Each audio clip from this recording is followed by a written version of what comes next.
Freedom! Freedom to talk shit about Danganronpa. Dude.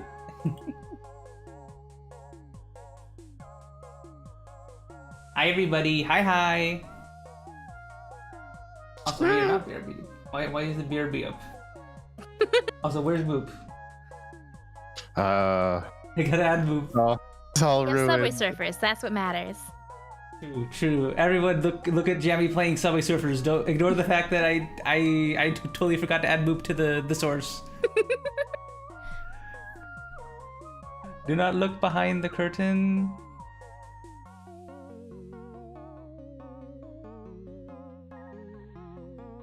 Dan, don't watch Dan, no. Hi Dan, hi. Hope you're doing good, Dan.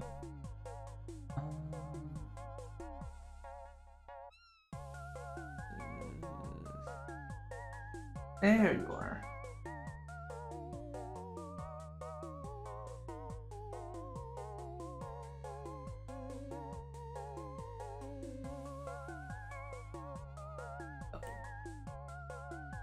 You.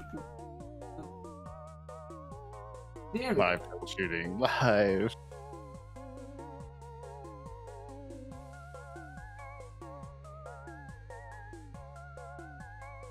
Just in case if Rose shows up, I'll put you over here in Boop. Wrong name. No, it's okay. I'm an imposter.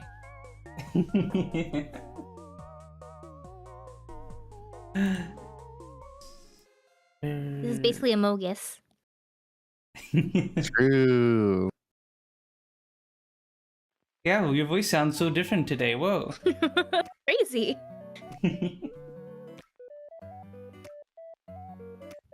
I'm doing good. All right, Chad. All right, Chad. We're taking bets on if Rose shows up.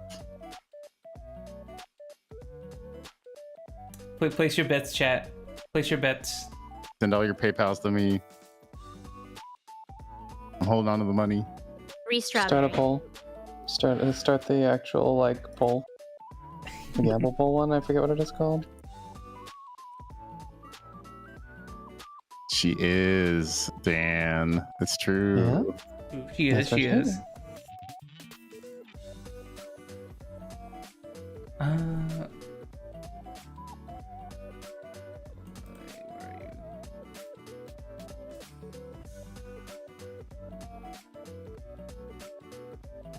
Imagine going out having fun with friends when you could be like playing Danganronpa. 611 spin cap tied True. to 611. Exactly. With friends. Exactly. CAPTA I to 611 spin cap tied to 611 spin cap Also, thank tied you, Mo, to for the resub. 611 Thank you.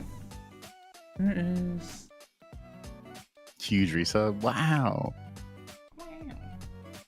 Meow. Sorry, I'm so quiet. I'm actually trying to swap out Moop's name. He's furiously QAing. Working hard. I'm furiously opening Affinity Designer. Maybe if I talk about deadlock updates, Rose will show up. True. Maybe she'll. The new hero has tags labeled "Feral Hot Mess Transformation." Oh, I saw that. When I'm looking at the fanfic tags.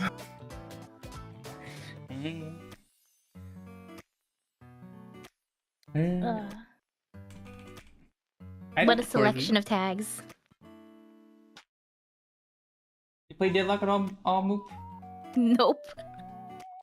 I mean, I don't play it either, but I just watched my looked friend it up play once. I've had a tab for Deadlock for like a year now or something. Oh no, tab collector. Are you? I forget, Moop. Were you a fellow little tab collector like I am? You a Yeah. little tab hoarder. And it's spread between 2 different computers, so it's like it's and the phone, I guess technically too. So yeah, it's a problem. Okay. Let's. How many tabs do you got? I doubt you're as bad as I am, though. Okay, so we're gonna go on phone, 250, but Okay. let me see. I've got there's 4 Google Chrome browsers, 1, 2, 3, 4, 5, 6, 7, 8, 9, 10, 20, 30, 40, 50. So 50 on the laptop. Actually, on the PC, there's less. There's Okay. like 5. I cleared it out the other day because I can't afford more RAM. True. I mean, to be fair, most people can't afford more RAM right now. Yeah, do you pay rent or RAM? RAM. You guys take check, or can I just like slide over like one of my cards here, like my RAM cards? Do you feel vindicated buying, upgrading? Then like, I mean, they announced the GPUs are getting discontinued, and then even Micro Center raised their prices like yesterday. Oh no. Yeah. Oh.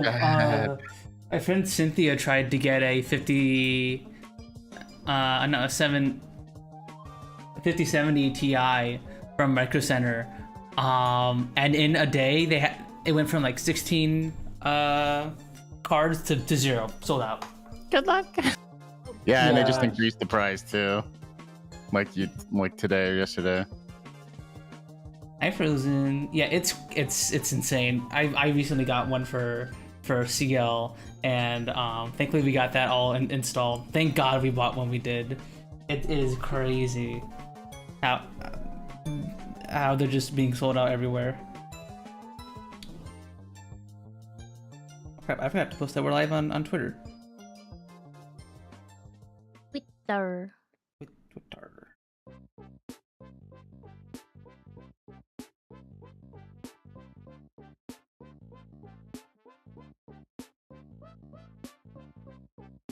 Hello, chat.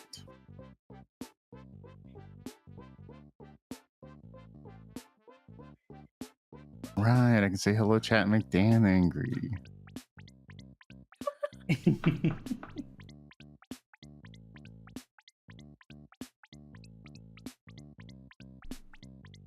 You can't say chat.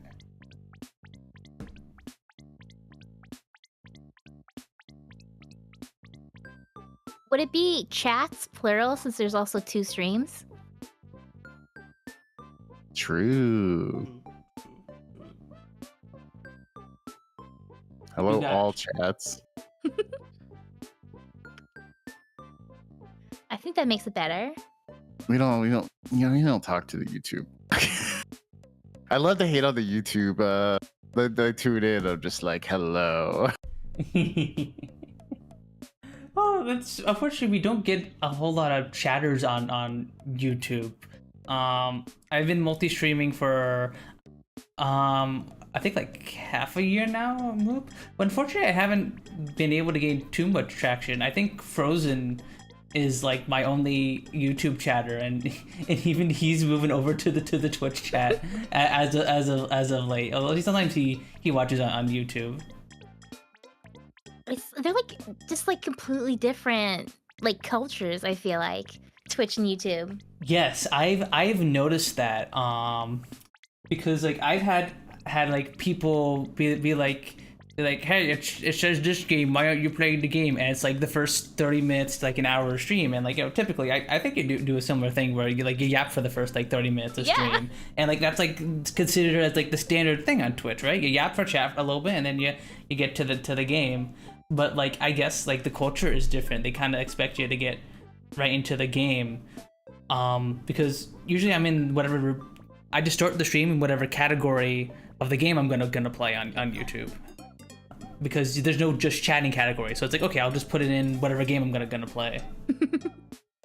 So I wonder if maybe if YouTube ever had like a proper category system, that stuff would be a bit better. Because I was talking to you a bit before stream about like stuff that I wish YouTube had. Like there's no, that's one of them. There's no just chatting category. Like live streams are treated like videos where they are they can only fall under one category of game, and like that's it. And like, with YouTube, you can't change the category halfway through. You have to like technically start a new stream, or did they change that recently? You can change the category midstream, but I don't. But like I heard somewhere that like it's bad for the algorithm if you do that for some reason. Okay, that makes sense. Hi Nova, also hi YouTube Frozen, hi.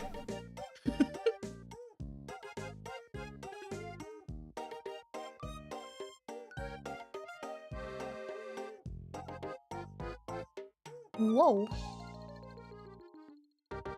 Puns, are you prepared for the winter storm? True.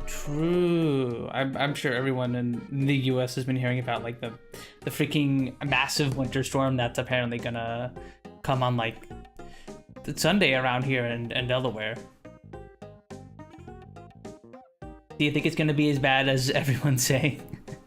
It's I'm a little worried just because we're getting like an ice storm here, which is what scares me. Those are the worst. Yeah, that's what makes your power go out. We're in city water, but I don't have any like emergency water. I guess we'll drink diet soda and zero sugar waters. Need like a big container to fill water. I mean, we can fill up the bathtub, but do you want to go to the store and get a 55-gallon drum? Will that make you feel better? Yeah, a little bit. Yeah, she'll have 1 day of water. 1 day of water. I mean, yeah, I'm a little worried. I drink a lot of water. Yeah, I'm also a big water drinker. I have one of those knockoff what was those fancy like car Stanley? No, Stanley, yeah, Stanleys. Yeah. I have like a knockoff version of those that I got from like from my family that I'm drinking from right now of water. Oh, you're one of the Stanley girlies. Yeah, except I have the knockoff version, so I'm like the do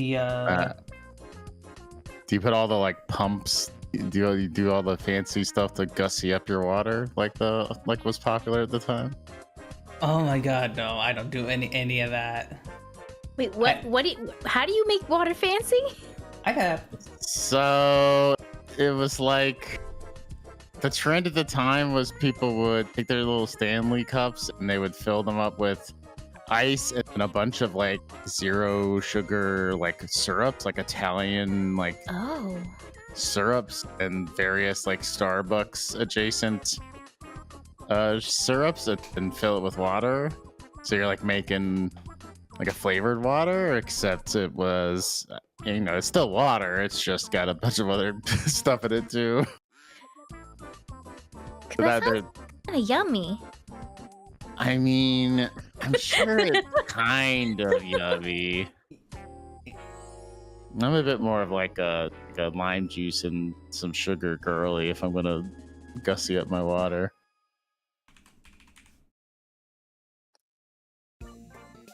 Oh, I was hoping I was gonna be puns. I saw that. You I was saying puns too now.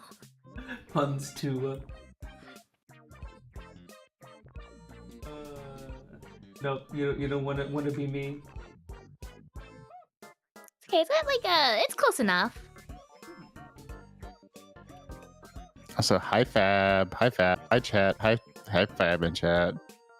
Hi Fab, hi chat.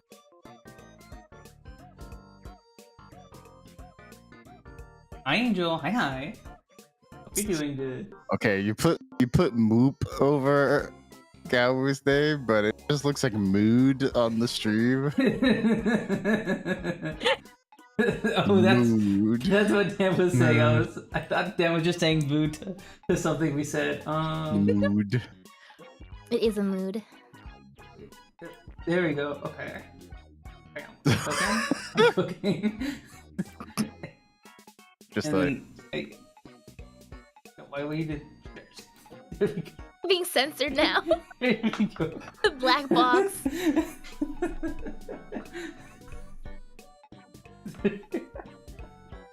Okay, there we go. They'll do.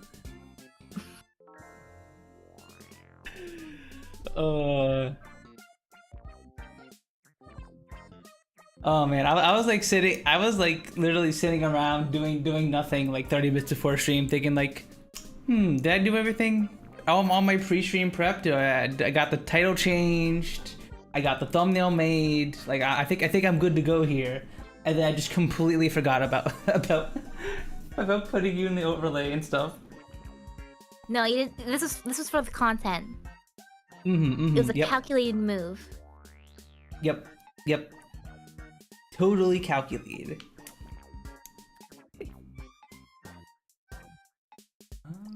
prepared as you'll be for the winter storm. True, we actually haven't gone. We did get some extra food and stuff, but we're not too like extra prepared. It's gonna be just snow for us, so I don't know how. Jealous. I want snow. It's just gonna be like ice and sleet for us. You just gotta come a little bit north. Come up here to Delaware, and we'll get, instead of ice and sleet, it'll be like 8 inches of snow. Also, puns. Yeah. I just saw the tweet that you made to say that Moop was joining us for the stream. Oh, did I misspell it again? Did I misspell something again? No, that's not it. It's just the screen grab you chose. Just like a direct, just like an outright spoiler. It just shows the death that we're currently on. Well, she's just T-posing. It's an exercise. Yeah. Chihiro is dead. She's just she's just doing her stretches. Hasn't fully sunk in. She's dead. No. It was you. We literally hung out with her right before she died, and she made a promise to hang out with us again, and then she immediately dies. It was crazy. The flag was flown. True. We're gonna be friends forever. Forever is 5 minutes. No. Okay, that's funny that we just got like an accidental death flag. Because like I was telling Mom Cat a few streams ago that like all the deaths are like the same regardless of how much you interact with your classmates. it was just so funny that like we just stumbled on that one event. Covered in Pepto-Bismol, exactly. Hi Pace, hi. Yeah, they love to be lying in pools of Pepto-Bismol. True. It's what I do when I have a tummy ache. Me too. Me, Kat, Puns, and CL went to the Ren Fair and had to bring a bottle of Pepto-Bismol with me. Like I chug it in the car. Oh my god, I completely forgot about that. It wasn't good. Yeah. Sitting in a hot car. I was desperate. I was desperate. Oh, that probably tasted so bad. I haven't had Pepto-Bismol since I was a kid, so I don't remember the taste. I just remember that it was like bad, like sweet and like chalky, if that makes sense. The like liquid one? Oh yeah, the liquid one. Oh.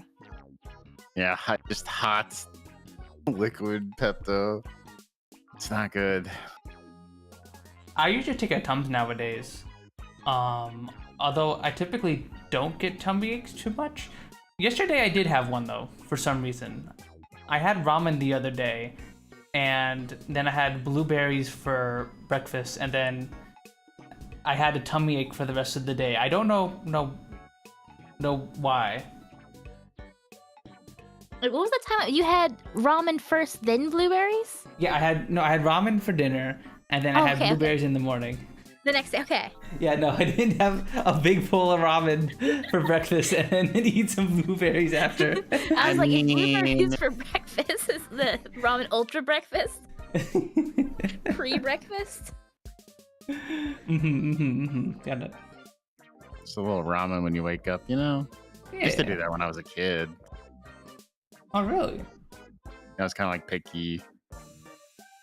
Well, I wasn't picky. It's just ramen was an easy thing to cook before school. Not the healthiest, but a lot of stuff. A lot of breakfast choices weren't exactly. It's like hard to critique ramen when it's like a Pop-Tart or Frosted Flakes. You know? Yeah, exactly. It was either like cereal or like French toaster strudels. Sugar or sodium, or yeah, pick your poison. Ramen would also make for like a decent like thing to put in a thermos.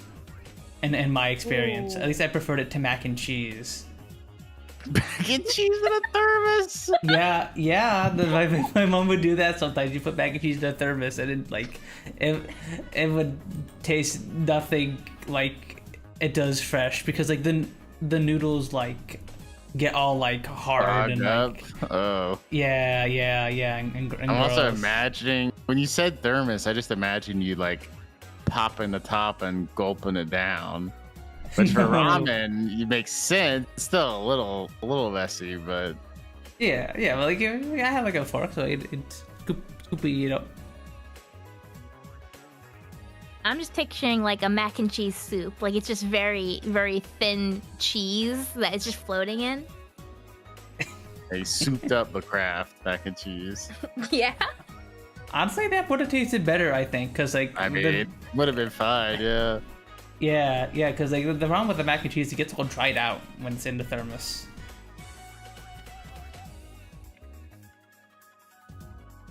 Hot tomato soup thermos goes so hard when you're snowmobiling. True. Oh, fat! You're making me so mad. I didn't. The snowstorm, the ice storm is coming, and I don't have hot tomato soup. Oh, true. I should probably grab some.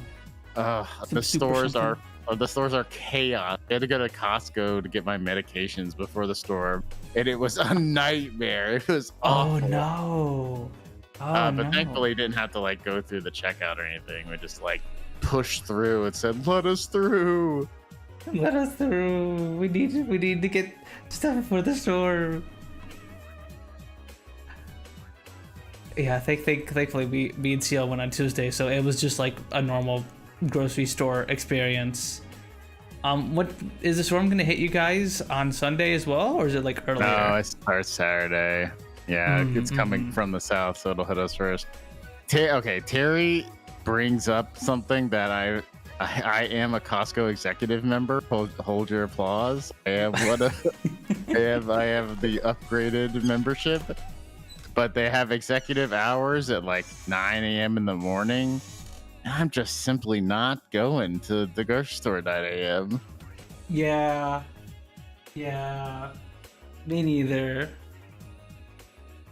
I mean, also I think you're at work at 9 like I am, so I don't think you. Yeah, sure, of course. I'm not sleeping. I'm definitely not sleeping. You know. I've been at this job, work from home for 10 years. I have pushed that start date back so far. Ah, lucky.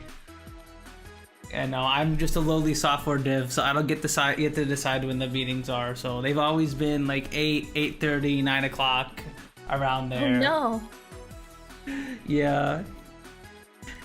So I have to be up by like 8 usually, just to make sure I'm like awake and stuff. I want to go early like every day this week, but now I have to go. So gonna have to wake up for an alarm this time. Oof. Hang in there, Terry. I'd go once just to experience the Costco executive experience. I mean, I gotta imagine like there's barely anyone there at that time, so that actually sounds kind of nice.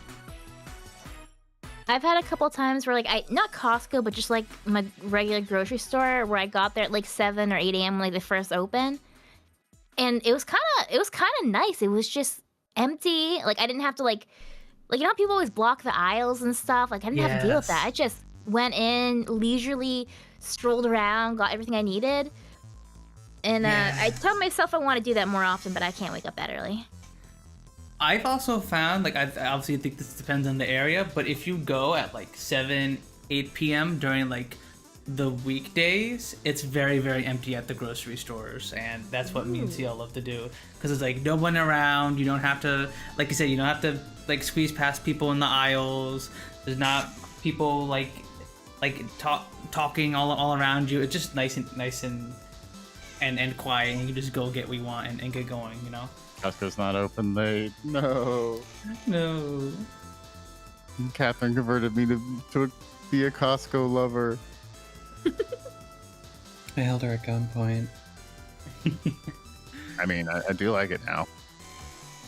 Mm-hmm. Costco's great if there's one nearby.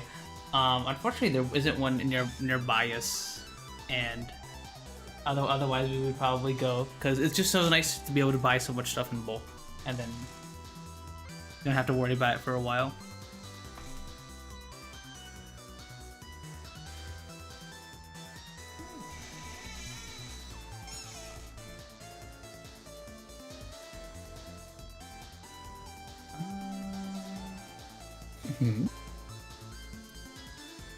I think that's enough yaps. I think we're about ready to get started here. I shall send you the code, Mel. Why can I not find Parsec on my computer? It won't matter. I'm sure it'll open when I click your link. Actually, I think I need one more sec. I apparently made toxic waste with the drink that I made when Mel asked me to. Uh-oh.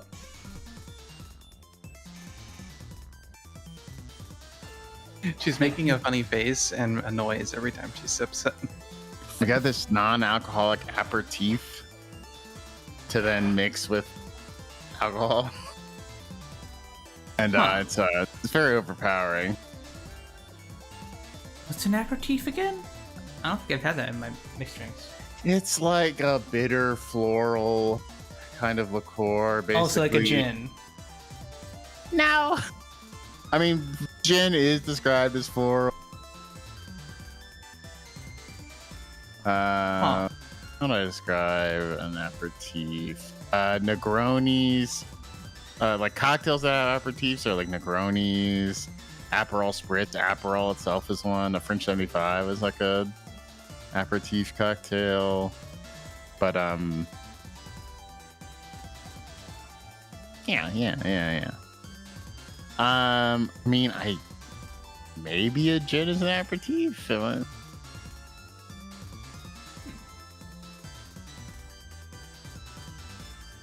okay, I guess it's just popular to use with aperitifs.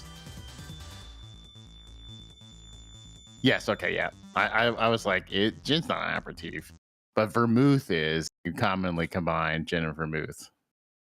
So. Okay.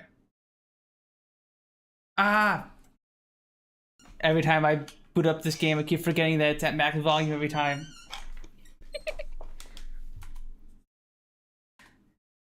Yeah, the PC port for Danganronpa is very, very weird. It starts up at max volume. Oh. Every time for some reason, and you can't completely turn any of the volume off. There's no, you can't mute the music. You can't fully mute the dialogue, or anything like that. It's an interesting port, but it works. It's truly like the experience of being trapped in the school. You're trapped within the game sound for the immersion. True. It's intentional for the immersion. Yeah. It's waiting to connect puns. Okay, I'm gonna have the game up. So give me our account here. Give me access to your computer. Assuming direct control. But yeah, because of my arm problems, I just have Mel parsec into my computer so she can play during like the more actiony parts of the game. Ooh.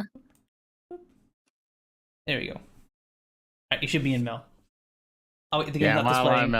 While I'm in here, I like check all of his tabs and close them all, and I look at his DMs. No, I need those tabs, and I need to turn my degeneracy into content. No. Yeah, sometimes You like secretly add tabs. You keep bringing us back to the parsec. I'm on the other monitor trying to turn on the game. I forgot to turn on the game. Let me. Audio on.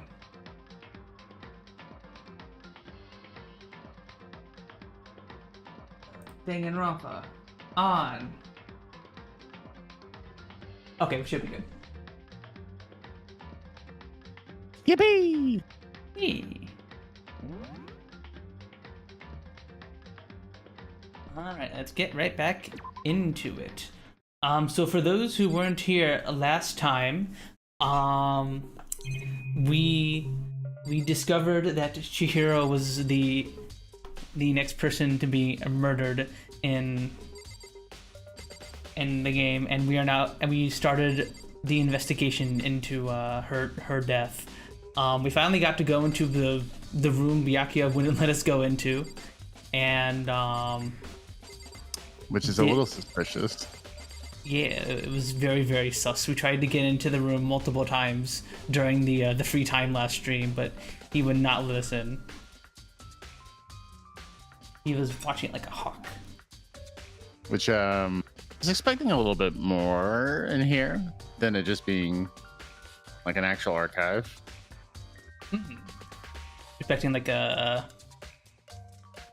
like something more secret, more like it's actually a secret room to a, I don't know. Yeah, something like that. But it's not. Nope, it's just books. Although, still suspicious. Ooh. Though you know puns. Yeah. You should probably let us see. Oh. Yeah, I was wondering about that. Yes, Chat, I swear I've been streaming for like almost 3 years now. I swear. I swear I know how to be a streamer. Okay, there we go. Hey, almost 3 years? Hold on, I'm doing the math on my sub. Did I really show up that early? I thought you've been streaming for a while. I started streaming in March of 2023. Damn. Yeah, it's crazy how Right. much the time has Someone flies. check my follow date. I can't do it. I can't. By alt tab, I'm just in Punz's computer. Yeah.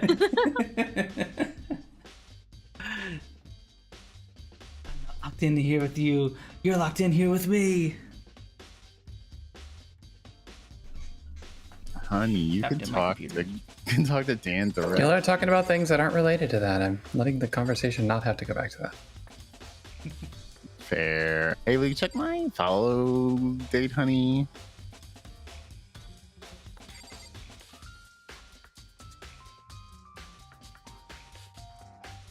Did you spell your name wrong on the Twitch? I forget. No. Well, I I mean, think I yeah. got her name right. Right? No, she spelled it wrong. 2 years, 9 months. Dang. Okay, pretty close. Hey, you're pretty close. Only six months ish. No, not 6 months. This. Not 6 months. Less than Yeah. Thanks, Kat. started Fox March underscore for the 2023. Also, thank Kat for the resub. Thank you. What the heck? What the heck? Wait, I'm doing the math wrong. Wait, am I? I don't Are know. you? I'm gonna stop thinking about this and talk about Yakuya.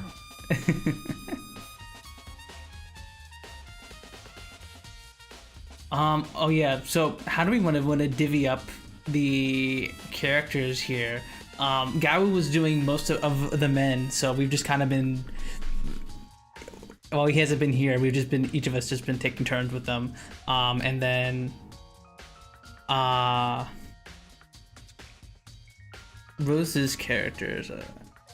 Man, you could assign. You be the ringleader. True. Like you could easily just give Moop Rose's characters and split up the others. Yeah, is that fine? Or did you want to voice one of the male characters as well? Oh, I 'Cause- don't care. I can do whatever. I'm gonna make it more difficult for you and say I can do whatever. no, make a decision. No, it's easy. It's fine. Good that people want to do all the voices. Like, Yeah, no, act is very. Do you want to be back here then? Sure, I can do that. Yeah. Is he? Wait, okay, refresh me. Is he the rich one? Yeah, he's the ultimate affluent he's progeny. the ultimate affluent. Yes. Old dick. He sucks. What? Oh, yeah. No. I didn't love him or anything. Whatever. It's fine. No. It's fine. It's whatever. Does it get better later? I don't remember. I mean, my theory is that he's the killer this time around. So like, but I just like the smug type. he's definitely smug. Oh yeah, he definitely smug. All right, so wait. Let me. I have to look at the game. Hold on. Here it is. All right. If you pay attention to your surroundings, you're sure to discover that value for yourself. All right, I guess we'll look. I guess we'll use our eyes. I have to like read books now or something, like nerds. That's crazy. There's even a surveillance camera here.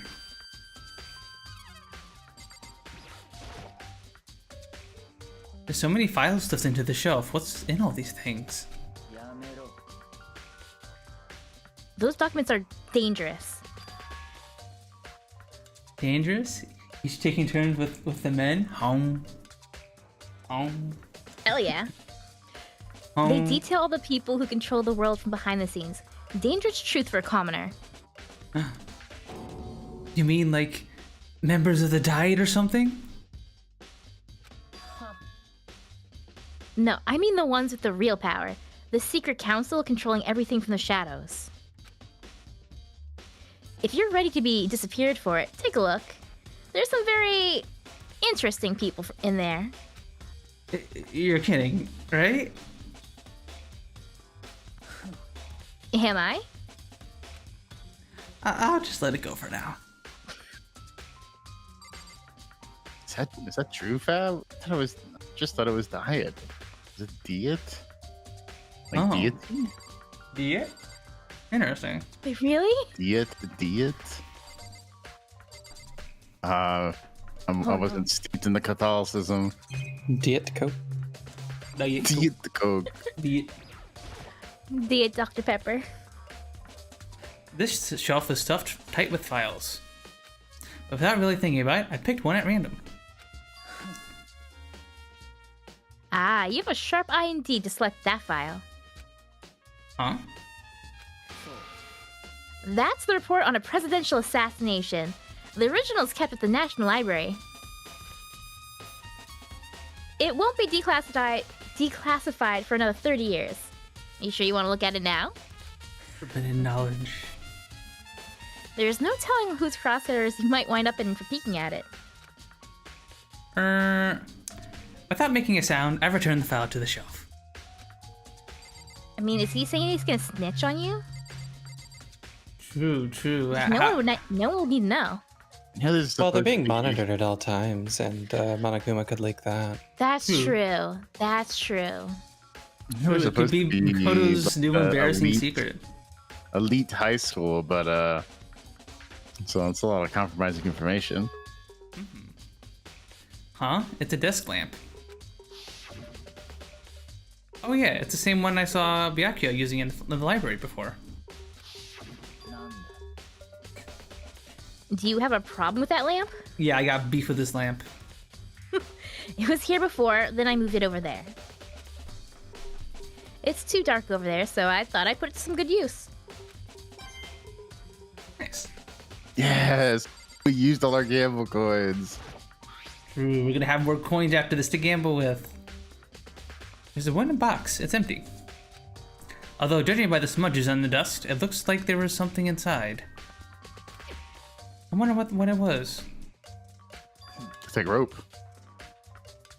There was an extension cord plugged in there. It proved very useful while I was in the library. An extension cord, huh?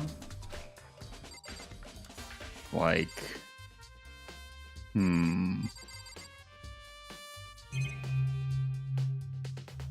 mean, that I'm pretty sure that was everything in here. So I guess There's we'll a talk about bookshelf it. behind him, I think. If you pay attention to your surroundings, you're sure to discover that value for yourself. Oh, that's the same thing you said earlier. Oh, there is one behind him. Yeah. There's a ton of thick files stuffed into the bookshelf. Oh, Makoto, your wisdom knows no bounds. If you're thinking of looking through any of them, let me give you a little warning. Those things are filled with graphic, disturbing photos from all kinds of crime scenes. It's the kind of thing any normal person wouldn't ever want to look at. Be careful. I don't know. I'm pretty sure true crime existed back in like 2010. Huh? What do you mean? All those files there are investigation reports related to different cold cases. Those are internal documents for police eyes only. They're not the kind of thing you'd expect to leak. Oh? So, are you finally beginning to understand the true splendor of this library? The entire reason I was interested in the library is because of this room right here. It's home to classified government documents, police records, things no ordinary person would ever see. Isn't it magnificent? This can't be for real, right? That's your guys' problem. Anything that doesn't fit into your preconceived reality, you label it a lie. Well, it's not that. It's just... It's not like I totally refuse to believe it, but... I mean, there's just so much. How can anyone have put all this together? I suppose it goes to show just how much power Hope's Peak truly wields. Or perhaps... the mastermind may have wanted to provide us with enough entertainment to keep us from getting bored. It's no use. I can't keep up with all this. It's just too unreal. What's wrong? You still can't believe it? What about you? How can you believe it so easily? Things like that are usually impossible. What do you mean, usually? Usual? Normal? Ordinary? Simple? Those things don't exist anywhere in the real world. If you don't understand what they actually represent, you don't understand the nature of anything. You don't pull your punches, do you? Besides, what you consider usual is based on your common sense, right? But what makes you think your own common sense applies to me at all?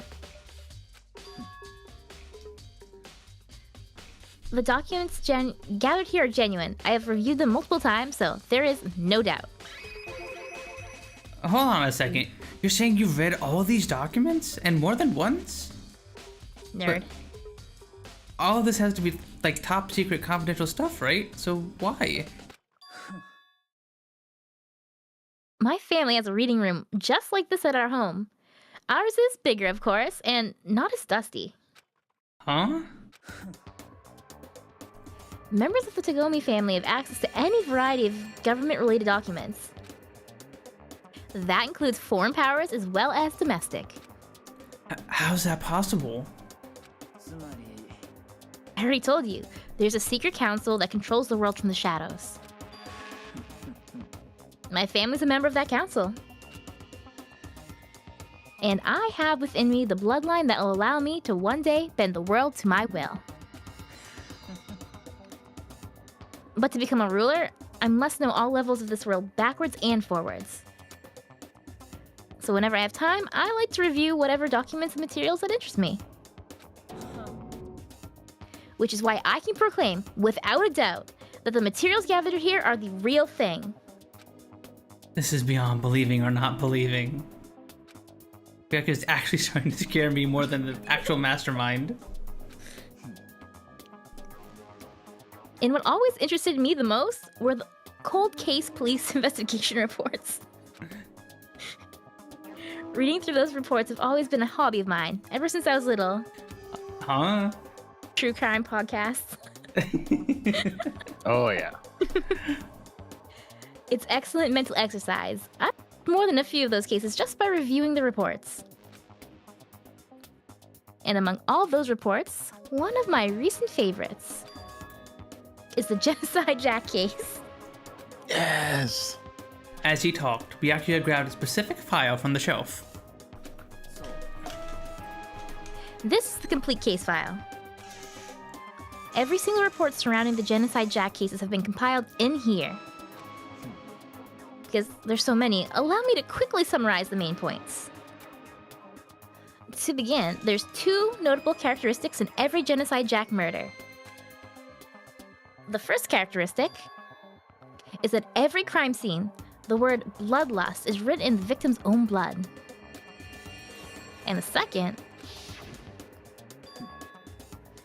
is that when the victims are murdered, their bodies are suspended in a certain way. Bloodlust is written in blood, and the victim's body is suspended. It's exactly the same as what happened to Chihiro.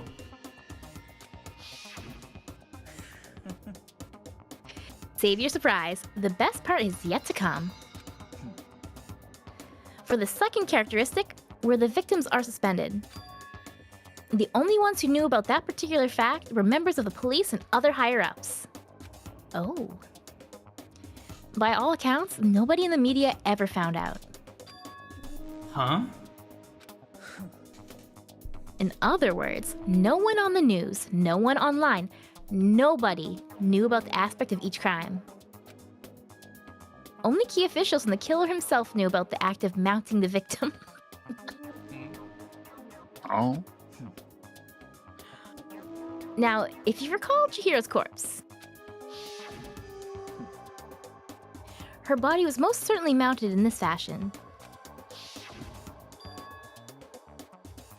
So how could the killer have known about suspending the victim? That's the key question. But in fact, the answer is quite simple. The culprit isn't a copycat killer. It's the real Genocide Jack. That right there is the evidence that Genocide Jack has hidden himself among the rest of us. Then, Genocide Jack really is among us. Such a brutal, fiendish killer really is walking around among us. Among Us. Among us. Among us. Among Us. Among us mentioned. Things really are starting to get interesting, aren't they?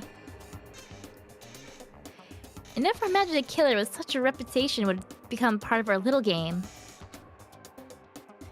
Now, don't you think it'd be good for you to take a look at what I've already seen? You might just manage to ferret out a clue or two. If you get down on your knees and beg, I might even show you myself. Oh. For him, anything. What?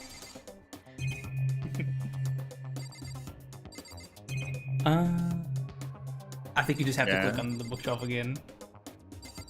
One behind him, maybe? Yeah, I think so. There's a ton of thick files stuffed into the bookshelf. All those files there are investigation reports related to different cold cases. Internal documents for police eyes only. Not the kind of thing you'd expect to leak. Oh, filled with graphic, disturbing photos from all kinds of crime scenes. Is this the repeat dialogue? It is. Yeah. So we could see if we can find. Or maybe do we have to? Or we just talk to him again. Yeah, maybe we have to talk to him again and they'll do the purple react thing. Byakuya, about the Genocide Jack case file. Could you let me see it? Well, you didn't beg, but I guess it's okay this time. Feel free to look at it here, but you can't take it with you. Gasp. Byakuya handed me the file, and I flipped through it with tense, nervous fingers. Suddenly, my hand stopped. I had reached the page where photos from the scene of each crime had all been collected. The names of Genocide Jack's victims ran on for several pages. Well, I'm reading the text.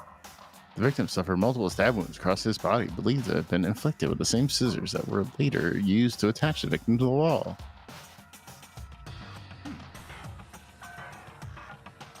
Ken Harada, 32.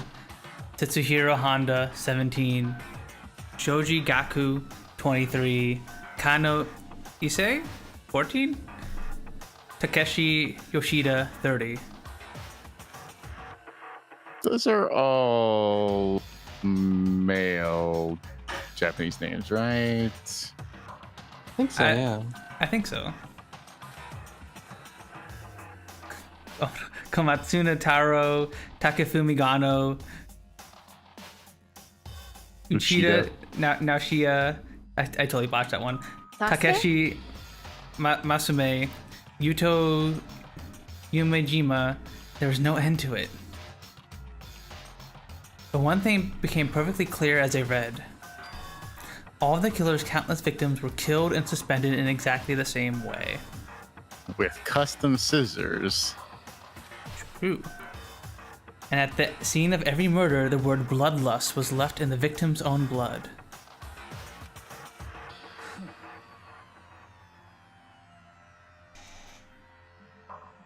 Now take a look at the next page and you'll find another interesting tidbit. The next page. I gasped at the book again as I reopened it. Oh god. Profiling results. All of the crimes took place either on weekdays at night or during holidays, either day or night. The most common time for the killings to take place was on holidays in the afternoon. Based on these facts, it could be suggested that the suspect may be a student. Evidence suggests that the suspect lingered at the scene, but when they did leave, they were in a panic. Because an eyewitness has never come forward, it's unlikely there was any external reason for this. This confused behavior suggests that the suspect may potentially suffer from dissociative identity disorder.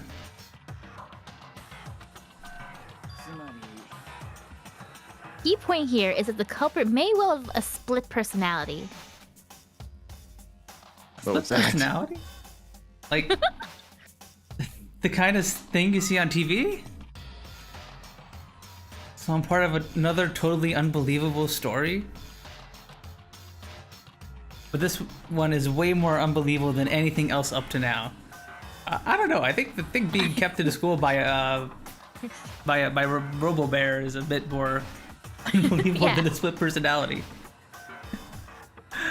Or maybe it really isn't. I don't know. I feel like my mind has gone numb. Genocide Jack case file has been added to your truth bolt section of your handbook. Alright, we should get going soon. Huh? Where are we going? Anywhere but here. We've finished our business, haven't we? Wait, Byakuya! As usual, Byakuya turned and left without another word. I hurried out of the library to catch up.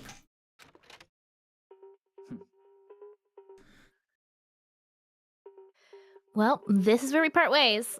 I have some things I need to take care of before the class trial. Huh? Just all of a sudden like that? Come on, enough of your annoying misapprehensions. Did you really think we'd be together the whole time?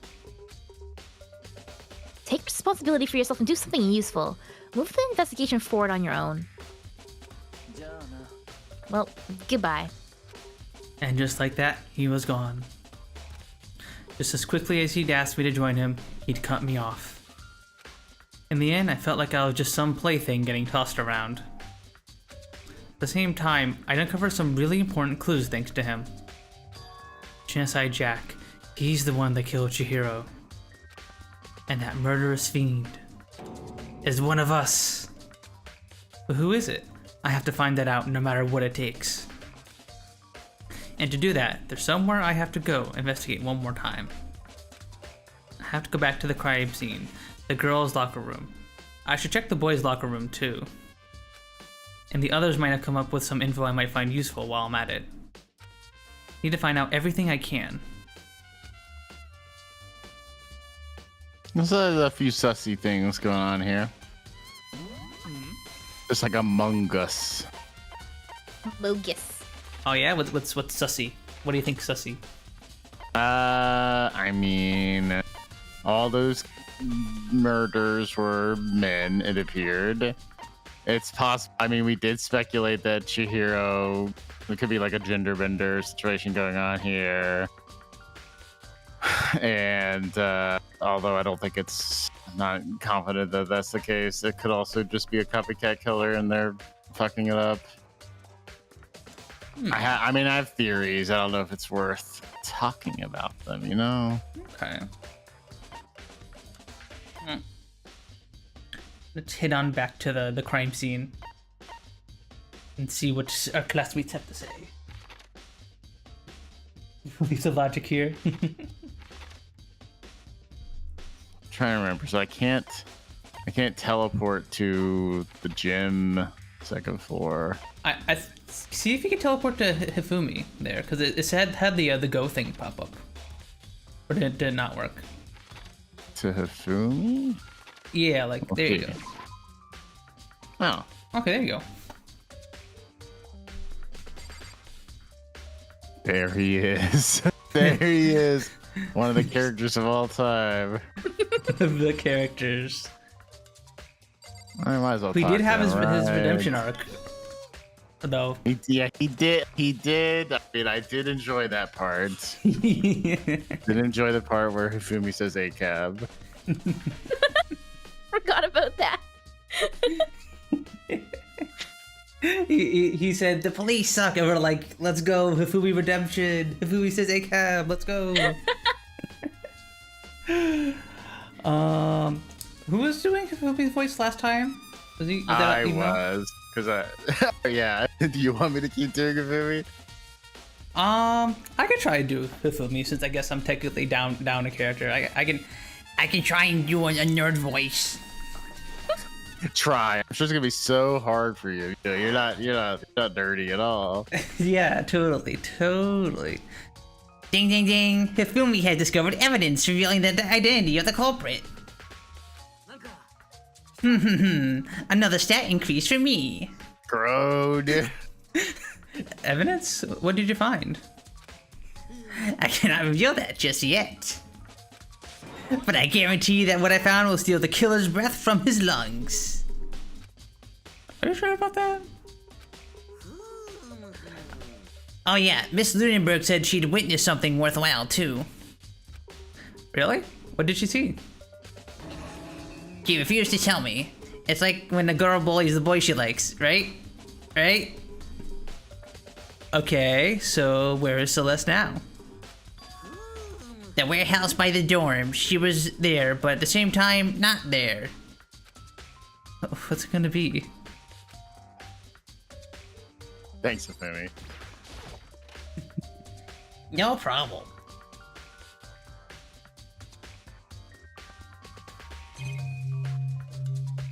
What's up? Hello, there's a stain. It's a stain. Someone shit their pants. Oh no. Oh no. There's a strange stain on the carpet. What is it?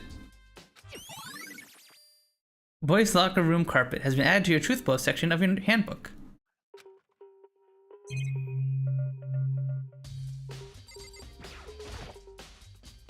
Huh.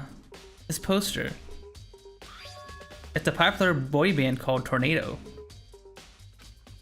Somehow it doesn't quite seem to fit in the boys' locker room. Okay, I see where they're going with this. I want to read the gym rules. No girls allowed. True. Okay, I mean, is it really this obvious? I like the poster was swapped because there's blood on the other poster, and this is clearly a blood stain that's been cleaned.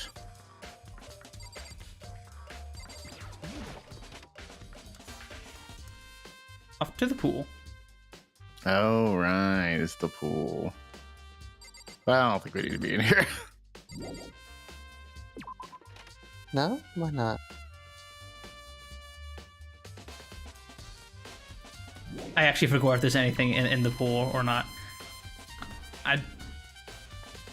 We could check the pool. We can check it again after the girls' locker room.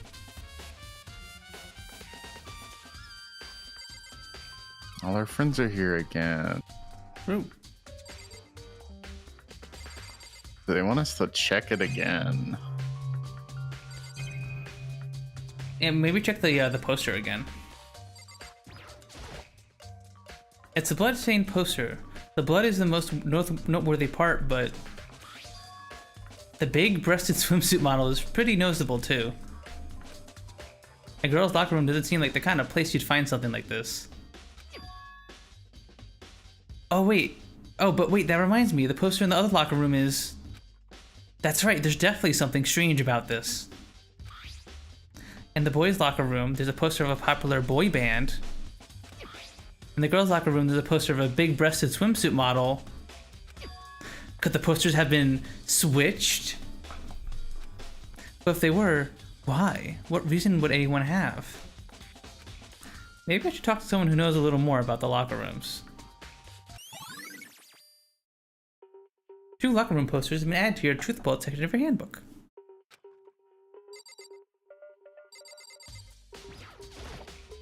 Bloodlust. The word bloodlust is written on the wall in blood. Just like in all those other genocide jack cases. At every crime scene, the word bloodlust is written in the victim's own blood. There's a blood stain on the carpet. It could only have been caused by Chihiro's murder. There's a big blood stain on the dumbbell on the floor. The Monokuma file said the fatal injury was caused by a blow to the head. This dumbbell has to be the murder weapon. I could feel the life draining out of my body, my own body. It's a dead body. Chihiro's dead body.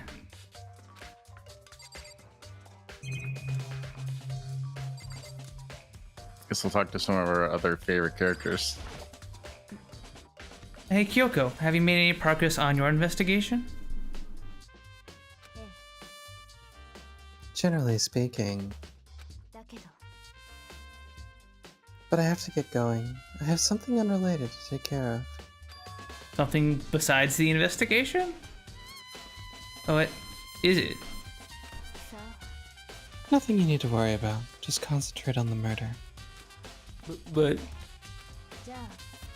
Before I go, let me give you one piece of advice. You should examine Chihiro's body one more time. Thoroughly. Also, her handbook is missing. You might want to determine its whereabouts. That's it. I'll be praying for your success. with that, Kyoko turned and left the girls' locker room. I guess I'll take another look at the body then. And Chihiro's handbook is missing? That's definitely worth worrying about. Chihiro's e-handbook has been added to the Truth Bullet section of your handbook.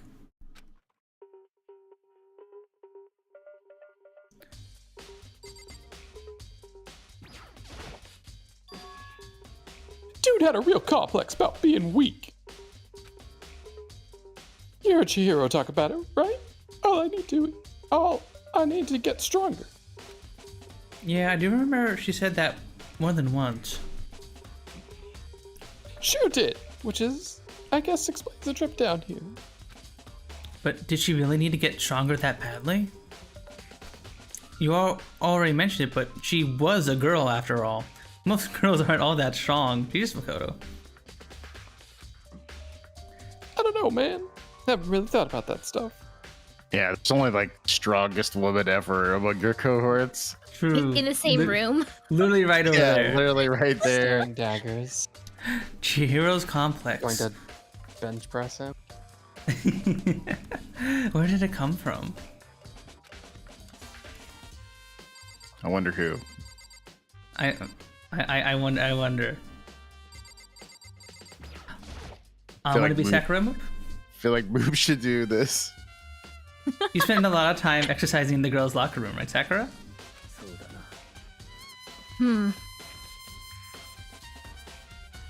I've used it nearly every day since it opened up. Sometimes Hina and I use it together. Okay then, let me ask you something.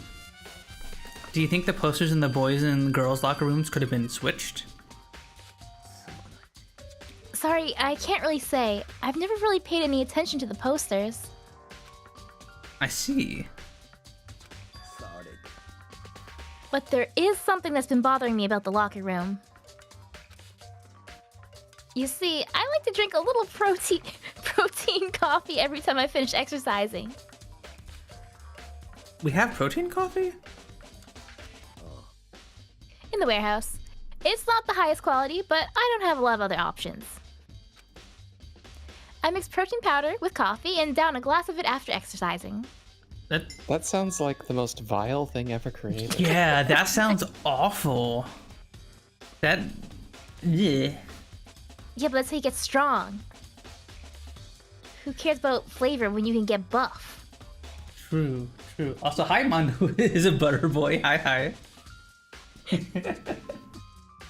That's an amazing name. The other day, I spilled some on the carpet in the girls' locker room, and it left a stain. A stain? But I don't see any stain on the carpet now. Exactly. I noticed it earlier. The stains disappeared. I can only assume someone came along and cleaned it up. But still, isn't it unusually clean? As if there was never a stain here to begin with. Disappearing stain has been added to the Truth Bullet section of your handbook. So Did we- maybe the carpets were swapped too? Did we investigate the body again? We gotta do it one more time. Yeah. Kyoko said I should examine the body one more time. I know she said thoroughly, but I do have my limits. Well, I better give it a shot anyway. Let's see. Chihiro's hands are bound with what looks like some kind of rope. The rope was used to prop her up in a kind of crucifix position. Huh? The rope has a plug? Ah, what a fancy that. Huh. Wait, so then this isn't a rope at all. But the more I think about it, the more that's not the only thing that concerns me. Chihiro's fatal injury was the blow to the head, which means someone struck her in the head in order to kill her. That's right. Jesus Christ. There's the issue of her being suspended and the fatal blow. At first, I didn't see any reason to think too much about either of them. But seeing them again after looking through the Genocide Jack file, something's not quite right. What does this all mean? Status of the dead body has been added to your Truth World section of your handbook. You guys plan to play till the trial or quit around then? We're gonna try and do the trial today. Mondo. Oh god, we better hurry then. Mondo. Yeah, I think a long time. Yeah, I think we can do it. I might have to go a little bit over, but I think we can do it. Well, that's the one thing most likely to tie all these mysteries together is the true nature of the rope that was used to suspend Chihiro. And to figure that out, there's a certain place I need to revisit and look over again. Plus, it might help to look at the Genocide Jack case file one more time. I mean, feeling a little confident on this one, but could be wrong. Could be wrong. We shall see. We shall see. I believe we need to talk to Celeste. We do need to talk to Celeste. Yeah, and that's the archive. We definitely want to go to the archive.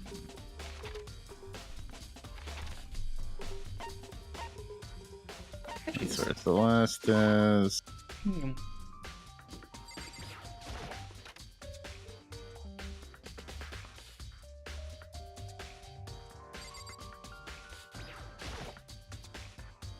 Celeste, what are you doing here?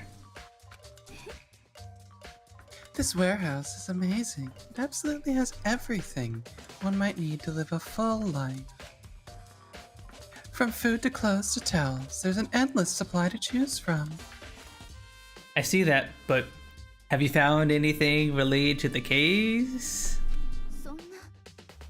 I knew you were gonna ask me that.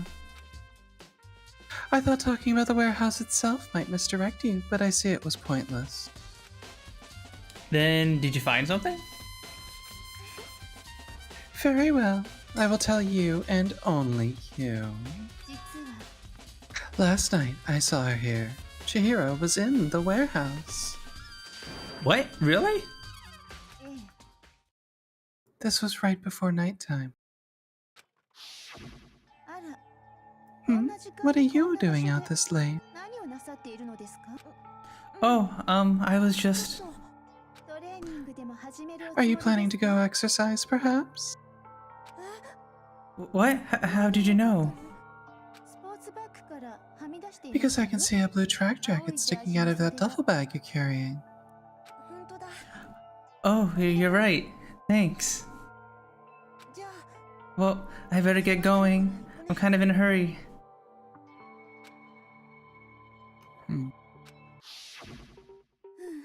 Chihiro also puts her junk in the duffel bag.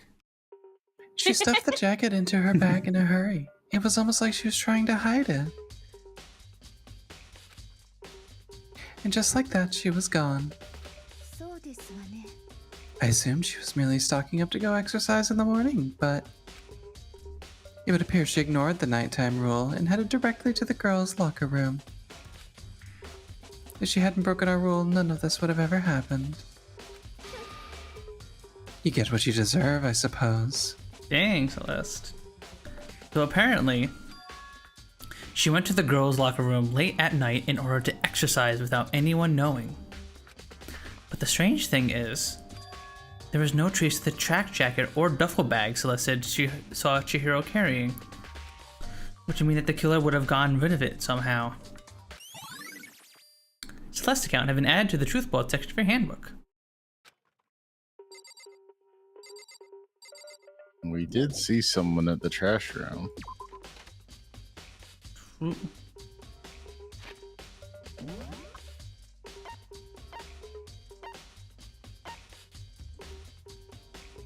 I guess we can talk to Hina while we're here. Yeah, I guess so.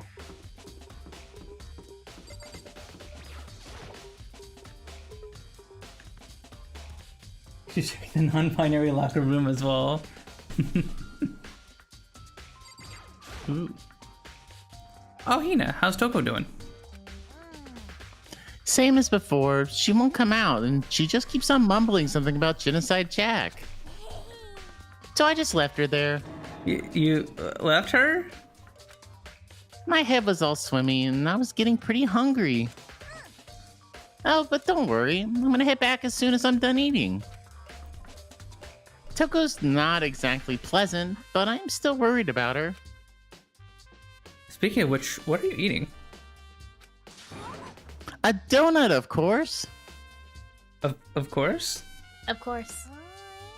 There's two things I'm sure God created: outer space and donuts. Really? I bet Chihiro would have liked to eat more donuts. Maybe that was her one big regret. One regret, should have eaten more donut. I should have tried to spend more time with her. Come to think of it, who did she spend time with? Uh-oh. Collar pull. It was us. True. Yeah, she was a bit strange. Didn't really hang out with the other girls much. It was like she was trying to keep her distance from us. Actually, Sakura said something similar. She said that even though you and her invited Chihiro to exercise with you, she always refused. Yep, it's true. And it wasn't just us either. It was like she stayed away from all the girls. Was she just shy? I don't know. She talked to the boys all the time. Oh my god, I feel like this is a little heavy-handed. I feel like... Isn't it kind of weird to be shy around your own sex, but totally fine with the opposite sex? Oh wait, maybe she was used to guys spoiling her. The law says you can't judge a book by its cover, right? Is that a law? You think so? I never really saw her as that kind of girl. Howie's account has been added to the truth bullet section of your handbook.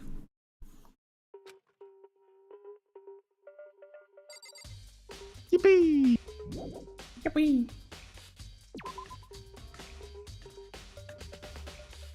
Alright.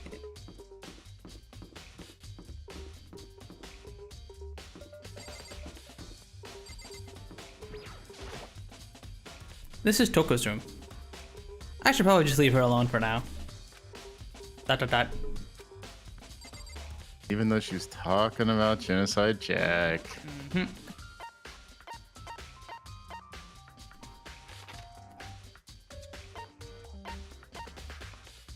So like straight up just gives us a exclamation mark when there's something to discover. Yeah. Yeah, Well, like it shows us in important areas to look at, yeah.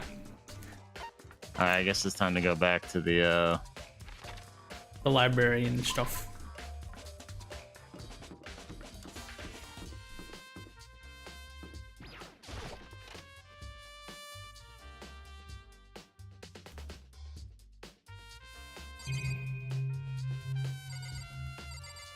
Oh wait, Lamp. the lamp is moved again? Huh. The lamp won't turn on. Oh, I see. It's not plugged in. The lamp's cord isn't long enough to reach the outlet from here.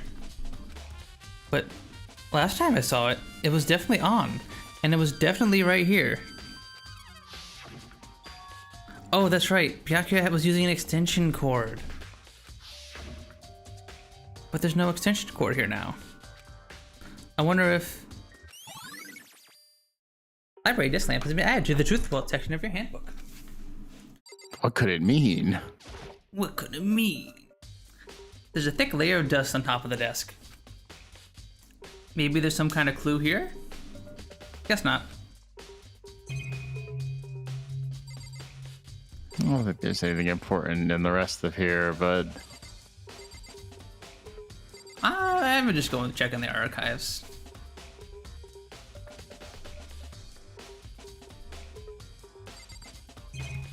alright, he's not here anymore. The wooden box is empty.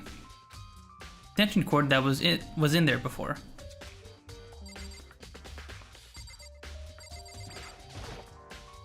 I want to take another look at the Genocide Jack's case file. I know it was around here somewhere. ... Huh? It's gone. Did someone take it out of the archive? But the only one who would have done something like that. I can't think of anyone but Byakuya. Ding dong. We found all your clues.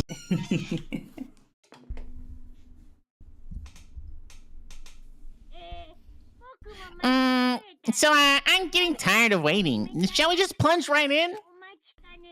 It's the moment you've all been waiting for, the class trial. You remember where to meet, right? Please go through the red door on the first floor of the school. See you soon. Begin the class trial, or it's about to begin? Damn, okay, that was fast investigation. The red door is right through here. Well, we did do part of it last stream. Should we pee break before we go in? I was actually about to suggest that, like, if you need to take a pee break beforehand, now is definitely a good time. Yeah.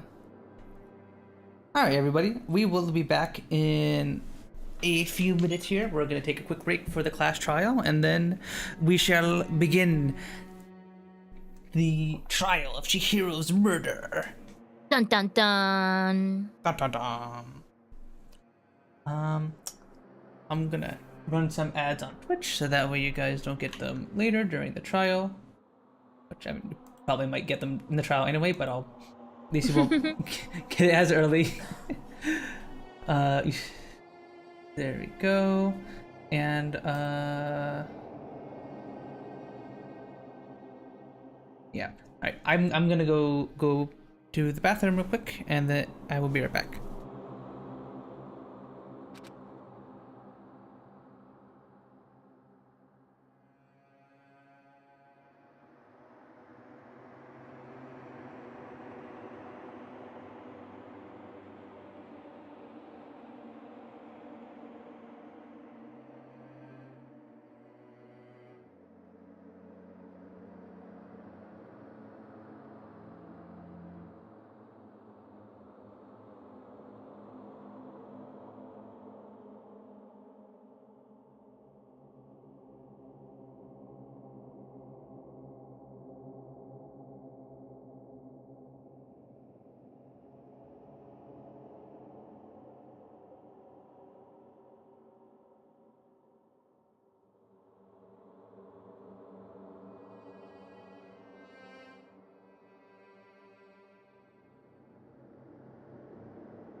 Alright, I'm back, everybody.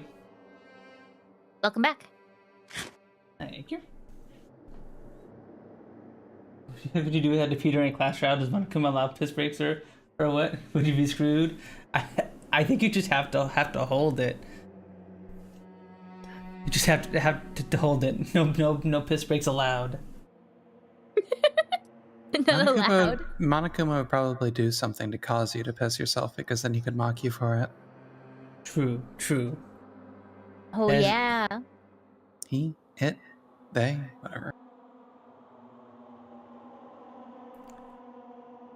Monokuma identifies as a bear, I think. Yeah.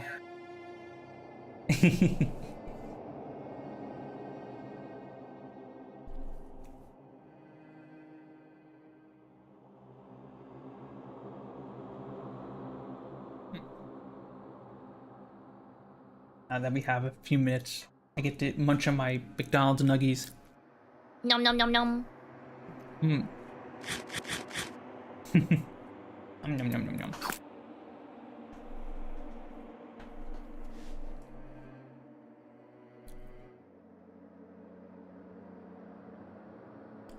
What do you think, Kat? Do you have any theories about who did it? I know who did it, so I can't say. Gotcha. I remember who the guilty party is in this one. Yeah, I think I was telling you this before Mel and Kat arrived in Moop, but Kat has seen some of the anime. Right? No, I saw all of the anime. Okay. Ooh. It was just a long time ago, so I don't remember all of it very clearly. But for some reason, just this particular trial I remember. You have hidden memories locked away. Just some of them stuck more than others.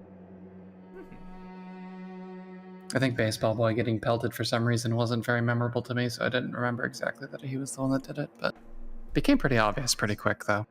Yeah.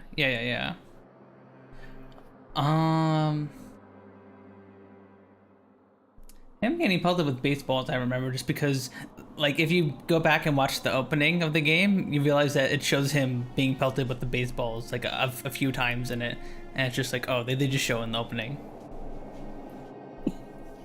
I got nugs too? Oh yeah, Dan. Nuggies. Maybe I put in oven. Ooh, good idea, fam. I tragically ran us out of nuggies a long time ago, and we never replaced them.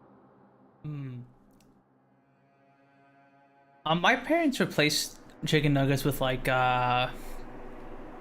those like chicken chunks that are like the whole pieces of like chopped up chicken that are like battered and Yummy. stuff. Oh Ooh. wait, we do have breaded chicken cutlets. Though. Lightly breaded. Ooh. It's popular now. I could make one of those and put some Alfredo sauce and cheese on it. That sounds yummy. That sounds so good. That's what my family would always. It's basically Parmesan, or it's Alfredo chicken Parmesan instead of tomato chicken Parmesan, just because I have my thing about tomatoes.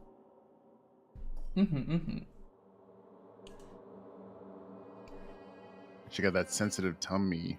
They make my tummy hurt, and because of that, my brain made me not like the taste of them because they make my tummy hurt. So, yeah, another one of our friends has like tummy issues with tomatoes, we think, and my mom also has like tummy issues with tomatoes. Is it because of like how acidic they are, you reckon? I'm pretty sure it's because they're really acidic. And I think that's also why like emulsifications like ketchup don't really bother me as much, is because it's mixed with so many other things that reduce the acidity or change how it is chemically that it doesn't matter anymore. You've never had an allergy test though, have you? No, I've never had a proper allergy test, but I don't think I have a tomato allergy. You could be a nightshade allergy. Do food allergies usually have other effects other than just your tummy hurting? Doesn't it cause like, It depends on the allergy. Allergies all have levels. Yeah, like the level where it does just cause you to feel ill, and there's a level where it makes you flush, and then there's the level where it causes your throat to close up and you to fucking die. Ooh. True. Not fun. No. Yeah, I had allergy tests to see if I was allergic to tomatoes because whenever I would eat Italian food as a kid, like the roof of my mouth would swell and get painful, and I would usually have stomach problems. And I wasn't allergic to tomatoes, but it's possible there's still something going on there. Maybe. Your mom also has issues with that? Oh, that's a shame, Mondo. Yeah, I guess it's like a common thing with tomatoes. Weird. All right. Are we all ready to proceed with the class trial? Yep. Oh yeah. Let's do it.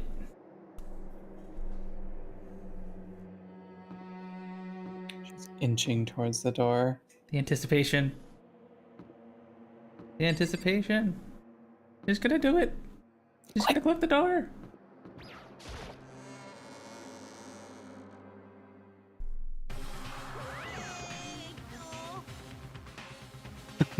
Taking a bite of food. I was like, I totally not a Kim. I won't be the first person to talk.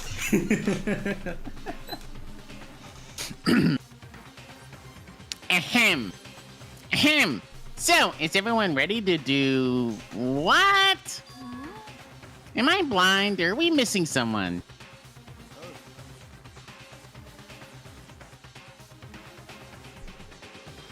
Right, sorry, I'm not used to this character being mine. Yeah, Taco's not here. And Toko is... You really don't remember? I'm kidding. I'm just kidding. How could I forget that little nut job? She's a crucial part of the class trial this time. Okie dokie, and I'll go ahead and drag her out here kicking and screaming. Just one moment, please. The Mondo voice is taking me out. What was the impression Gao was doing? It's Fred Durst. The guy who started Mondo is Fred Durst of Limp Bizkit fame. Perfect. That's just been a bit of running joke for the whole playthrough. Catherine is like doing a perfect mimic of it.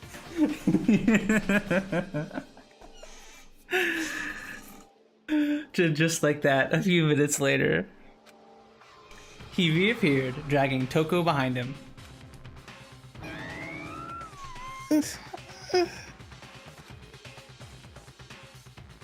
I told him I don't want to, but he forced me. I can't believe you drag a girl around. Terrible, you're terrible. Woo! So now everyone's here, right? Okay then, hustle on in the elevator. Let's get the show on the road. Now see you guys down there. Shall we get going? Time to find out who killed Chihiro. Chihiro Fujisaki. She was so gentle, so calm and meek. Nobody had any problems with her. Someone made the choice to kill a girl like that.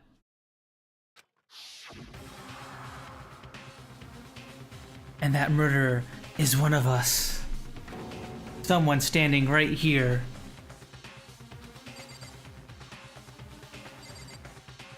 Want to talk to people? I just don't want to talk to. I gave you plenty to work with. Show us how far your logic can take you.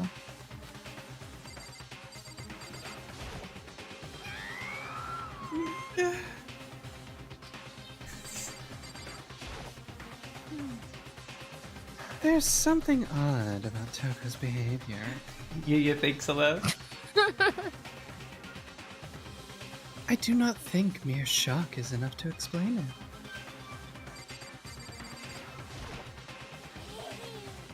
I guess I wasn't much help at all on this one.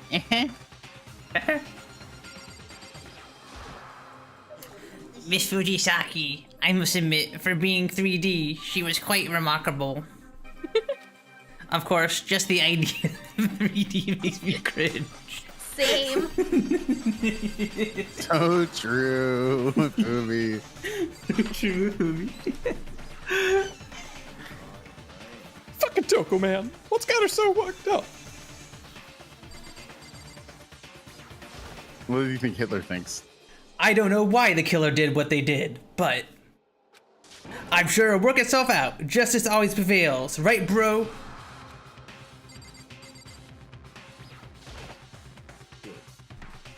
I will uncover the villain who performed such heinous acts on a weaker individual. You ready? We doing this? I think that's everybody. Oh, no, we got one more in there. Oh, no, not her, not her. Kyoko hiding in the back. Shall we begin? I reckon we shall. Hey, you know, let's look at this camera real quick. A surveillance camera. And on the other side of it, the mastermind bastard. Oh, no coin for that one. No coin. We have no choice, right? We have to do this. I call Chaka Hitler. He's a little fascist. So you know, it's loving. It's loving. Yeah. He loves rules and costumes and you know, he loves things like that. Yes. That was me saying yes as Kyoko, by the way. I gave a small nod in reply. With one last deep breath, I walked towards the elevator on shaky legs. With each step forward, I could feel my heart starting to race faster and faster. As soon as everyone was on, the elevator began to descend. I couldn't get my hand on my emotions, couldn't stop speculating.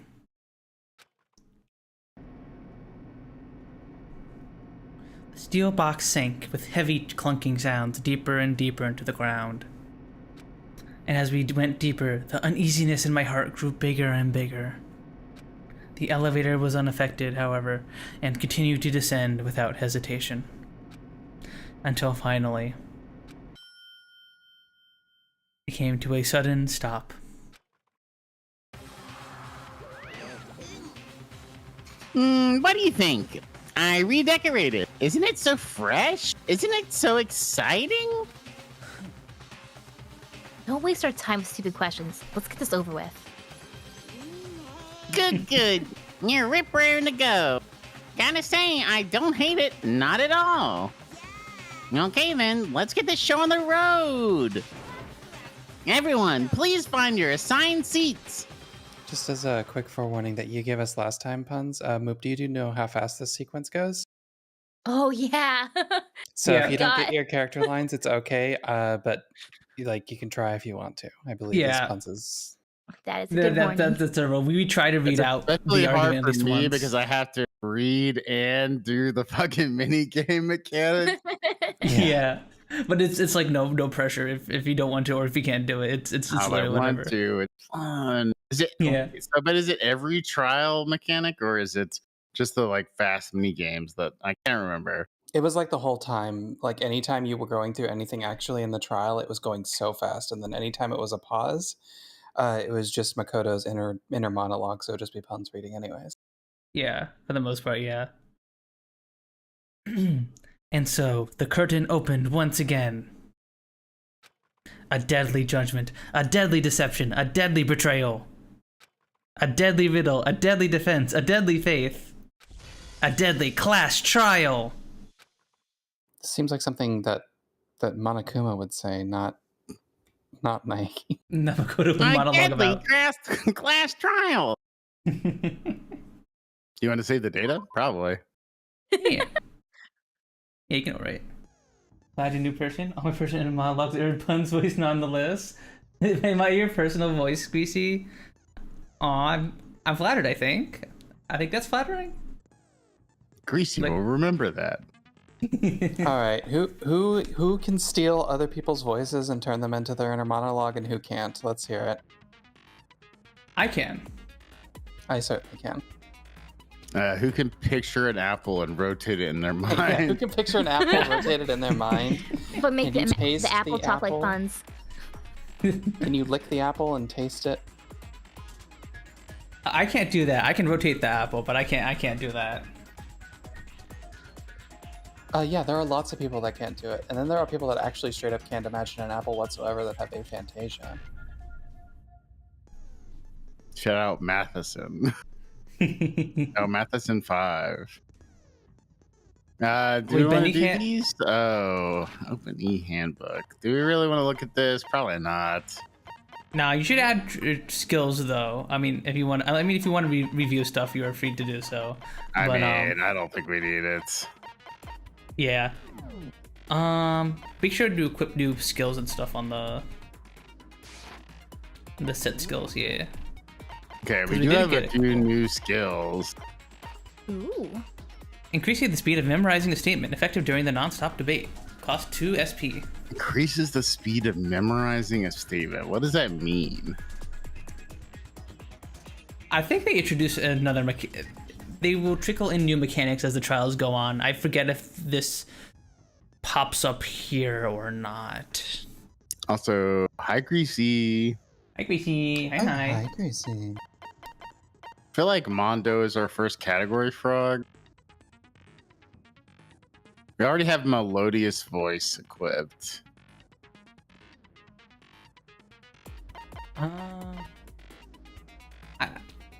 Yeah, Melodious Voice we got from the first trial. This handiwork we also got from the first trial. I wish there was some kind of toggle so you could turn off all the ones that aren't acquired yet, just so that you can look at what you're actually working with for now. Well, like the ones with blue are like the ones. Yeah, no. I meant like all the question marks go away so that you can just look at what you have to work with. Yeah. Wait, we only have algorithm? We'll just add it. Yeah.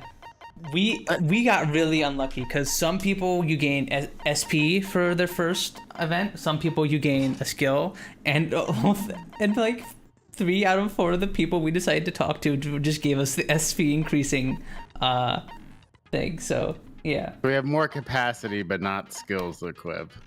Yeah, that's it. So just equip that and call it. Yeah, Boopazar is a special guest for today, Greasy. Gao won't be able to make it to stream for a bit, so... Let's begin with a basic explanation of the class trial. Oh, sorry, I didn't know if this was going to disappear. Oh. So your votes will determine the results. Anything else to say, Puns? Oh, so we're gonna do rotating guests until Gao is able to return. So, we're gonna have Melody on next week, actually. So, you guys have that to look forward to. That's gonna be great fun for me when I say Mel. Yeah. True. Not gonna be confusing at all. Yeah. Glad I remember Gao. He should return to us soon, Greasy. You won't have to remember him for long. But yeah, that's it. He's gonna have to do one hell of a PowerPoint to catch up. True. Mondo, we did change it to Japanese voices partly because as we're voicing it, if you hear it in English, it's a nightmare if you're doing the voice and you're hearing someone else's rendition of the character at the same time. So you can hear the Japanese, but we're ignoring it. Yeah. Because if we just get way too dank when we try to read with the English voices. It's just like overload, and it makes the dialogue take longer because you have to wait for them to be talking and stuff. For some reason, you can't move voices in the PC port. I don't know why, but yeah. So that's why we have it in Japanese. But yeah, so for those of you who haven't seen it in Japanese, you can now see what the Japanese dub is like. Heck yeah. Is the English dub like iconic of this game? Like, do the fans like it? I like it in a way that like some of the voices are. I think that the English dub is fine.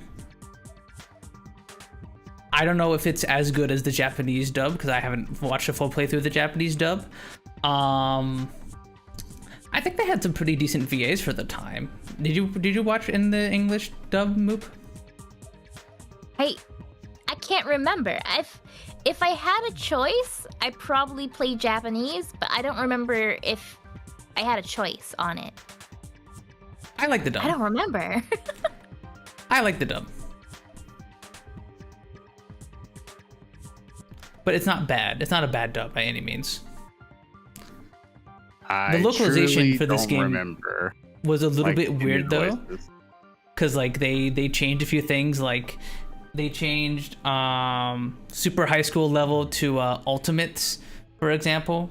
That's one of the things that they just completely changed the word from the original Japanese game to the English version. And I think that's something that stuff like that is what people have more of a problem with, rather than the actual voice actors themselves. Like I think the voice actors were all fine. Localization. Yeah. Classic, really. Yeah. So I guess I'll start us off. Yeah, let's get going. Let's begin with a basic explanation of the class trial. So your votes will determine the result. You can figure out who done it, and then they will receive punishment.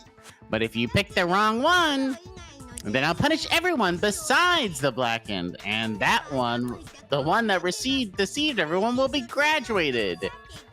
Okay then, so first off, let's talk about the murder weapon. First, we have to make clear what was used to deliver the fatal blow.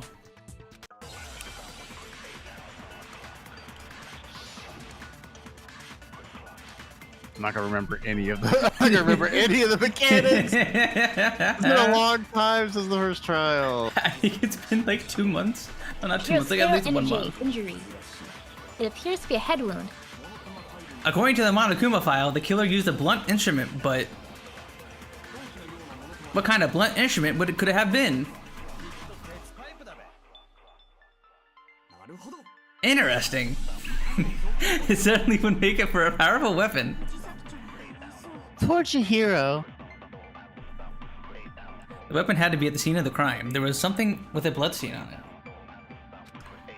Yeah, this one's pretty easy.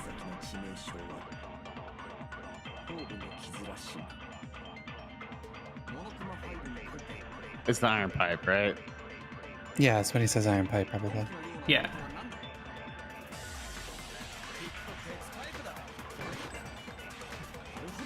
What? I missed. I missed. The delay is crazy. No QT Marshall. No. Laggy ass gun. This You have the bode slowdown well. thing. Okay, what's the slowdown thing? There Okay, you go. space. Space. I've learned it. Yeah, good thing we left the difficulty on normal. I think Is we there can a bring it down to speed up? easy if we want. There is. I forgot what button it was though. No, that's wrong. Objection. Objection! Can we agree that the object that dealt the fatal blow was the dumbbell found at the scene of the crime? It was covered in blood, and there was nothing else at the scene that could have caused the kind of injury. And the wound on the victim's head is consistent with the shape of a dumbbell. As far as I'm concerned, there's no mistake and no room for doubt on this one. You looked at her head wound? Yeah, that's so creepy. Of course I fucking did, you nitwit. I'm a fucking detective. You I'm the ultimate brain dead. detective. Probably. If you don't mind, I'll proceed from here. Let's move on to a discussion of the culprit. We're talking about the murder weapon, Byakuya. Why are you misdirecting? Although I believe the criminal behind this heinous act is already quite clear. What? For real? Chihiro's killer is Oh wow, he's really moving us along. the fiendish serial killer, Genocide Jack. Genocide Jack, the fiendish serial killer. Did he really kill Chihiro? A new element has been added to the Not Stop debates. Would you like to hear more? Yeah, I think I do too. Not at all. Wait, no, bro. No. Wait. I cooked the wrong thing. We're good. Let's go. Okay, you're We're all fine. talking. No. Oh, is this okay? It's a little Culprit pink is letters. Genocide Jack. I'm sure of it. What's the new thing? He's The close as far as pink I'm letters. concerned. You gotta like That's shoot him out. impossible. Shoot him away if they're blocking you. Why? What makes it impossible? Well, I mean, come on. There's no proof of it. Hey, so speaking of Genocide Jack, I don't know who that is. Thanks for me contributing. Thanks for your contributions. The thing Vyakio showed me in the archive, one look at that and anyone would be convinced. Yeah. So what the ones in purple? What do we think I think that that's is? just noise. You have to like, you can like, it will block you if you're trying to like destroy a statement and it runs into it. You have to like shoot it with the other trigger, I think. I'm trying to remember the Another keyboard keys. trigger. I think I used a gamepad when I played this. Okay, I'll try it, but Yeah, it shows that this was the work of Genocide Jack. I replay. Yeah, try to like, Do the right trigger. yeah, like try and like shoot like the pink letters.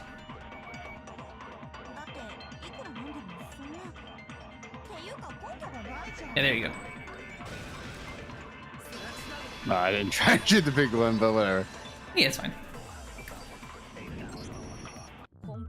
I might know one reason why he could be involved. What? I found this file while I was looking around in the archive in the library. I guess it's some kind of confidential file the police put together about the Genocide Jack case. What? That's kind of weird as shit, isn't it? What was something like that do to the library? The why of it is probably more trouble than it's worth, so let's forget about that for now. More importantly, it outlines all the specifics of every Genocide Jack case in exceeding detail. According to the file, there appears to be two defining characteristics in every Genocide Jack case. The first is that a bloody message is found written on the scene of every murder. Oh, that's right. Boob lust. I love the fucking face rapidly going back and forth. Indeed. Ubi vibrates at you aggressively. Oh, he's vibrating so hard. Well, he's talking about boobs, so you know. We gotta Yeah. get a good Hifumi clip so we can get that the Hifumi glazer again on your socials. Yes. Okay, I made the clip marker. No, it's actually bloodlust. More important is the other characteristic, and it's something that's never been made public. Never made public. What the hell is it? Why don't you tell them, Makoto? The other characteristic of every Genocide Jack case, which the world at large doesn't know. If I'm not mistaken, has to do with the positioning of the body. Yeah. Apparently, in every Genocide Jack case, the killer suspends the body in a certain way. Other than the killer, the only people who know about this are the higher-ups in the police department. However, Chihiro was most definitely suspended in the same way. So, how did the culprit know about this, when only high-level police officers were aware of it? There's only one logical answer I can think of. It's because the culprit in this case is the real Genocide Jack. Okay, every time we get this, are they always vibrating? Is it only for emphasis? They're always vibrating. I think it's only for emphasis. I'm gonna keep an eye on it now and then like see. Yeah, I'm definitely looking out for it. Also, Yeah, Byakuya, you did tell us that your entire family has access to the file because Yeah, he did kind on of the like council. You kind he- of told us everything. he did kind of just be like, yeah, I'm a part of the Illuminati basically. I control the world from the shadows. Hell yeah. My dad's like the Illuminati. My uncle works at the Illuminati Corporation. My dad's gonna get you banned from Xbox. No fucking way. So you're saying Genocide Jack is one of us? Yes. In fact, it's Toko.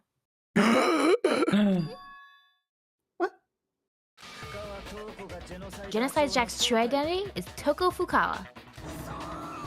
You lie! What? Hey, okay, wait, hold on a sec. Toko has like bloodophobia or whatever, remember? What kind of serial killer is afraid of blood? Is Toko Genocide Jack? The answer is yes and no. Another riddle? Man, why is this gotta be so complicated? It's a riddle for sure, but I feel like I understand it. What it means for Genocide Jack to be Toko, but also not be Toko. The answer is that she's not just one person, but multiple people, right? She's Hang on, I need to go into my mind palace.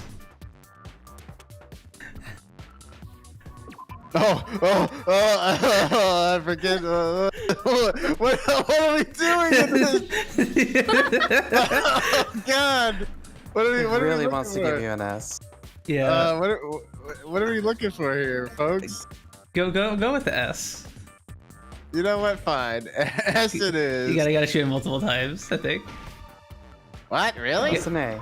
Yeah. That's an S. All right, fam. What are we thinking? Schizo. Hold on. Really? Is this really where this game is taking us? You gotta That's shoot kind it of multiple times. that's kind of an outdated way to refer to that. Yeah. Schizo type? Oh. 15-year-old blocking, yes. game. I can't wait to say what it talks about Chihiro not being their assigned gender at birth. I'm sure it's gonna be really. Oh yeah, I'm sure it's gonna be really understanding. I'm sure it's gonna be really sensitive. Oh, there you go. You did it. Wordland 3. Hey. Complete. Is it because Genocide Jack has a split personality? Huh?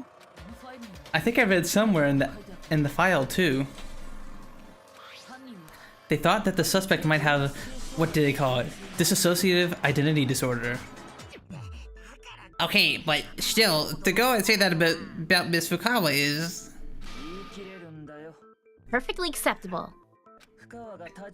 Toko's strange behavior after seeing the body is proof enough that she has a split personality. The one thing that shows Toko could have had a split personality has to do with her behavior. You're talking about how she started acting totally different than usual, right? That's right. Think back. She fainted when she saw Chihiro's corpse, and then when she woke up... I'm fine. I'm fine. God, I hate her face in this.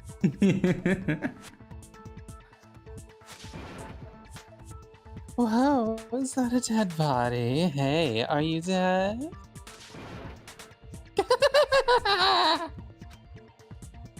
She must have hit her head real hard when she fainted. The world has a front and a back, a top ending and a bottom, a sea of truth and a web of lies. This is quite concerning. I mean, she sounds completely different. She was acting funny, that's for sure. That melancholy tone of hers completely disappeared. Don't go assigning objectives to my tone without permission. Not to mention, once she regained consciousness and saw Chihiro's body again, she was utterly calm. In other words, within her is one personality that can't handle blood, and one that obviously can.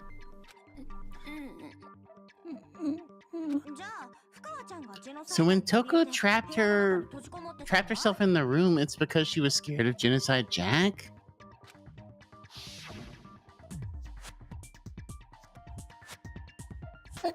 I won't let Genocide Jack have control. I'll just drive out the killer, drive out the murderous fiend. The reason she locked herself in a room wasn't to keep others from getting in. It was to keep her other personality from getting out. What? Toko was afraid. Afraid of the murderous fiend inside of her. Of killing even more people. How? Yeah, how can you know all this? I do believe you misunderstood her. What she's trying to say isn't, how can you know all this? No, what she wants to know is, how could you tell them? Huh? Wow, she really loves saying, huh? Huh? Last night, before Monokuma gave his mode of speech, Toko and I had a strange conversation. Puns in the background. I heard a loud noise from the kitchen, so I was checking the shirt, make sure she was okay. She told me a most interesting story. She said a murderous fiend lived within her, and she was afraid it could appear and attack at any time. And that trepidation is what caused her to have such a bleak attitude. Isn't that right, Toko?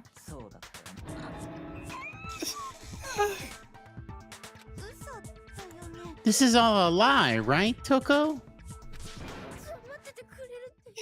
You said you wouldn't tell anyone. What? You promised. I can't believe you lied. You have only yourself to blame. You came to me with your tragic little backstory. I didn't ask you to. This is the real world, not some romantic fantasy fairy tale.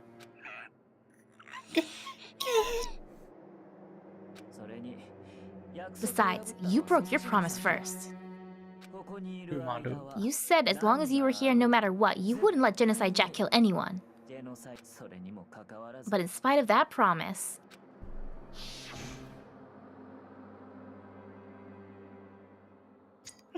I'm sorry, I couldn't keep a promise. But don't worry, never again.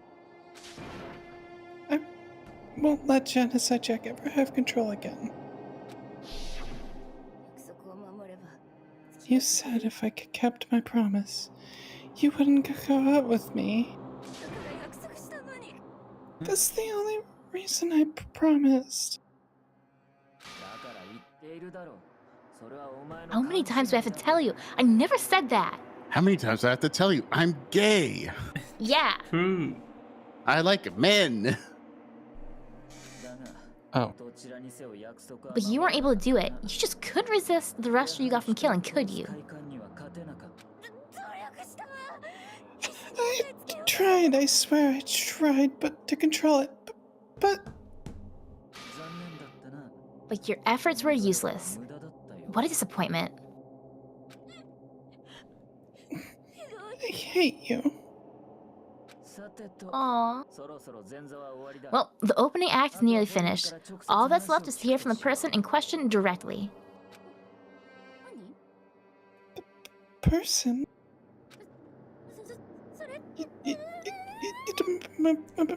Mean. Toko's body suddenly lunged backwards. A huge thud echoed across the courtroom, but in the next second... Power stance. Hell yeah. Oh, hello there. It's me we were hoping to see. Holy shit. God, what the heck? So you figured it out, huh? Well, whatever. What are you gonna do? I am the ultimate murderous fiend, Genocide Jack. Or better yet, let's go with Genocide Jill. What the fuck is this? Toko, what happened to you? Not Toko, that's a loser name. What happened is a textbook split personality.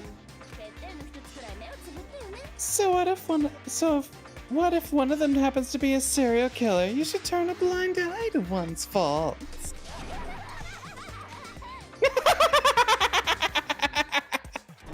Oh my god, that's an amazing laugh, Cat. She's so intense.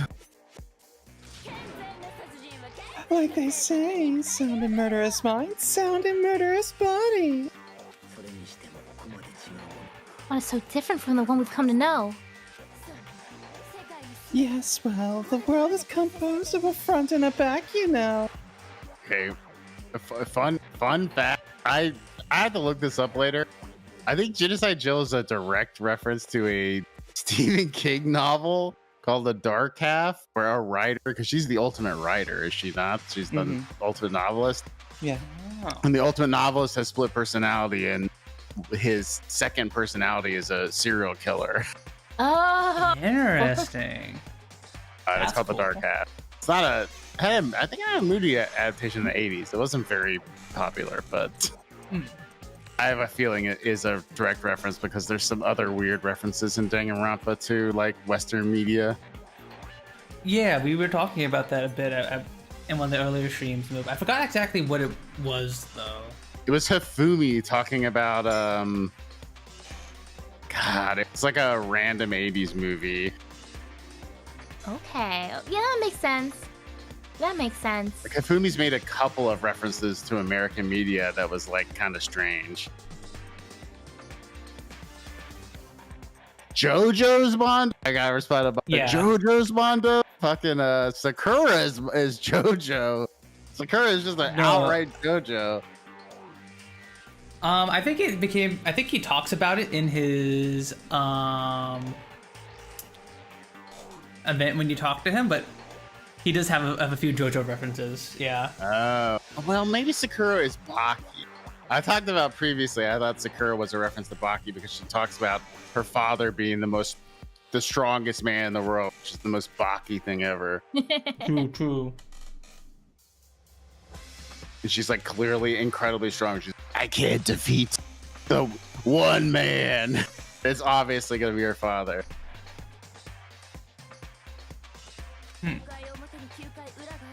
Just like how every inning has a top and a bottom, or how the depths of every truth lives a little line. A top and a bottom. Behind every dark and gloomy soul lives another that shines as bright as the sun.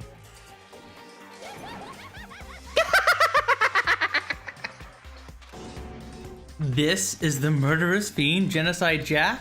This is beyond insane. Miss Jack or Jill, can I ask you a question? What's up? Some of us think you might be the mastermind behind our entire situation. What are your thoughts on that? Well, I'll tell you, I'm the mastermind of all masterminds. Just kidding. Then it's not true? Of course it's not true. How dare you try to link me to that creepazoid? Kuma vibrates angrily. And another thing, the police and government and society in the outside world are totally powerless. I mean, they just let this idiotic, bloodthirsty maniac go buck wild all over town. Sure, I'm a bloodthirsty maniac, but life is pain, right? To live is to hurt other people. I watched the anime and I do not remember this at all. I remember this. It's a necessary evil if you want to survive. The act of living itself causes pain for everyone. Just kidding again.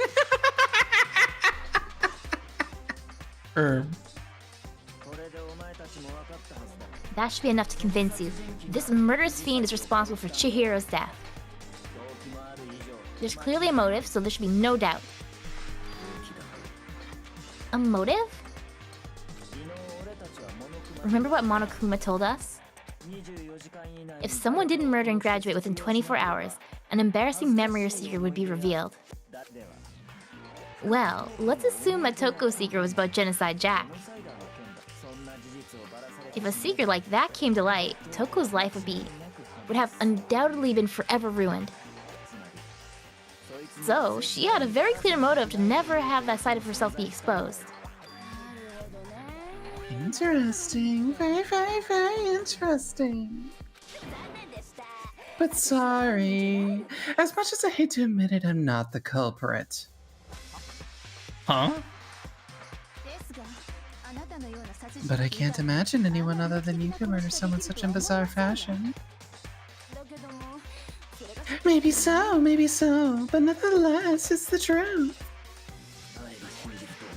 Do you really expect any of us to believe you?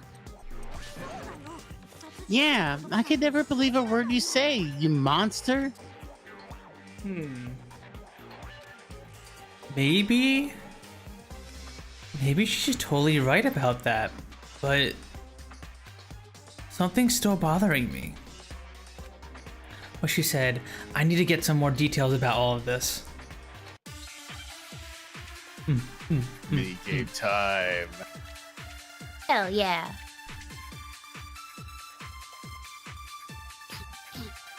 Don't. Sorry, but I didn't kill anyone. You say that, but you really expect any of us to believe it?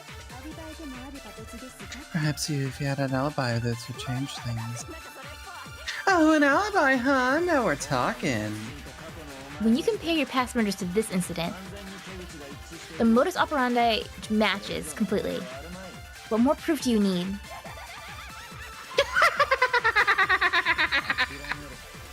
Give it up, you killed her. Okay, I have to just focus on remembering Chihiro's body. That must have the answer. Did anyone even read the secondary? The modus operandi is probably the shot. Yeah, that should prove that what she said isn't quite right.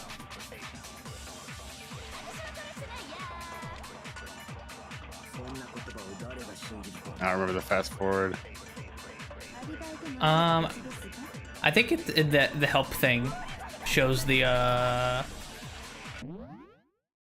Does it show the controls? Oh, the slow button? It was space. No, I know the slow button. Fast forward argument is control.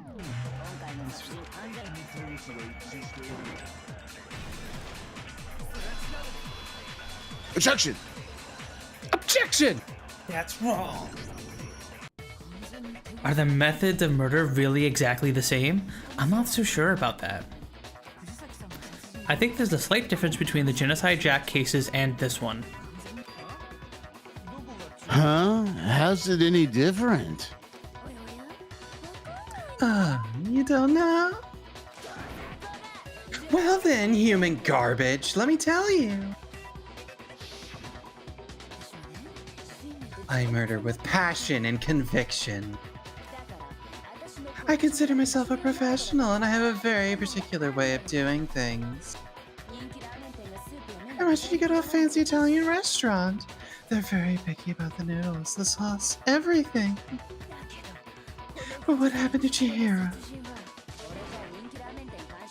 It'd be like if that same Italian restaurant started using ragu, Chef Boyardee. This is no creation of mine. Let me rephrase that in a way that maybe makes more sense. There are two clear differences between the Genocide Jack cases and this one. There's one clear difference between the murders. In the photos from the other Genocide Jack cases, look at the neck and the stomach. Here you'll see a clear difference. Victim's fatal injury. Surely it's the victim's fatal injury. I think so. For one, the cause of death is different. In the Genocide Jack murders, all the victims were killed in the same way. According to the case file, they were all apparently killed with a pair of scissors. But Chihiro died from a blow to the head, right? Ah yes, that is remarkably different from the other murders. Wouldn't it be strange for someone who kills the same way without fail to suddenly change their method? And there's one more conflicting detail. That's right. In my recipe of murder, if the bloody message is the tortellini, then the arrangement of the body would be the pesto sauce. Yummy pesto. Could you please stop comparing killing people to cooking? So, are you saying the other difference has to do with how the body was arranged? That's right. The second difference is related to how she was suspended. In the photos of the other Genocide Jack cases, all the other victims were stabbed through their hands. Here you'll see a clear difference. I think What was used? Yeah. Because it was an electrical cable. Dude, she really hasn't had anything to eat in a bit, Mondo. Considering she's been hiding in her room for like the past hours or whatever. Do you remember what the killer uses to suspend her?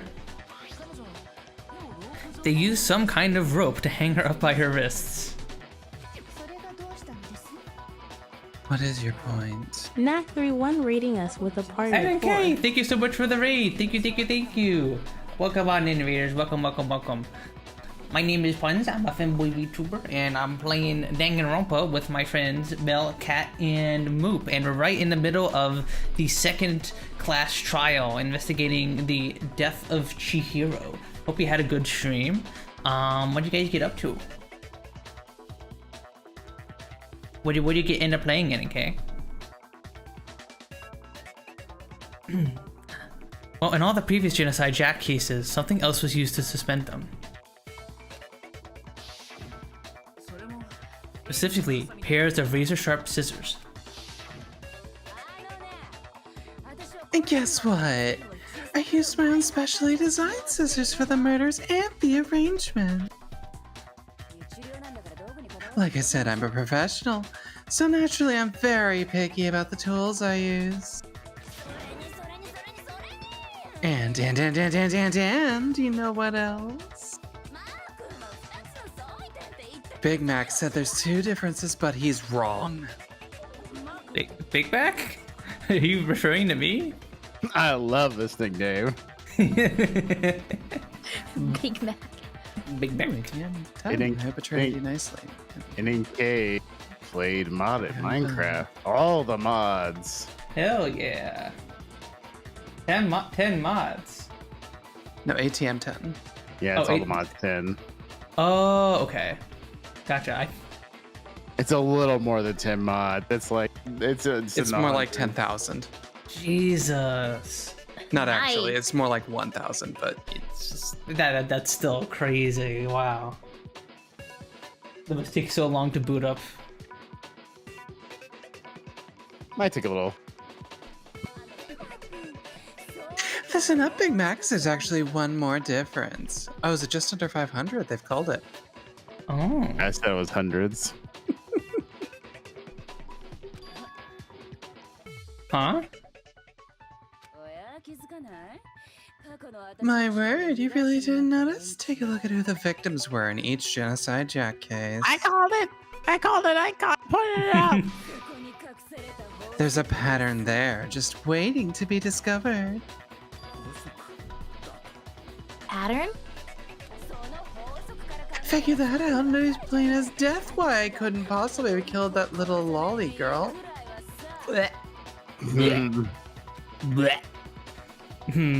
Let's see. There's a pattern surrounding the Genocide Jack victims, and Chihiro doesn't fit in it. If you look at the names of every victim, what you'll notice is... I think I figured it out. I know why she couldn't have killed Chihiro. Because Chihiro was a girl. Is it because Chihiro was a girl? Bingo! Bullseye! Right on the money! What are you talking about? In all the Genocide Jack cases, all the victims had something in common. Oh god, it's gonna make me read all these names. Ken Harada 32, Mitsuhiro Honda 17, Shoju Kaku 23, Kano Issei 14, Takeshi Yoshida 30, Komatsu Nataro, Takefumi Gondo, She did that now here. Takeshi Mamasume, Hyoto Yubijiba, and there was no end to it. I bought so many of those. They were all guys? That's right! The people I kill with such passion and conviction are all adorable little men.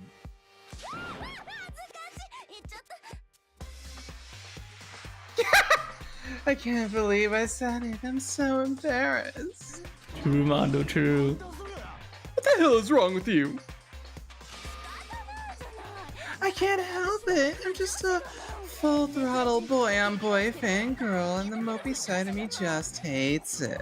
That's not a surprise.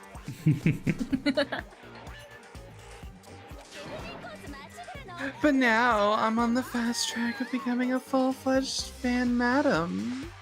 Probably Fujoshi. Is probably Fujoshi what she said there. Yeah, I think so. I don't know if Fujoshi was in the as much of a known thing in 2010 as it was today. When this was published, I don't think that was super widespread in Western. Might be an older term.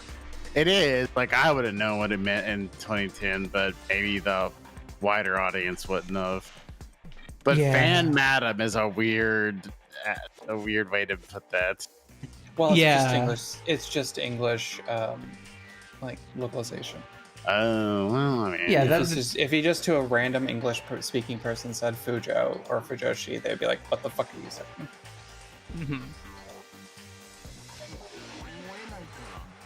Now, like, amen, adorable little ones like puns. No, I'm not adorable. No. Fujoshing out. So since Chihiro was a girl and not an adorable little man, you wouldn't kill her? When Italian chefs suddenly start making ramen, just because they're both noodles, don't be stupid. I make ramen. Fusion cuisine is very, very popular. True.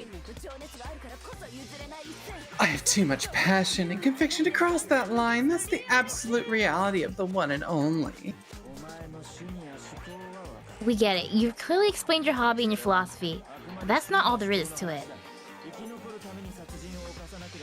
It's a different matter entirely, when you're forced to kill in order to survive. Quiet, lowly cur. Lowly cur? I would never kill for a reason as petty as mere survival. And if by some fluke I did kill to survive, why would I bother with the message and arrangement? It'd make me the obvious suspect. That does make a lot of sense. Plus, whatever reason I had for killing, I would never leave out my prized scissors. Who would go out of their way to use a big, stupid, heavy dumbbell? Maybe you used the dumbbell because you couldn't find any scissors in the school?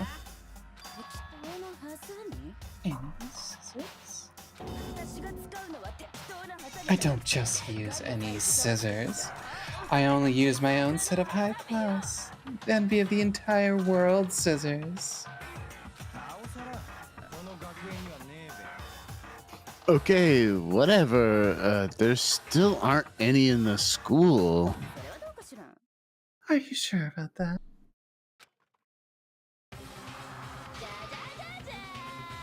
Da da da da! Iconic. God, she's fully equipped! That's right! That's so I can kill anywhere, anytime. Why would I resort to dumbbells or rope when I have my trusty scissors by my side? Go ahead, tell me I'm wrong. You can't, can you, gutter dogs, all of you? Not to mention, I have no clue how to tie a good knot, so rope's totally out of the question anyway.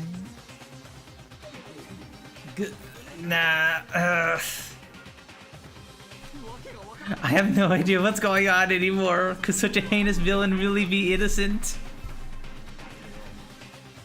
But the bodies was really suspended, right? And nobody but the police knew about that. voice break it down a little bit. Sorry, I have to jump so far, honey.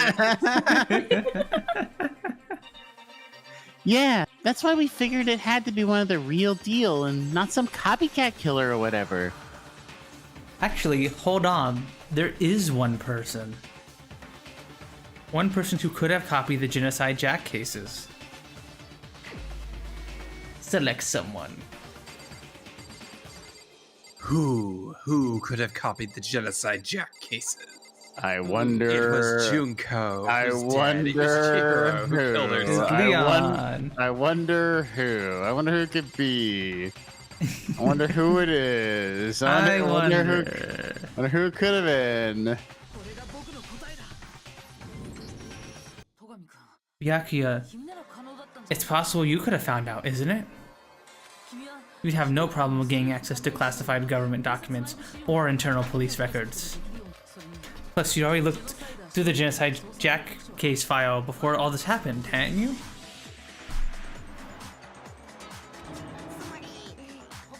Are you saying Mr. Togami did it?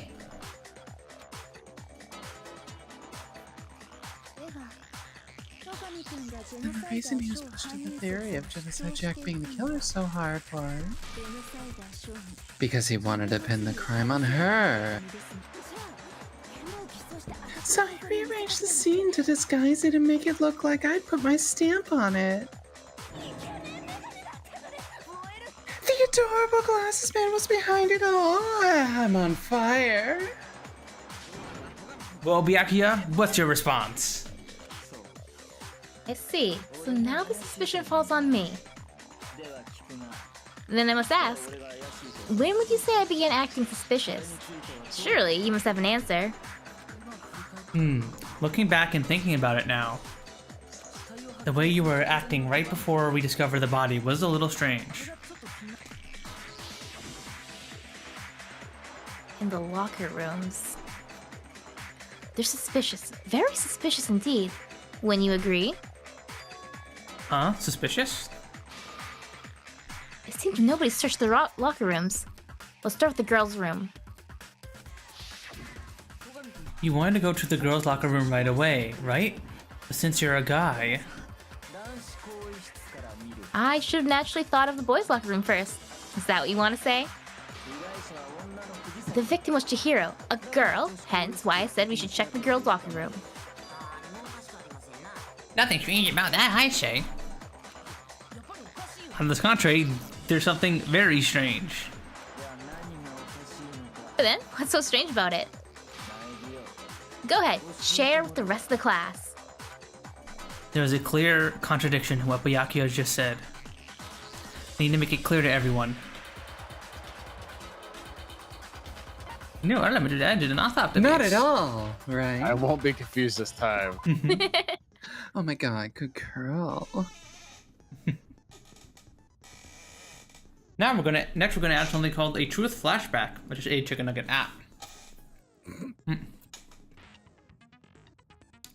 Give me a second. Yummy. Choo choo choo. Nom nom nom nom. Actually, this should be Monokuma speaking anyways, shouldn't it, Mel? Is it? Think not Monokuma? I would imagine Monokuma's the narrator. If you aim at a weak spot and hold the left mouse button, then you'll memorize that weak spot. This memorized phrase can only be shot once as a single truth bullet. If you shoot or change the truth bullet, it will disappear from your truth cylinder. However, you can use this flashback feature as many times as you want. If you don't seem to have the answer to a lie or contradiction in your loaded truth bullets, it might be wise to memorize a different weak spot and use that to make your case. When's the next best time to flashback? Oh god, I missed it. In that case, though, I will say that if you don't use a flashback, you won't be refuting anything. Well then, good luck and have fun. Okay, well, I didn't Basically, you're looking for a statement that's a contradiction to another statement. Yeah. So you want to grab that and then shoot that at the How do I grab it?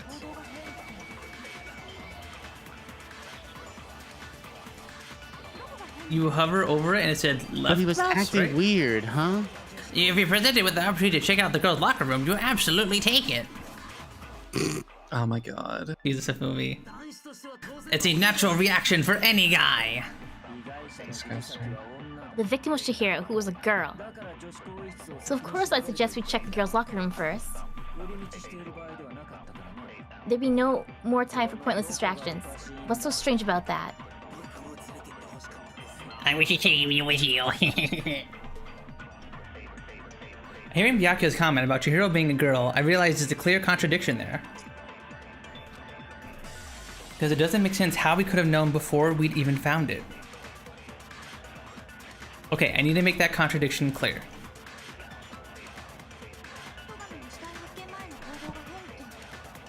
So what I'm looking for? When he says the victim was Chihiro? I think you're trying to take before he found the body and then shoot the victim with Chihiro. So I have to grab the file from before? Yeah, you have to grab it from before and then shoot it down.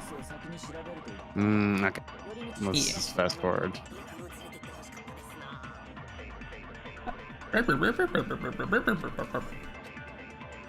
So I grab this first thing?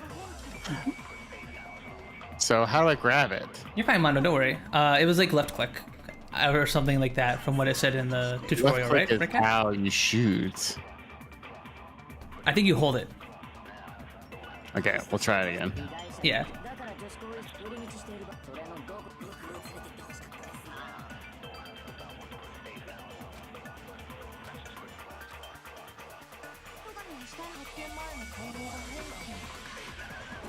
There you go.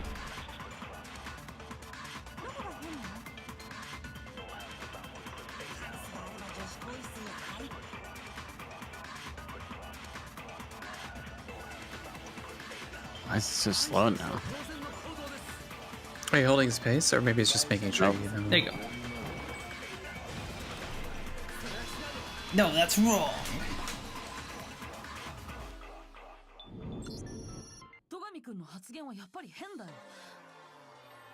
I'll tell you what's so strange about that.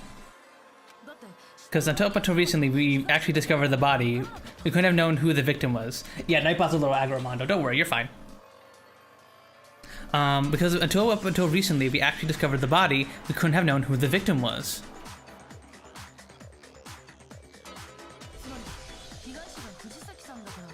So your claim that you went to the girls' locker room first because Chihiro was the victim doesn't hold up. I see. That's a good answer, I must admit. Interesting. Very interesting indeed. But your reasoning is still too weak. Huh? What's wrong? Is that it? Surely you've got more than that. Go ahead, show us. Excuse me. What's with Byakuya's attitude? It's like he doesn't even care. I've got him cornered, but he's acting like it has nothing to do with him. What's the matter? You're not finished already, are you? There must be more to it. There is, I think. There is more to it, I think about it. We just talked about differences between this case and Genocide Jack's incidents. The proof you're looking for is hidden in there. Oh? Proof that I'm the culprit, you mean? The difference between this case and the other Genocide Jack murders. The evidence that proves Byakuya is responsible is hidden in there? What could it be?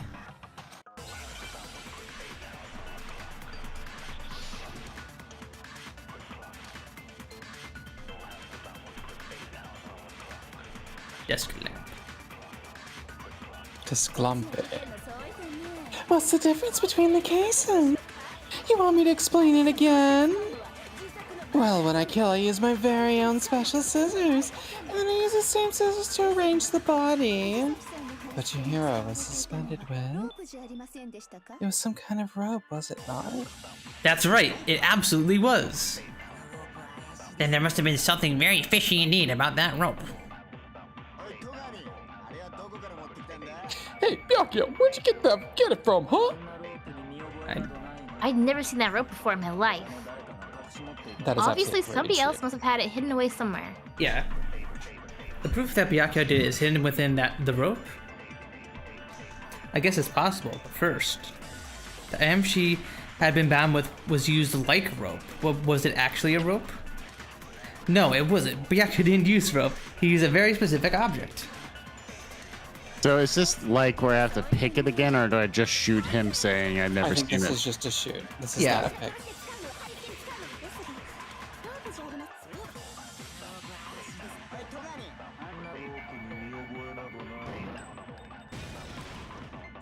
Objection!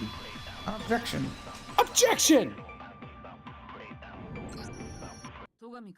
Actually, I'm pretty sure you have seen it before. Because you see, that rope, or should I say, that extension cord. What? An extension cord? Byakuya, you've used the extension cord in the library more than once, haven't you? And the same extension cord was in the library all this time. Went missing after the murder.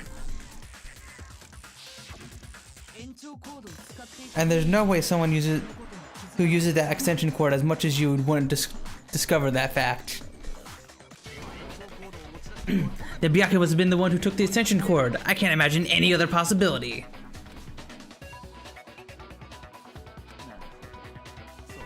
That's really what you think? Then your conclusion is something like this.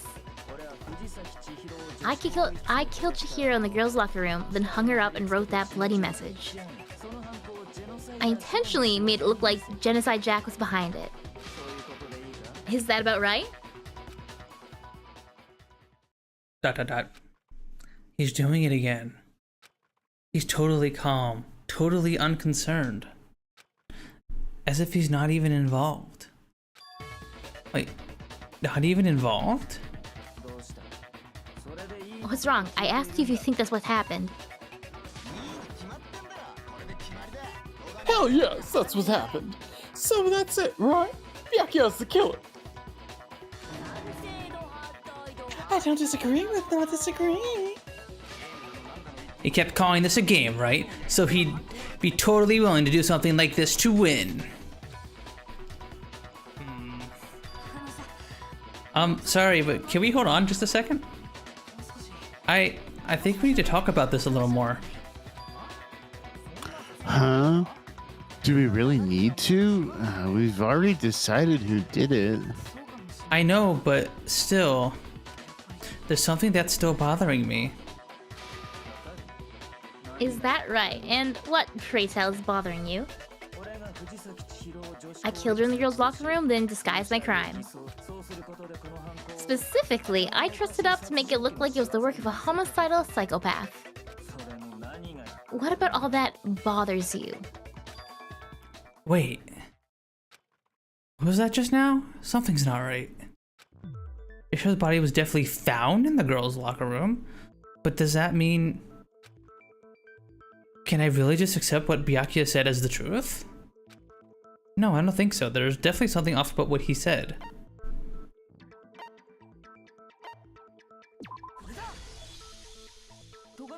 You see, he killed Chihiro in the girls' locker room, right? Are you sure about that?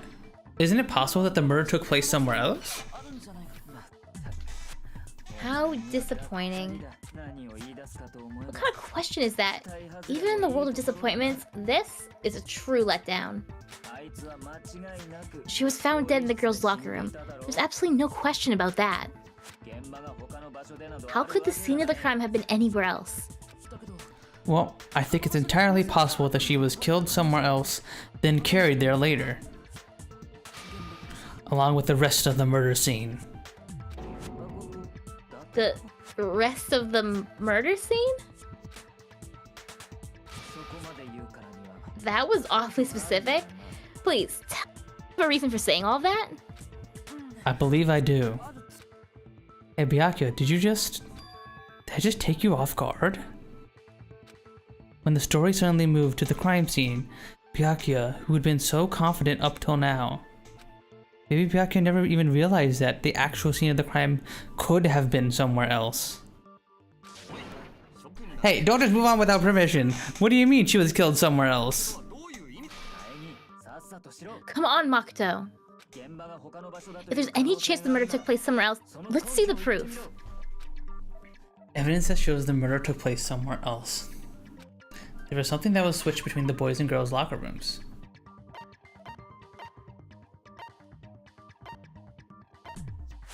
The booblast. Oblust. This is one of them. The carpet or the posters, yeah. Yeah, I think this is the one they actually want, though. The proof that she was killed somewhere else is the poster that's hanging on each locker room. I've been drinking too much. I'll be back in 2 seconds. Your proof is Oh some my god, me posters? too. What do you say? You guys are a BRB? Catherine's beer being the P, and you know what? So am I. We've been drinking alcohol. Okay. We can take a quick little break here, if need be. Just a quick one. Just a really, really, really quick one. Okay. I'll say this because I can hear her peeing in the other room. Okie dokie.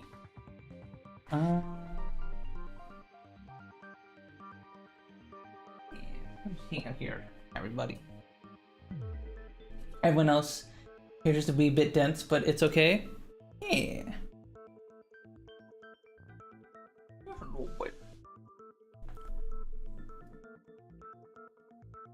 Although to be fair on their part, I don't think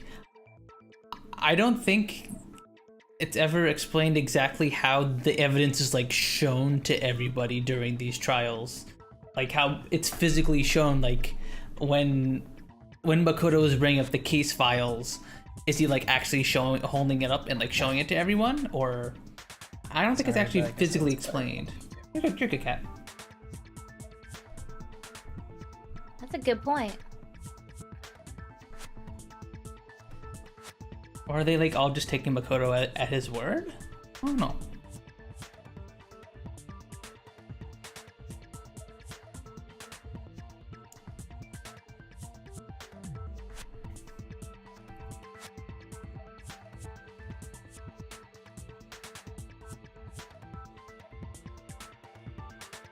Makoto has everything stored in his brain.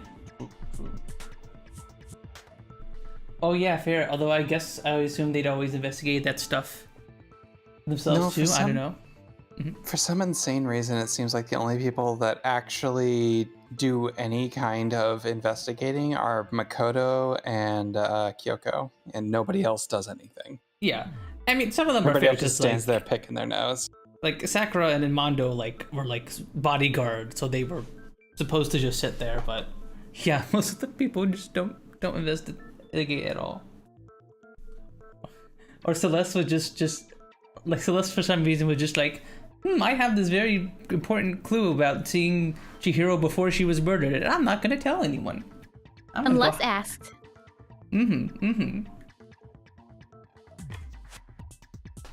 Unless asked in the location at which that the clue was discovered.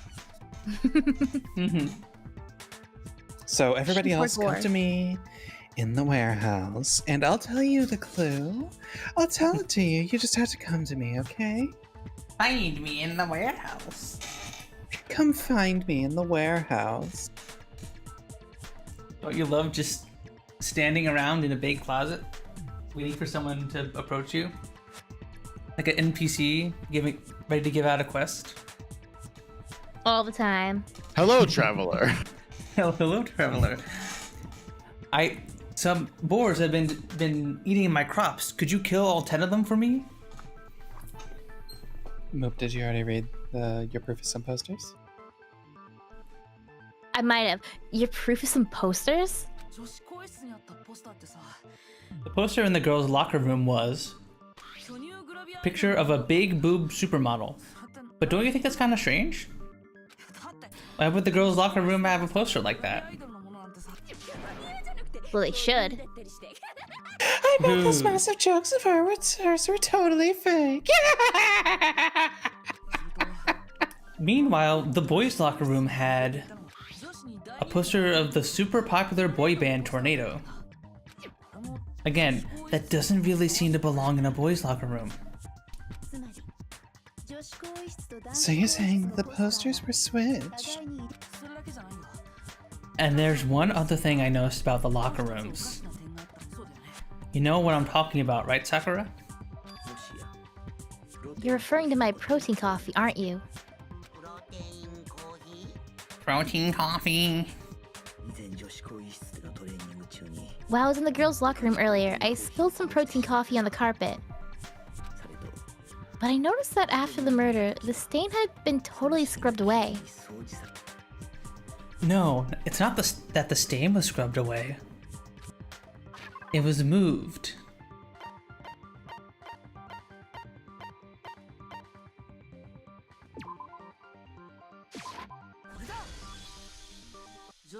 Stain on the girls' locker room carpet wasn't scrubbed away. In fact, I found it on the boys' locker room carpet. That's definitely the stain from my protein coffee. Then does that mean the carpets were switched too? But why would anyone do that? To move the murder scene from one locker room to the other. It's certainly plausible, don't you think? What? In other words, in order to completely swap the scene of the crime, the blood-stained poster and the carpet were moved along with the dead body.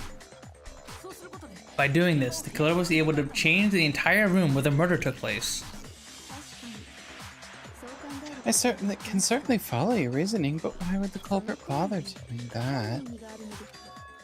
Huh? Why would they go through all the trouble of switching the scene of the crime? Actually, an even bigger question, if the murder did take place in the boys' locker room, then how did Chihiro get in the boys' locker room in the first place? To get into locker rooms, you have to swipe your e-handbook across the card reader device.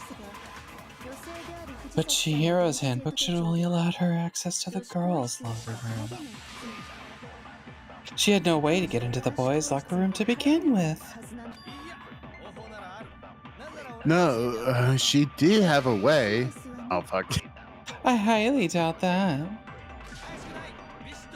Shut up. I'm telling you, I know she could have done it. Is he right? Could Chihiro really have gone to the boys' locker room somehow? Yeah, if she took the e-handbooks from the front. Yeah.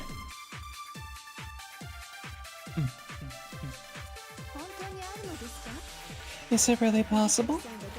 Could Chihiro have gotten into the boys' locker room somehow? Ah, I've got it. She must have hacked her e-handbook.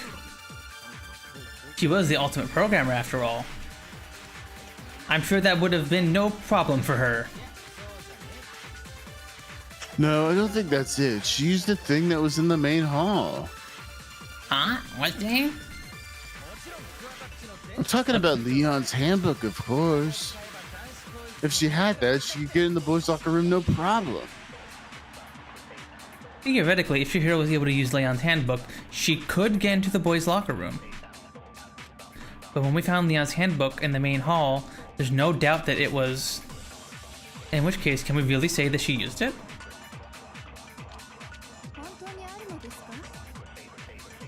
Alright, which one are we looking for? Leon's handbook. Yeah. Because that was highlighted and that's wrong. Mm-hmm.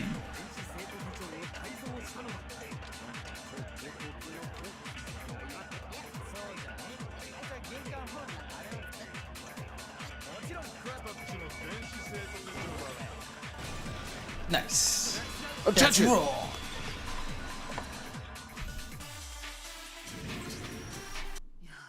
No, I don't think Chihiro used Leon's handbook. Why not? Because Leon's handbook was broken. Oh, well then, yeah, I guess that'd be pretty impossible, huh? I'm still struck silent by how quickly you gave up. Plus, isn't there a regulation against using someone else's handbook? Actually, the rule states that loaning your handbook is prohibited. It says nothing about borrowing one. In other words, you could borrow a dead person's handbook all you want and you'd be safe. Yep. Hit the nail square on the noggin. Of course, if it was broken, that wouldn't make any sense anyway. I ate chicken nugget. So then she must have hacked hers, like I said. She used her ultimate programmer skills and... Bzz. You can't fix an e-handbook. The instant you open one up, a security buzzer starts blaring.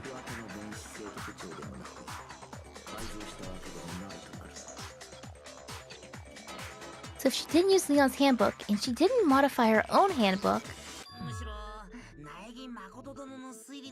Maybe Mr. Nayagi's initial assumption is just wrong?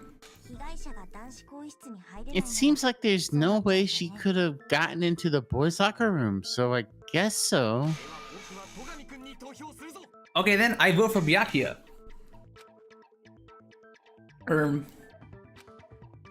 Is that it then? Chihiro was killed in the girls' locker room, and Byakuya's the one who did it? Really?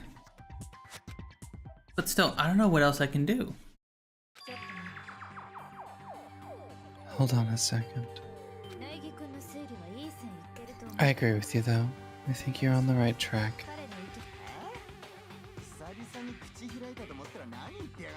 What the? You finally decided to open your mouth and that's what you got to say? There's no way she could get in the boys' locker room, right? So... Why are you so sure she couldn't get in? There's still one other way she could have gained access. What? What are you talking about? What other way is there? Well, to explain that, why don't we take a little break from the trial? I'd like you all to come see something. Wait. Just what do you think you're doing? Don't worry, this will make the whole trial more exciting. I'm sure that thought must please you. You got your feedback, Mondo. Huh? I'll make things more exciting? Well, alright then. I declare an official class trial recess. Huh? For real? Now then, what is it you want to show us? It better not be boring or I'll be very unhappy. Oh, I have no doubt I'll meet your lofty expectations. So shall we go? But before I even knew what was happening, the class trial has been put on hold. We headed off with Kyoko in the lead. And where she took us was...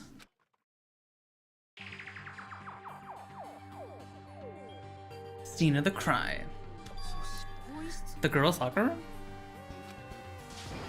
We've already searched this place from top to bottom. Excuse me. What are you trying to pull, Missy? I'd like you to examine the victim's body one more time. You want to check it again? Be sure to examine the entire body very carefully. Take your time. Ooh. Examine her carefully? Like using our hands? No, wait. It's probably best if I Actually, don't... not you, Yamada. You don't get to touch the body. Yeah. Go away, actually. Yeah, no. It's probably best if I don't run my hands all over a girl's dead body. It's not like that I'm creeped out or anything. It's just based on religious grounds, you know? Very well, I'll do it. But you're a girl. You shouldn't have to touch a dead body. Just let one of the boys do it. No, it's okay. I think Chihiro would rather have a girl examine her. so just leave this to me. Sakura. What is this? Some secret girl on girl action? Is that what you two are on about? That's not it at all. Stop screwing around. Okay, here I go. I'm sorry, Chihiro. Please excuse the intrusion. Putting her hands together for a brief prayer, Sakura then began to quietly examine her body. Be sure to check her entire body. I believe we will solve this particular mystery. Her entire body? I know you say that, but... What? This is... What does this mean? Oh god.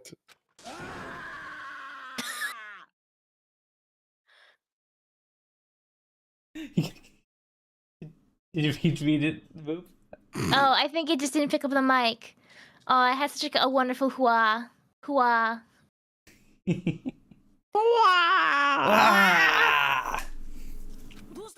What is it? Not possible. It's not possible. Sakura's eyes were staring wildly at Chihiro's lifeless form. Her massive frame trembled. This girl is...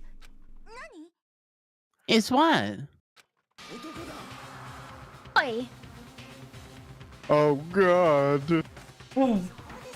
Ah, I see. So she was actually a he. Interesting. Thank you for confirming this fact. Oh my god. I fully chased her. True. What? Okay, never mind. You're joking, right? I wouldn't joke about this. Hi, silly. Hi. Then that it's really true? Chihiro was a guy? Case file added. Penis. Hmm? Oh, what? You guys didn't know? Heck, I knew that right off the bat. Chihiro Fujisaki was totally a guy. Oh god. Then he was a cross-dresser? I'm really on fire. I wish I had killed him. So, what's that Kyoko wanted to show everyone, huh? Interesting. I think Chihiro is the first instance I ever encountered of a cross-dresser in I think in any media, actually. I think it was Chihiro. I watched Law and Order. I love that one. Nope, actually I didn't. I watched Castle though. Yes, that certainly does make things much more exciting. Now let's ride this wave of excitement back to the courtroom and get back to the trial.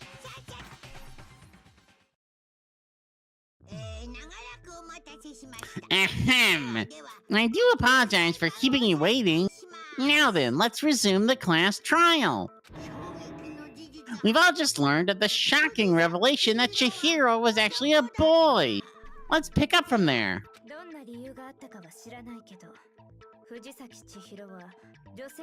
Yes, well, I don't know his reason for hiding it, but the fact is, Chihiro was not a girl, but a boy. Bleh. I have feelings, but... Yeah, I think this would be saved for a discussion at the end of the trial. 2010 feelings. To think that Chihiro was actually a guy. Oh, it's so fucking telegraphed. I got it. True. You guys were clocking it. I think even Gao clocked it as well. What? Nothing. I'll show you later when you're older. I didn't mean it like that. We'll tell you when you're older, Puns. We'll tell you when you're older. Oh, I should have forgot her perfect. True. The thought that had never even crossed my mind. And because the victim was male, he would have had no problem getting access to the boys' locker room. Assuming his handbook did, in fact, list his gender as male, then Yes, that would be true. Of course his handbook said he was a boy. He's dressed like a girl, but he was a boy through and through. Monokuma! Monokuma, I expected more of you, Monokuma! No! I thought you were in camp too! I thought you were cool! Monokuma not woke. SMH. So then there should be no issue with Makoto's initial assertion. The victim was killed in the boys' locker room and was then later moved to the girls' locker room. And the killer could have easily used Sayaka or Junko's handbook to get into the girls' locker room. So Chihiro really was killed in the boys' locker room?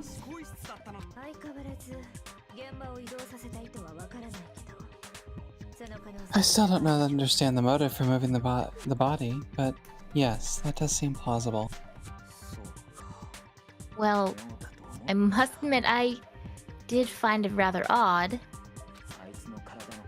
I knew he felt a little off. That was a certain incongruity to his female body. This is the most titillating situation. So now everything has become connected. All the mysteries have finally become clear. Okay, well, connected or clear or whatever, we still think you're the killer, remember? Very interesting. This has become very interesting indeed. He's off in his own little world. What about you, Makoto? After everything we've learned, do you still think Bigotry was the killer? Well, Sorry, beyond I'm the slowly doubt. forgetting English. Well, without a doubt, Byakuya is the one that made Chihiro's death look like Genocide Jack did it. But I think he might not actually be the killer after all. Uh-oh. Oh. What? But aren't you the one who accused him in the first place? He just seems too easygoing about all this. Like he's enjoying solving the mystery. The way he's acting, it makes it seem like it doesn't have anything to do with him. And do you think that might be because it doesn't have anything to do with him? Plus, the evidence he left behind was a little too, how do I put it, overt. He consciously chose to use the extension cord, knowing it would connect him to the murder. At least that's how I see it.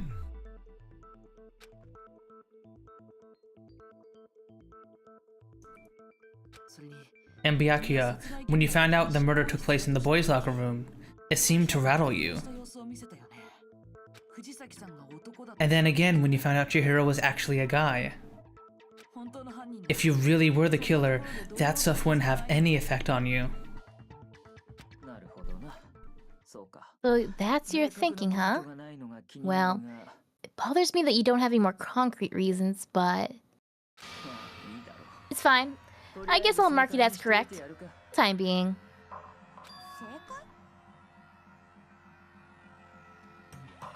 Mark it as correct? He's right. I'm not the culprit. I just happened to come across the corpse in the... Wait, what? Come across the corpse in the girls' locker room and decided to alter it. Are you fucking with us right now? No, I'm not effing with you right now. I'm telling you the truth. Well, I find it very hard to believe. Go ahead, find it very hard to believe. You're free to be executed along with the rest of us.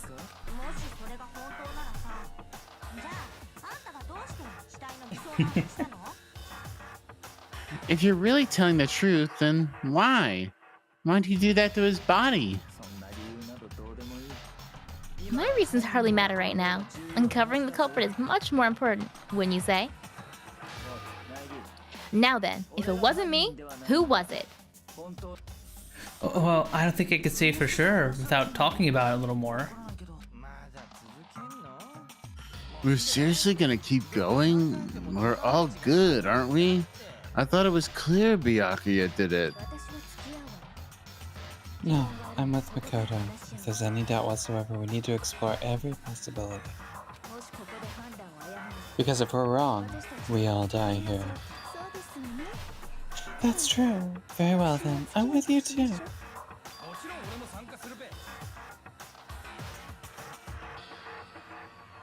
That's you, Damn. me. Damn straight. Count me in. Do you not have a mind of your own?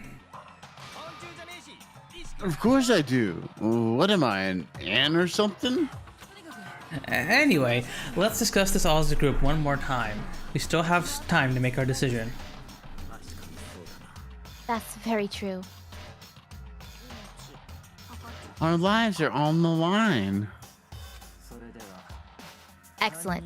Then shall we resume our game of hide and seek? Yeah, Mondo, true. We can get Byakuya out of here too. Whenever we find the killer, just send him along too. But Byakuya didn't do it. Then who's the real killer? Who murdered Chihiro?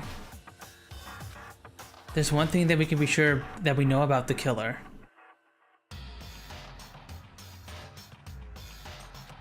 The killer was able to gain access to the real murder scene, which means...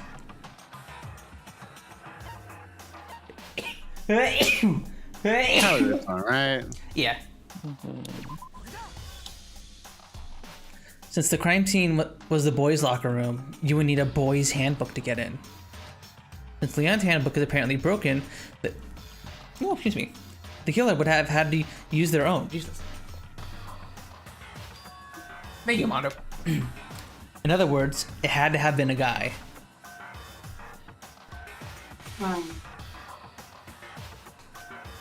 But that's still not enough. I need to find some more clues.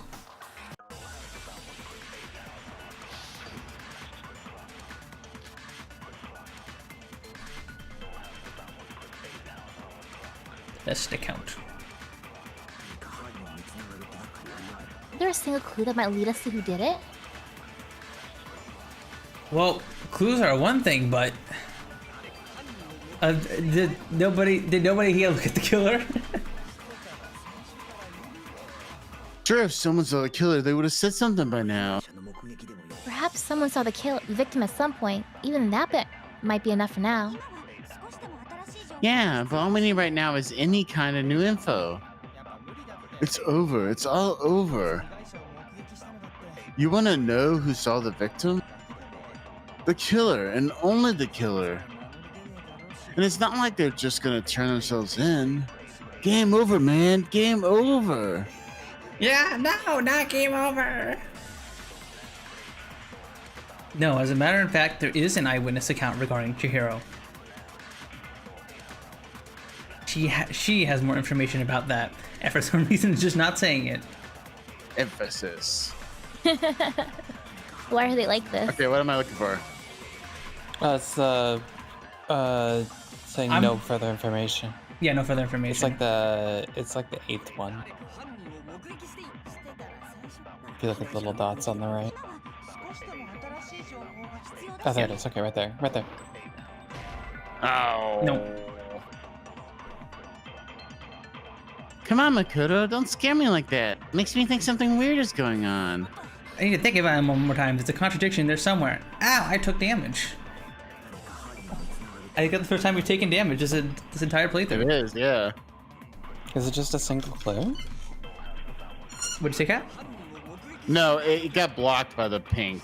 Oh, it got blocked.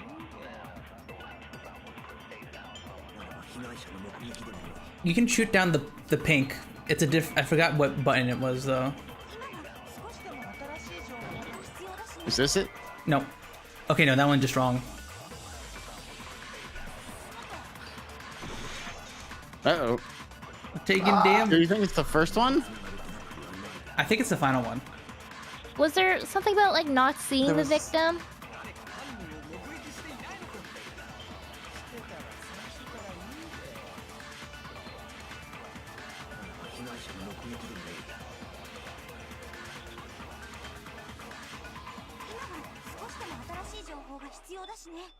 Yeah.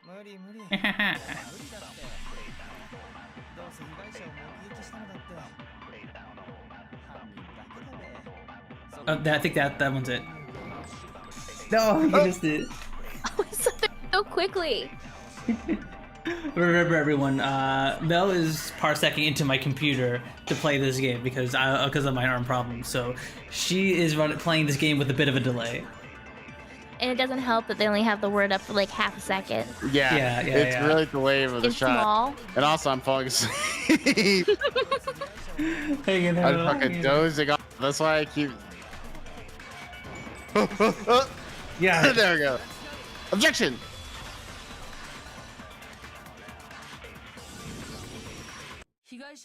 I believe someone else did see the victim before he was murdered.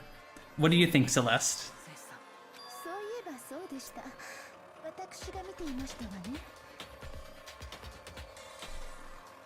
Now that you mention it, yes, I did see. Huh? Really? Oh, but I suppose only Makoto knows about them. The rest of you had no idea, did you? That is why you're all making such ugly noises. Whatever, just hurry up and tell us. It was last night, right before nighttime. I saw Chihiro in the dormitory I saw Chihiro in the dormitory warehouse.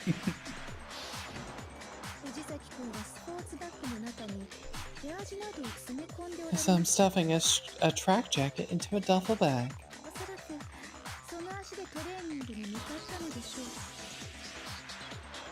And then, I assume, he headed off to exercise. Track jacket in a duffel bag? But we didn't find anything like that at the murder scene. Seems likely that the culprit destroyed them to get rid of any evidence. And that's what he said, something that struck me as rather odd.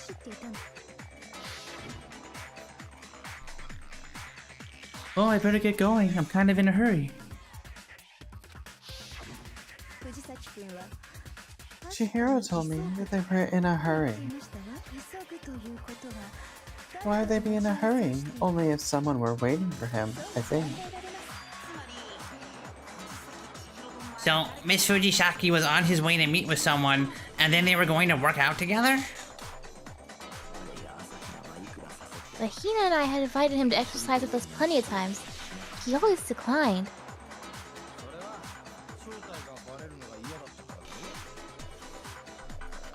Probably because he was afraid you'd find out the secret he was hiding, right? Which means that conversely, they must have trusted whoever they were meeting very much. Enough so that they were willing to risk their secret being revealed. What a marvelous friendship. The point is, whoever met up with this culprit, right? So we just gotta figure out who it was. Knowing what we know, I can't even guess. No, you already know what you need to make meant to make the connection. Huh? Recorder vibrates. You know who the killer is. Seriously? Who is it? Who's the killer? Think back to the track jacket and the duffel bag that the killer disposed of. Focus on the details of the items and it should become obvious who was waiting for him. Are you sure about that? You really think we can figure it out based on 2 pieces of evidence that we don't have? What, you want to track down some fingerprints or something? Even if we had the equipment for that, we wouldn't know how to use it.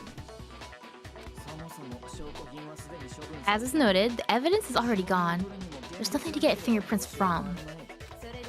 Maybe, but we can make... I'm sorry. Again. Maybe, but we can make certain inferences if we just take the time to talk it out. Easy for you to say. But fine. Celeste, did you notice anything special about the bag or jacket? The bag was just a normal duffel bag from the warehouse. All the bags in there are the same, so I can't imagine what would make that one special. Well, if I remember right, there was a decent variety of tracksuits to choose from. Do you think there might be some connection between the culprit and Chihiro's jacket? Perhaps. Let's explore that and talk a little more about the jacket. Does Chihiro's track jacket really hold some clue about the killer? Somehow, it's really hard to believe.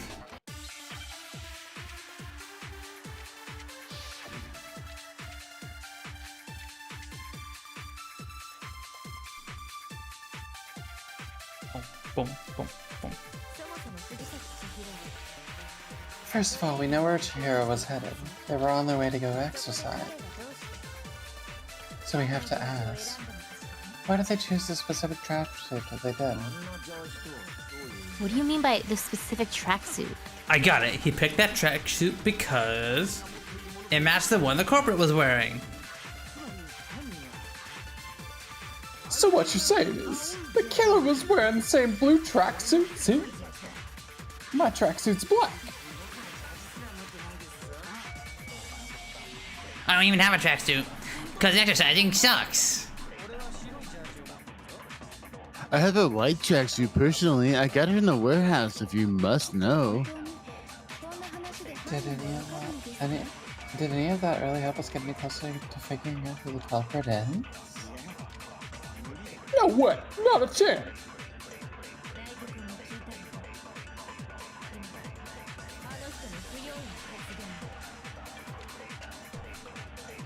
Did you get? You heard him right. What he said without even realizing it? She's right. What he said just now was really odd. How do you know something like that? You guys caught it, right? Yes. No. Mondo mentioned Chihiro's blue tracksuit.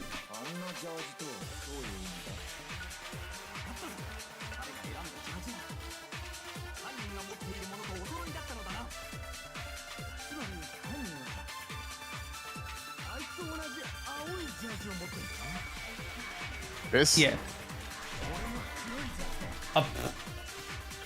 Did you see that? You were just a tiny bit too late.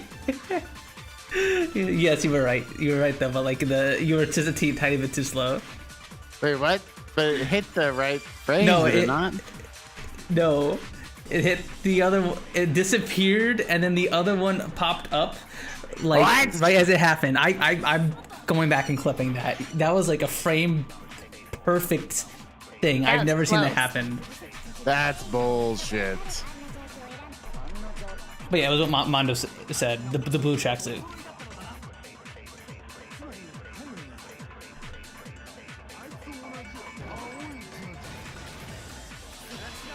God damn it.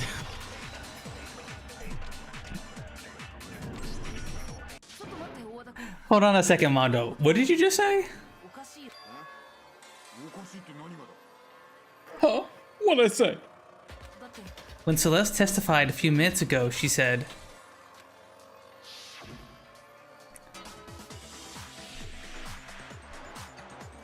I saw him stuffing a track jacket into a duffel bag. And then I assumed they were headed off to exercise. she never said anything about the jacket's color. So why did you say Chihiro's blue tracksuit? What do you just... Hey, Celeste. What color was Chihiro's tracksuit?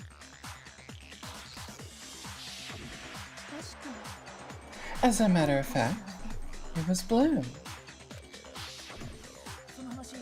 And before we began the trial, did you tell anyone that? The only one I told any of this was you. Then, Mondo, how did you know what color Chihiro's tracksuit was? Oh shit. Because I just... I'm sure he saw the clothes at some point in the investigation. No, that can't be it. The bag and clothes were surely disposed of by the time we began our investigation. Then the only reason that he could have known what color the tracksuit was, if he saw Cherry with it before he died. That's the only possibility. Cherry. Cherry, are you talking about Chihiro? So how about it? Did you see the tracksuit or didn't you? Just by chance. I happened to see it last night. He walked past me, just carrying the tracksuit in his hand. No, that can't be it either, according to Celeste's testimony.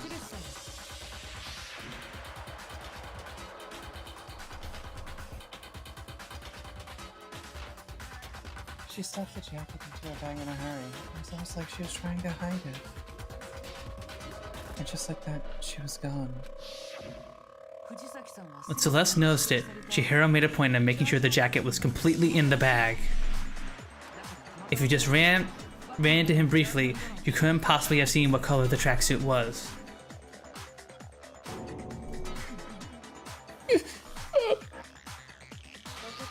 It would appear you... I'm sorry. It would appear you've dug your own grave. Perhaps. But you handed him the shovel, didn't you? That's why you said what you did. Focus on the tracksuit and it'll be obvious who he met with. What a bunch of nonsense. Now I understand. It was all one big bluff, wasn't it? Your true intention was to draw a slip of the tongue from the culprit. That's why you said you knew who did it, to put them on edge. That's right. However, Mondo was my target all along. I had my suspicions about him from the very beginning. Damn, I didn't. This is a twist. But why? What made you so suspicious? Also, to Mondo. Poor That's Mondo. a good question. Obviously because I hate him. The way he was acting. The way he was acting, not the way he talked. I think it was the way he talked. Is it the way he talked? I think so. Let's go the way he talked. He did refer to Chihiro as dude. Yeah. Dude! Although I'm pretty sure people would use dude like... They try to. All genders at them, but again, it's the translation. Like, you don't know.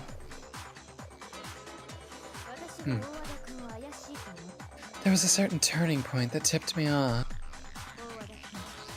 Maybe you didn't notice it, Mondo, but you tend to refer to men and women differently. You only call guys dude. For girls, it's chick. True. And after he was killed, you happened to refer to him as dude. Once I picked up on that, it occurred to me that Mondo knew something that we didn't. You noticed such a tiny detail? Are you a witch? She's a witch! You're positively frightful. No, I'm not the frightful one. Not nearly as frightful as someone capable of murdering a friend.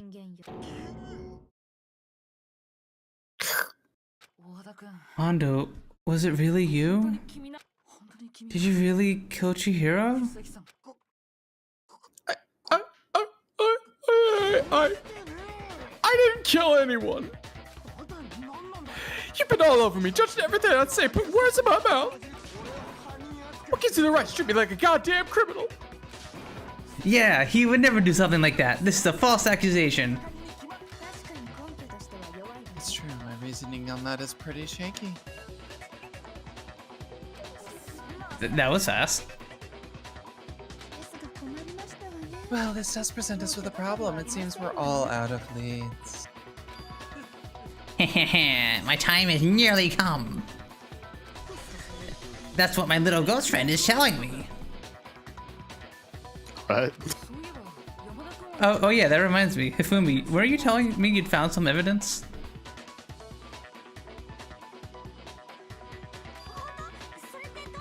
Really? What kind of evidence? Actually, you know, now that I'm thinking about it here calmly, it might not be all that relevant. Jeez, is your confidence just get up and walk away? It's fine, man. Just tell us. If you really insist, then... here it is. What do you have there? It happened to be an e-handbook. I found it laying on the ground, so I scooped it up. You found it on the ground then it must belong to... It's mine. It's my handbook, actually. It's mine. That's mine. Chihiro's was missing. Mm-hmm. We know Chihiro's handbook was missing from the scene of the crime, right? For a fact. For a fact, indeed. I was totally sure I'd found it. Then it must hold some clue about the culprit, right? Well, that's what I was hoping, but it's busted. It won't even turn on. I imagine the culprit broke it to get rid of any evidence after the murder. That's odd. I didn't think the handbooks were quite so fragile. You're right. They're not. They're totally waterproof and shock resistant. It would take an awful lot to break one. And yet, this one does appear to be broken, as in Leon. As is Leon's, sitting useless in the main hall. For all your confidence, that's a remarkably high failure rate. Do you think there might be some kind of mystery in there somewhere? How precisely did the handbook get broken? How did the handbooks break? There's only one possible explanation. Huck. By hitting its weak point. Is that what we think? Wait, we can't. We did hear about the weak point, didn't we? Yeah, Monokuma did say something about a weak point when he was yapping at us about the books. The ebooks, I mean. So we think this is it? Yeah. I think you click. You already told us before that the handbook has one weak point, didn't you?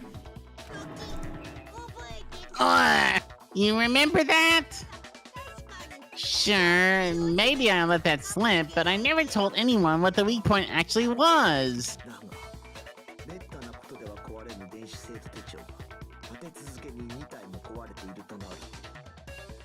But if the handbook's supposed to never break, and two of them broke in quick succession, then...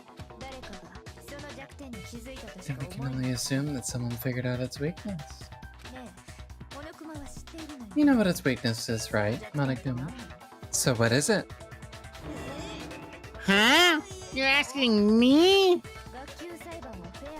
I think it's a necessary piece of information if you want this to be a fair trial. But if I tell you and someone else decides to to copy it, that would be very not good. Just tell us already. Why would we want to break our own handbooks? Oh well. I have a weakness for pushy demands, but you're sure you won't follow their example? Then allow me to make a special announcement. The weak point of my cutting-edge e-handbook is... when it's exposed to high temperatures for too long, it will suffer a meltdown and totally break. I flipping knew it. You knew it? Yeah, because I found the handbook lying on the floor of the sauna. The temperature in the sauna can reach over 200 degrees. Strange how you don't get burnt, huh? It's because as your sweat evaporates, it creates a cooling layer around your skin. If the hot air, the sauna, were to somehow push directly onto your skin, you'd definitely get fried. That layer of air would get blown away. That's why you may feel a burning when you move around. So when you're in a sauna, make sure to keep nice and still. Thanks, Monokuma. Wow, interesting. I learned one new fact today. That is a mere trifling speck of knowledge. Anyway, if you found the victim's handbook in the sauna, then the killer must have been purposely trying to raise its temperature in order to break it.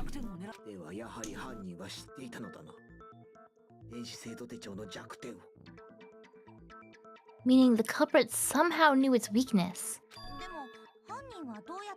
But how'd they find out? Monokuma said he didn't tell anyone, right? Indeed, quite the mystery. What if they found out by accident? What do you mean by accident? What if the killer took their own handbook into the sauna, not knowing his weakness, and it broke? Then they'd realize it was broken, of course, and it wouldn't be hard to figure out why. And once they had Chihiro's handbook, they knew they had an easy way to dispose of it. I won't say it's not possible, but who would have done something like that? I don't know of anyone who took their handbook into the sauna. I might know someone who did. Whoa, seriously? I think the one who may have taken their handbook into the sauna was... who might have brought their handbook into the sauna. It had to be the one who wore all their clothes into the sauna. It was... Yeah, one.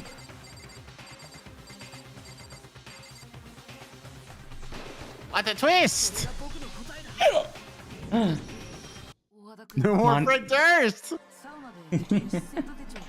Mondo, your handbook got broken in the sauna, didn't it? What? Why? Why do you keep accusing him?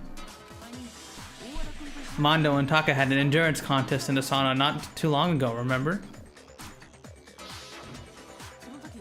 And for the contest, Mondo just so happened to keep his school uniform on.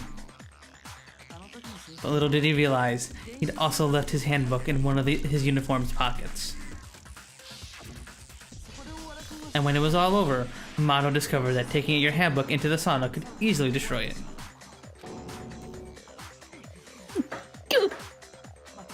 No, wait, hold on. You got it all wrong. He would never kill.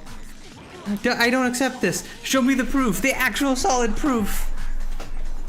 I mean, I didn't want to believe it either, but I found something that proves it beyond a shadow of a doubt.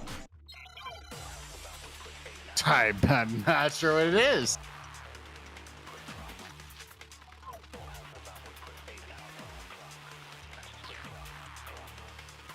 Oh God.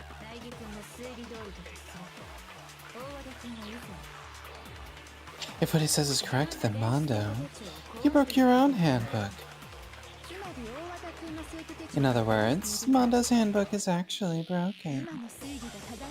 And that proves that what Makoto said is right.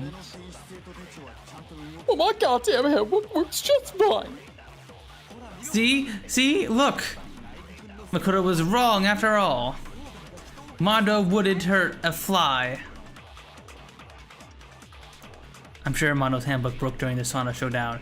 If I can just prove that, then it will show that the handbook Mondo has might actually be... It's Leon's. Yeah. But so is that broken the handbook? Yeah.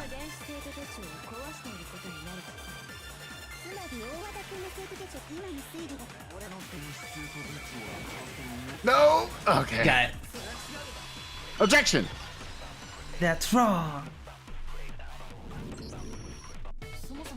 Mondo, the handbook you have right now, is it really yours? The fuck's that supposed to be? The broken handbook that was in the main hall. Isn't that one actually yours? What the heck are you talking about? What I mean is, I think Mondo swapped his handbook out for the one that actually works. I think he took Leon's handbook and replaced it with his own. After all, Monokuma said himself that Leon's handbook never should have broken. That's right. The punishment it suffered wasn't nearly enough to destroy it. So then the broken handbook in the main hall is actually Mondo. Which means the handbook that Mondo has right now is actually Leon's, yes? But doesn't that violate the school regulation that says loaning your handbook is prohibited? Didn't we talk about this openly before? Well, here's how I look at it. There is a rule about loaning your handbook to another student, but if they're dead, they're not a student. True, Mondo. It's kind of a gray area, I admit it, but no worries. If anything, it just makes things more interesting. As such, I decree that exchanging handbooks with a corpse is not a violation of the rules. Well, Mondo, if I'm wrong about this, you're welcome to say so. I'm happy to admit I made a mistake, but... Son of a bitch! Son of a bitch! What's wrong, bro? Come on, tell him he's wrong. You are wrong. You have to be wrong. Everything you just said is wrong. You made it all up.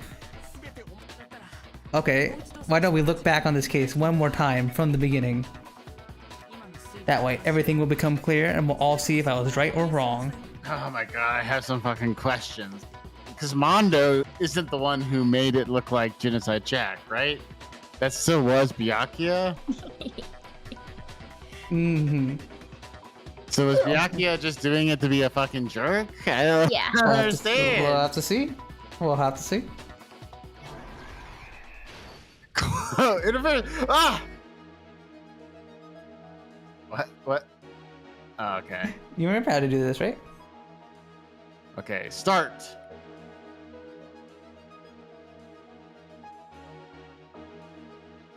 It was this. Yeah, she saw the blue. Yeah. Blue tracksuit.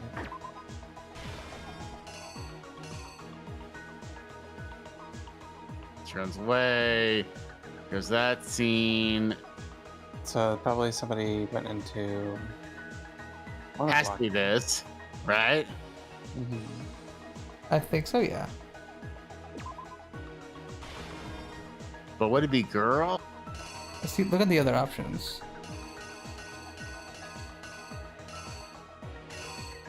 I guess Chihiro walks up to the boys. Yeah. Yeah, Chihiro walked up to the boys up there. And then this end? Right? Maybe?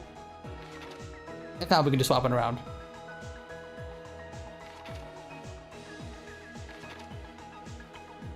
This is that. Relaxes.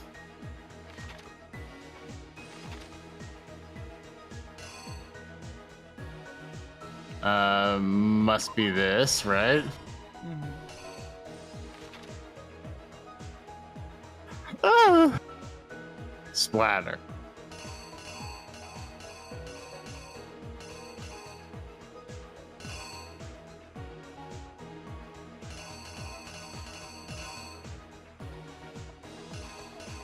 I believe it's the Probably. blood on the poster on the left.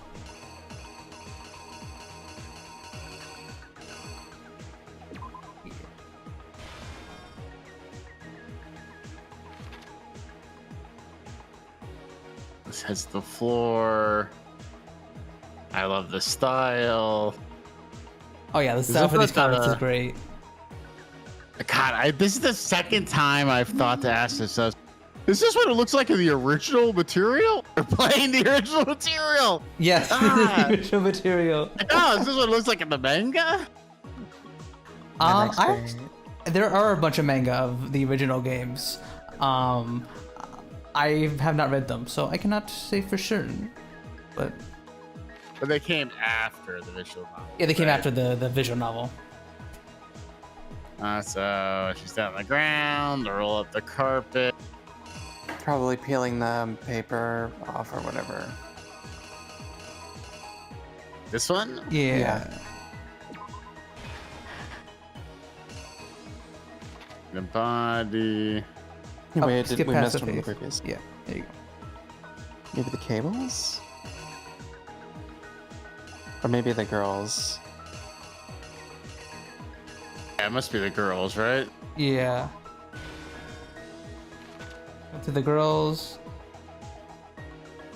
Is this really saying we have 16 minutes? 16 Yeah, you half have minutes? 16 minutes to do this before you fail. That's so long.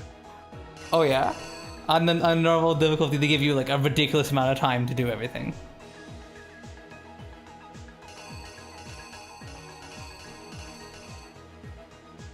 Which it kind of begs the question. I don't know why they give you a time limit at that point. If it's because like 16 minutes is such a long time. Probably the doorbell. Think so? Yeah, it looks like it's an action sequence of opening the door. But that's not what the doorknobs look like. That is true. Oh yeah. I'm not sure what else it would be of those though, because that didn't happen yet. Some of these are fake, remember, and are unused. So, maybe looking in the room, that one. Maybe what? The looking in the room with the shadow. That's right below your cursor. That one. Oh, that's the pool room, is it yeah, not? that's the pool room where he's gonna go and destroy the handbook in the sauna. But I think that happens after. But the sauna's not in the pool. Let's see what the remainder are, and then see if we need to come back and edit. Let's let's go through the rest. Yeah, the sauna is connected to like the so there's a pools in like the area room that connects to the locker rooms, and that's where the sauna is. I thought the sauna was on the first floor. Yeah, the sauna's on the first floor. Yeah. There's the a pool's pool on the on the second second floor, and then there's a locker room on the first floor that connects to a couple of small pools, and then the sauna.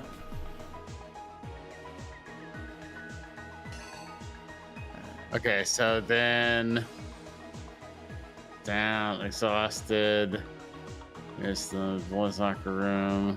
Girls' locker room. Oh, okay. So maybe that was maybe that picture was putting the poster on the wall. Oh yeah. It had been done in the women's locker room at that point.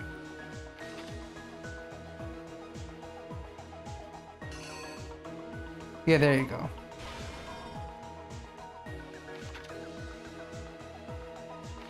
Yakuya shows up. He's a fucking evil bug. Why? He has the cables. He has the cables. I don't understand why he did this. Just I think it was a test of Makoto, maybe? He just was really into true crime and was like, oh, I see an opportunity. I wouldn't participate in true crime. And this is obviously the smearing it on the wall. Yep. So we get that scene. We get the bloodlust. Act 5. Is And this then- where? That's where no.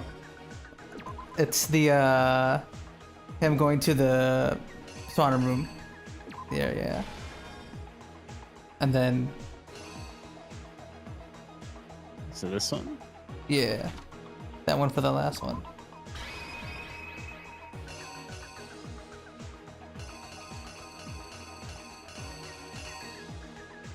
All right, I think this is it. First, let's take a look back from before the incident. Last night, Celeste saw Chihiro in the warehouse, correct? At the time, she was apparently stuffing something into a duffel bag. Blue. That something was a blue tracksuit. You can confirm that, right, Celeste?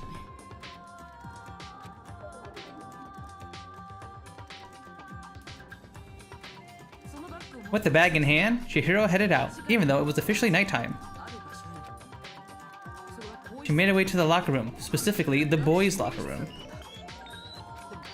But how could the victim, who was apparently a girl, access the boys' locker room? Oh, no, I didn't lay out my reasoning correct. Right, I took damage. I need to rearrange the events of the case. I think gotta swap those two. No! Yeah, so Wait, like, what? Like swap that one with that one. Okay, this one?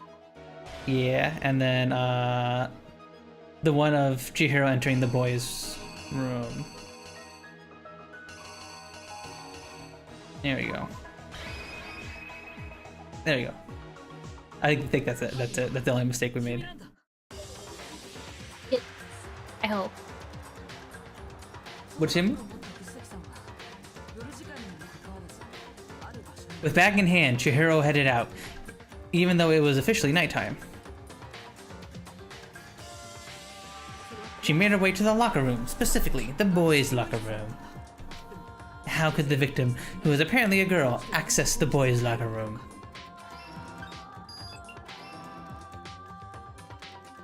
Simple, because she was really a he. Which is why he was able to use his own e-handbook to gain entrance to the boys' locker room. Yo. Once inside, he met with someone there, and the person he met was the one who killed him.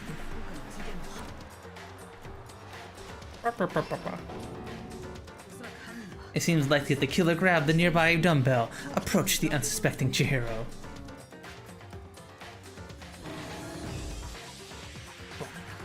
And attacked him. Do we think that Mondo was trying to frame Sakura, maybe? Hi Fab, hi. Not the postmortem misgendering. Oh, Fab, it's so... It's not just that.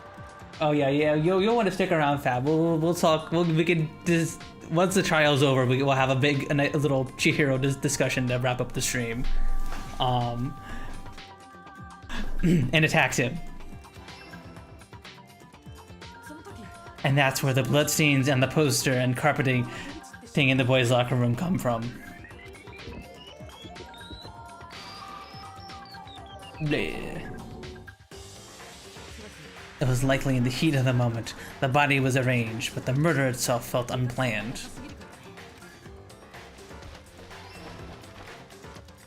Which is why the killer hurried to try and hide the act. First by pulling up the bloodstained carpet, and then removing the bloody poster.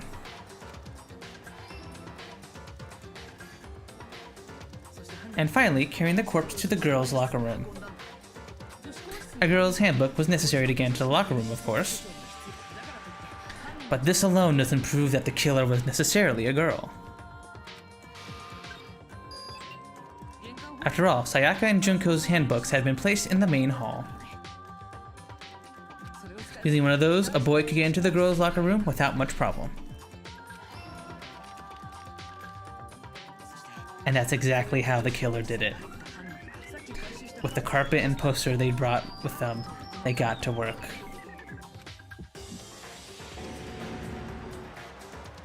They changed the layout of the boys' and girls' locker room, in what you might call a cop crime scene switch.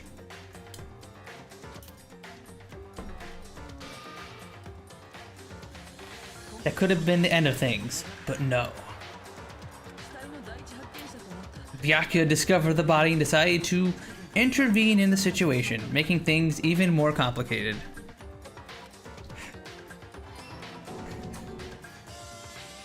So after stumbling on the crime scene,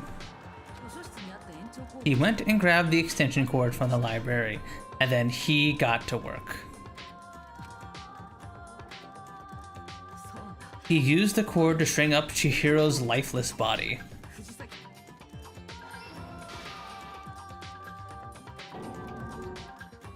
Then, using the victim's own blood, he left a grisly message there at the scene of the crime. He wanted to create the illusion that Genocide Jack was responsible for the slaughter.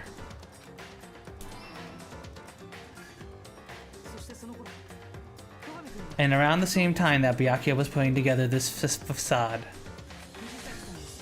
the killer, having already disposed of Chihiro's bag and other belongings, arrived at the sauna. There, they placed to destroy the last piece of evidence, Chihiro's handbook.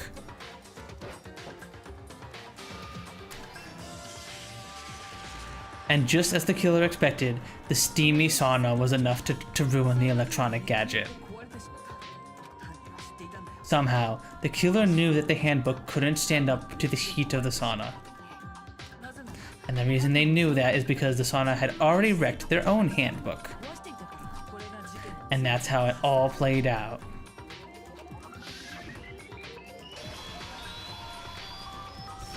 Isn't that right, Mondo Owada? Oh, I love the art here. Oh yeah. It's great.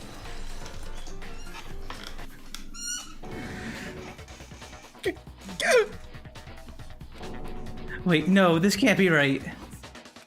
Where's your evidence? Yeah, where's your evidence? You need evidence, you need proof. Without any proof, you can't pin any of this on him. Evidence that Mondo's the killer. That already revealed itself early in the trial. Like it somehow showed where Mondo's handbook is right now. Once they do that, everything will become clear. A new element is added to the bullet time battles. Would you like to hear more? Oh my god, these battles are so long. Let's talk a little bit about Fever Time and Nega Time. Nega Time. Oh my god, it's freaking 2010 where like they'd use that for like all. They use Nega for all sorts of things. Like I remember there was like Sonic. There's a Sonic game where like there's a duplicate of Eggman and he was called that. It really shows this freaking age. During a bullet time battle, if you press the space key,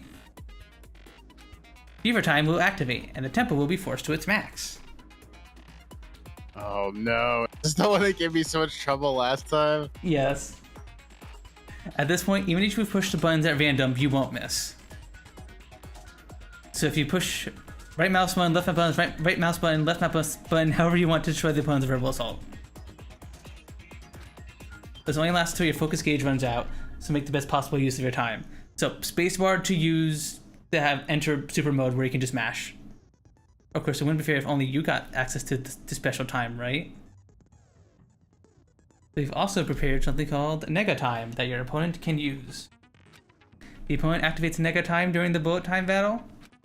Your tempo marker will disappear, making it quite a bit tougher to hit the buttons in rhythm. If you were to activate Fever Time at this point...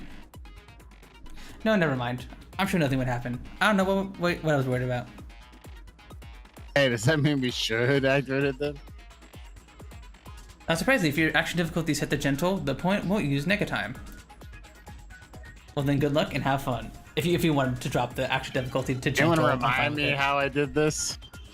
I have to shoot the things before I can do the tempo. You're trying to shoot down multiple at the same time.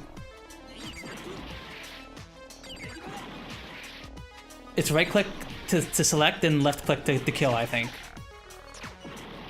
I don't see the cursor happening. Well, but how do I select them? No, did you forget? I thought my cursor moved around in this. Nobody. No. It's a rhythm game.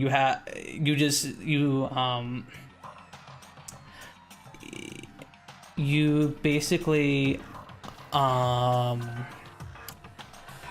it was right mouse to like select each of the one of the words that like popped up, one of the sentences that popped up, and then you like right click to like blow up whatever ones you have selected.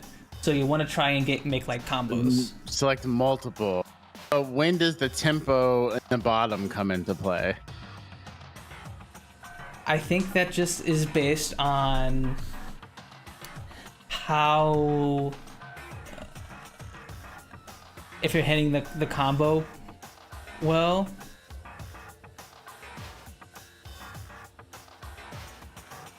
Because I thought you would hit it to the beat, but it seems like you don't. You can if you I think what you're supposed to do is the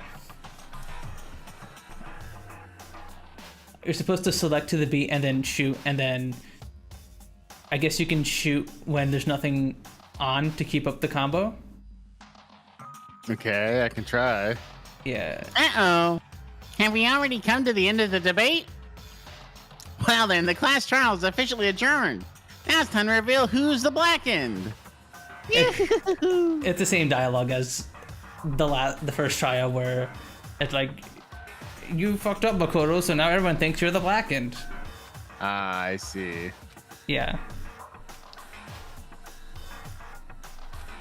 Is this it? Is this really it for us? Is it all over? Yeah. What happens if you say no? Game over. It's. I think restart the trial. Yeah, it's like, okay, load a save. All right, let's try it.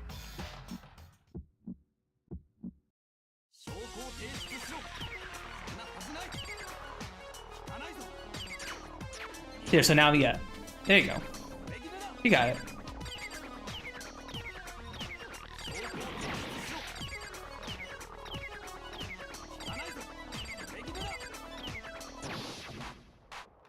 There you go, you got it, Mel.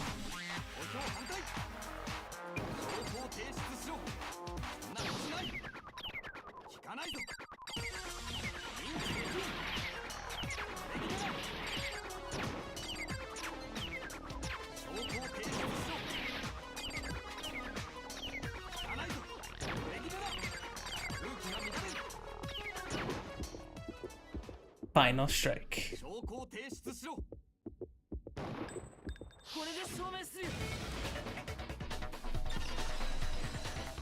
That one feels the most hectic of all of them. It looks complicated, but it really is just... But yeah, I realize it's not actually. Yeah. If my thinking so far is right, Mondo must have replaced his broken handbook with Leon's. In which case, we can just check each of our handbooks right now. Once we do that, we'll... Gotta do that. Huh? Yeah. I did it. I killed him.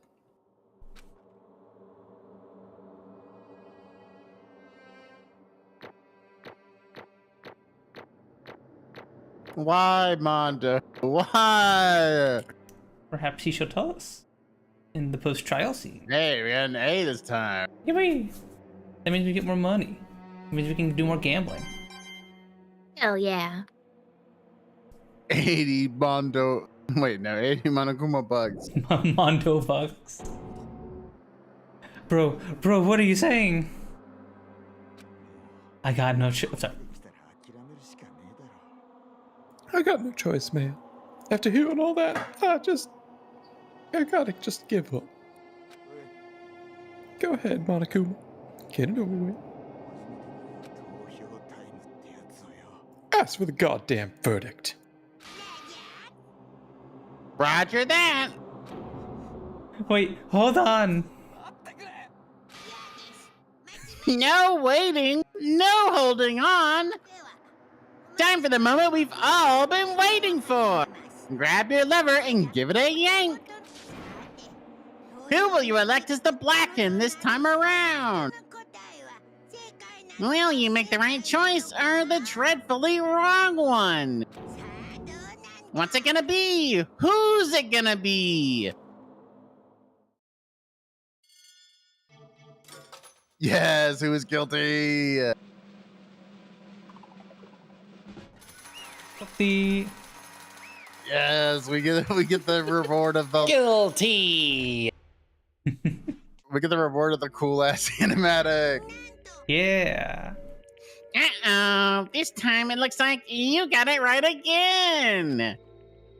Yes, it is so. The blackened that killed Chihiro Fujisaki was Mondo Owada.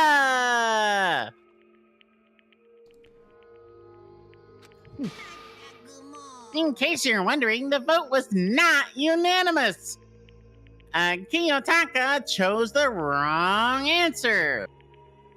You're treading very close to the danger zone, Mr. Ishimaru. You may need to be more careful. I refuse to believe it. There's no way he would kill someone. So? Why are you apologizing? Why? Why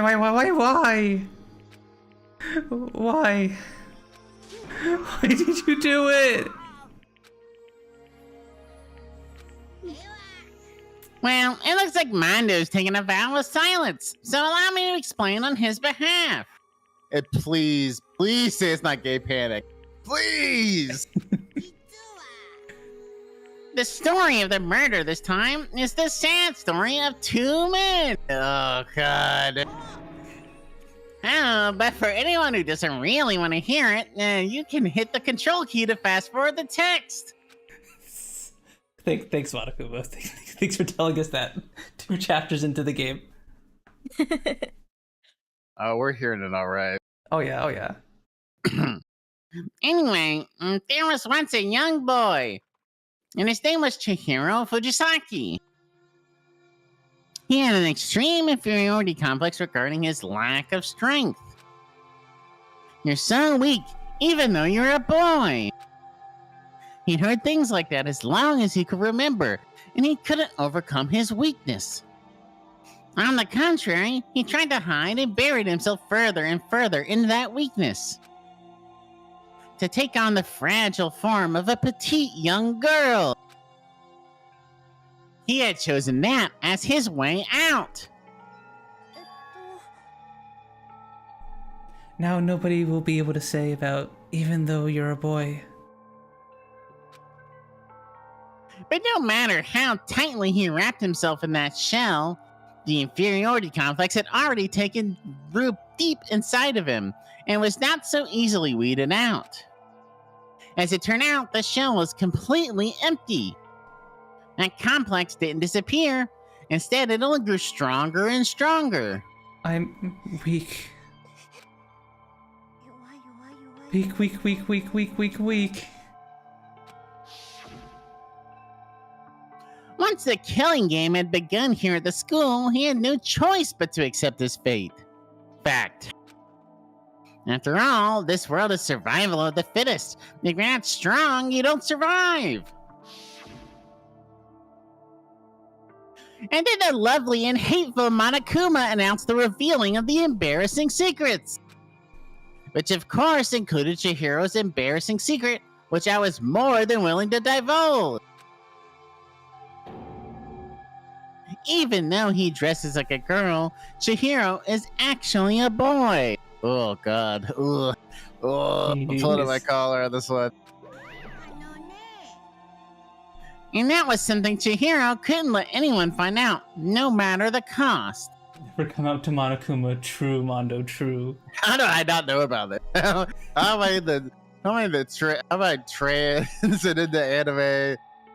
Did not know about this. I watched the anime. I don't even remember this. I'm surprised you didn't remember this. I mean, I clocked. I remember this. I called it earlier, but I really didn't remember.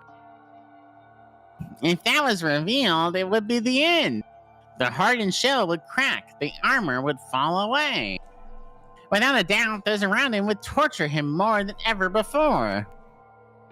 Everyone figured being thrust into such a dilemma might have sent him spiraling into despair.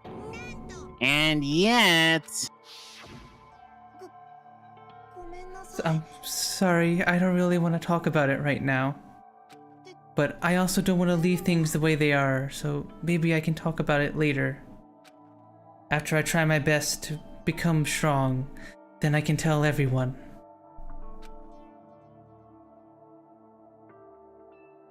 Annoyingly, he used the threat of discovery to motivate himself to become stronger.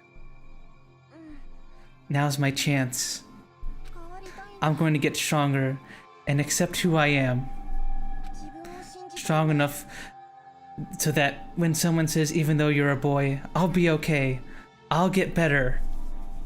Is this like an analogy? Like they to the weight training, but the getting stronger to accept this could just not be weight training. Could just be psychology. Could just be your ability to accept who you are. Yeah, just like 2010 Japanese writers. It's 2010. I don't. It's we'll save the discussion until after all this is it done. should be longer. Okay. Yeah. With that, With that thought at the front of his mind, he resolved to take immediate action. And so, that day, he made the commitment to begin exercising. He was prepared to retrain his body and mind. But sadly, that would be the first and only chance he would get at it. When he decided to start exercising, he thought it would be good to ask for someone's help. But he wanted to tell that person his secret first, and then ask them to help him from there. And that person he went to... It was me. Yep, it sure was! The biker gang fella had been painfully clear about how important his manly promises were. So Chihiro probably figured that even if he confided in Mondo, his honor would make him keep the secret. Plus, Mr. Macho Mondo was very symbol of a strong man that Chihiro had always aspired to. maybe talking to Mondo about it will help give me some courage. I don't know. So he went and asked Mondo to help him become strong? Is that Monokuma or is that... Yeah, what? That is I think that's Monokuma. So he went to ask Mondo to help him become strong. That was his aspiration. And he thought that only with Mondo's support would he ever be able to come close to that.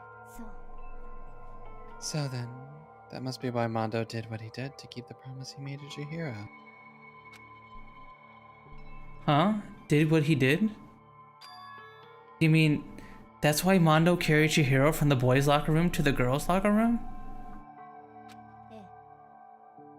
Yes, that's exactly what I mean. Wasn't that to cover up what he done? That could have been part of it, but I don't think it was the main reason.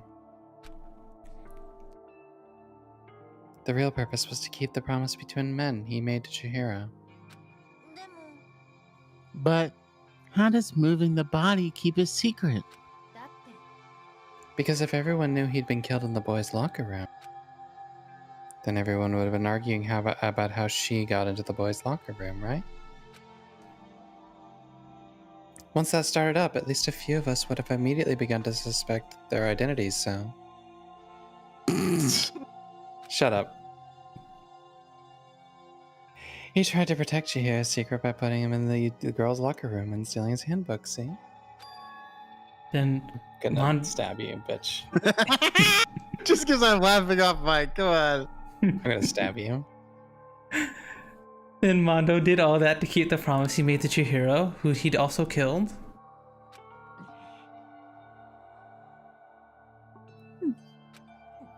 Why would he do that? The more I hear you talk, the more I don't understand. I mean, you guys trusted each other, right? So why? Why did you?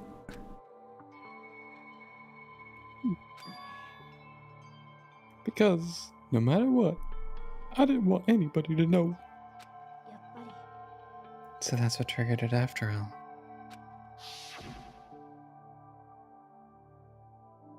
The possibility of having your embarrassing memories and secrets exposed.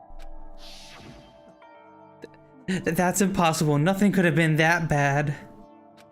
Something he didn't want anyone to know, even if it meant killing someone? It's impossible. How many times must I repeat myself? To judge others by your own standards is the height of folly. Even if you can't comprehend it, he obviously can. That's all there is to it. Well, while we're on the subject, why don't I tell you? That embarrassing memory, that secret he didn't want anyone to know. You know what Mondo did? He killed his own brother!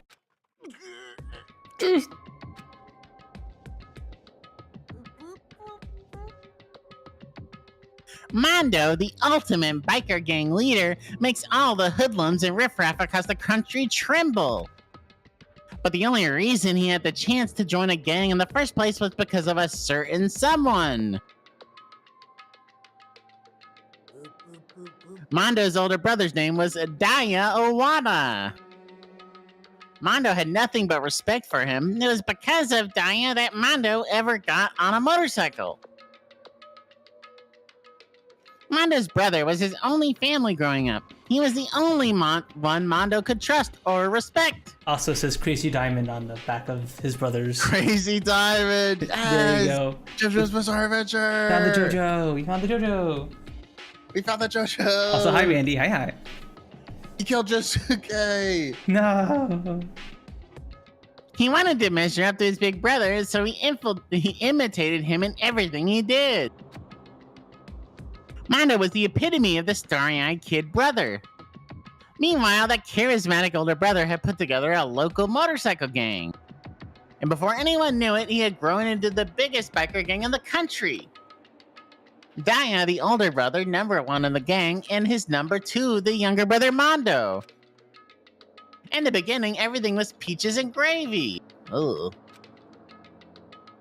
But when Mondo started to think about how he would have to take over the gang from his brother someday, his brother's greatness, his reputation, began to gnaw on Mondo's very soul. The kid's gonna take over for Daya, huh? Daya created this gang with his bare hands. Mondo's just playing along for the ride. Yeah. Could someone like that really be our leader? All that do is make the gang look bad.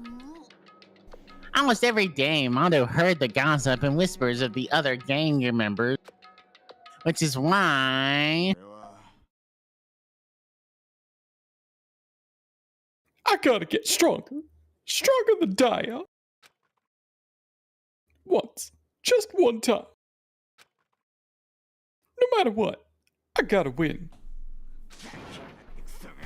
I don't care what it takes. I gotta come out on top. And on the night of his amazing brother's retirement ceremony, Mondo challenged him to a street race. But during the race, tragedy struck. The kid brother pushed ahead with reckless abandon, eager for victory, and dashed into oncoming traffic. But suddenly...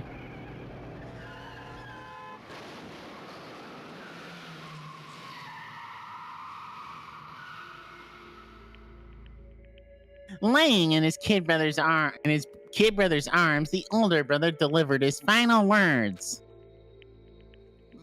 My bad, kid. I fucked up. Sorry. Of course, he knew it was his brother's fault, but Daya never blamed him for what happened. Hey kid, the rest is up to you. No matter what, you gotta keep the gang together. Cause it's the team you and me put together. It's a promise between men.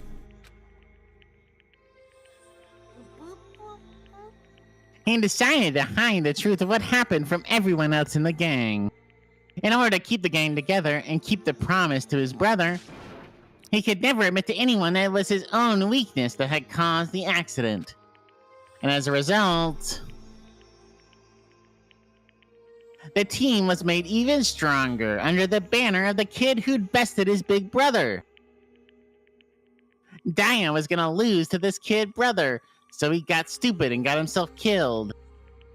That became the explanation for what happened. Mondo's lie became the truth. He wanted to lead the team so bad, but he was willing to tell all kinds of lies about his brother. I'm strong. Strong.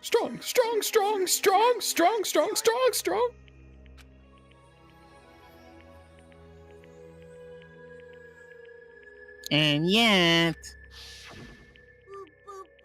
as soon as our killing game began, he realized... no matter how tough he pretended to be, he was just another weakling that could die in an instant. And then the lovely, the hateful Monokuma announced the revealing of the embarrassing secrets. At that point, it was clear I would have no problem shedding light on his secret. Mondo killed his own older brother. No matter what, I couldn't let the other gang members find out. If that happened, everything would have been ruined. Everything me and my brother worked to create would have been destroyed. Yep. His death, all the guilt I've been carrying around, it would have been for nothing. Yeah. So that's why I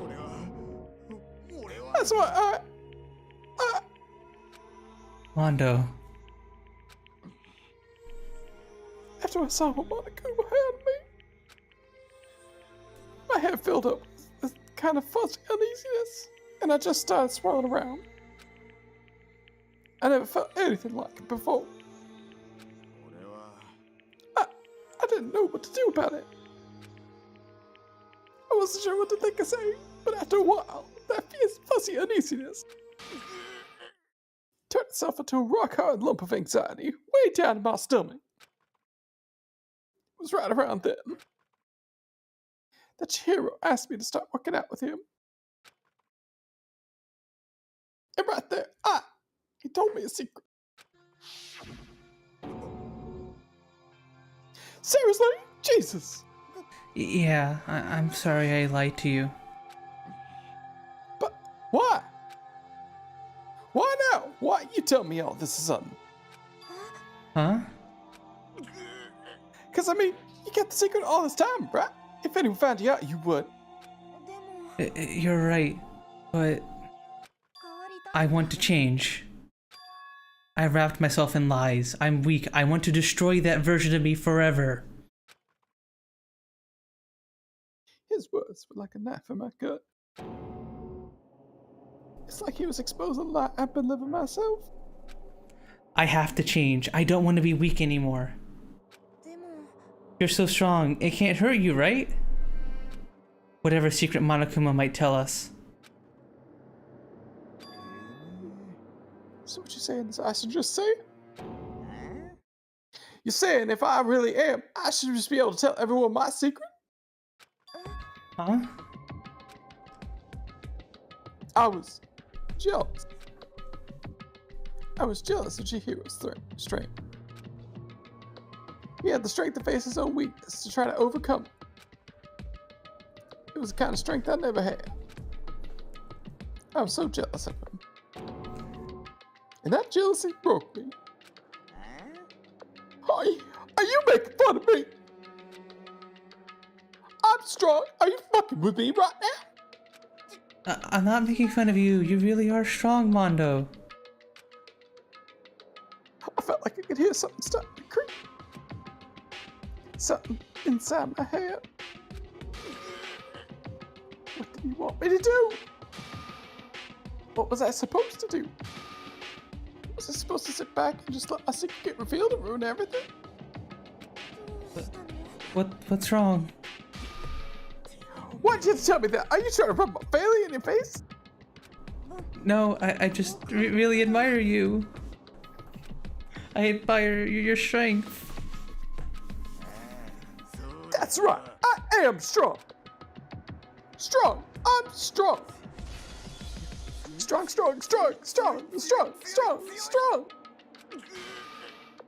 Stronger than you.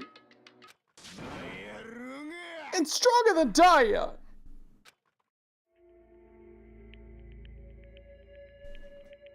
I don't remember anything after that. When I woke again, he was laying at my feet, covered in blood. I had the dumbbell in my hand, and I was just staring at him, down on the ground. Hey. I killed him. I killed Chihiro. Even after all this time, I'm still just as weak as I've always been. Thanks to that, I did something I can never take back. Mondo. He was normally so aggressive, so angry. He hid that weak side away from everyone. That was his secret. A weakness like that lived in a heart like his and turned him cold-blooded. God damn it.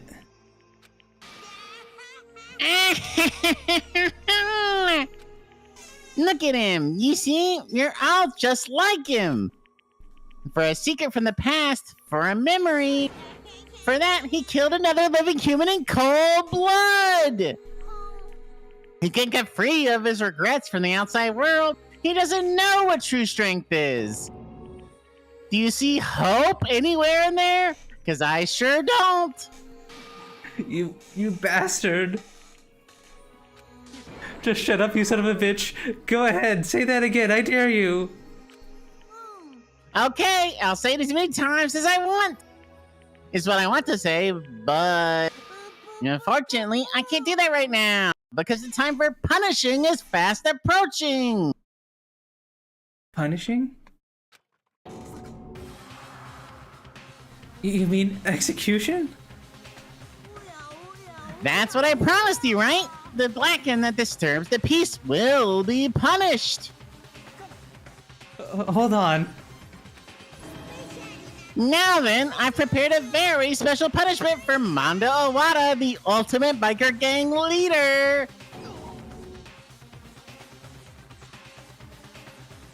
No, wait. Let's give it everything we've got. It's punishment time. I said wait. Yippee! Punishment time. Yippee! Sorry, man. I couldn't break the promise we made from one man to another. Yes! It's time. Mano has been found guilty. Time for the punishment.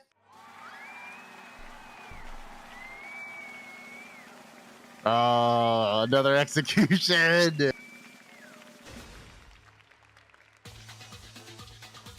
Holy shit.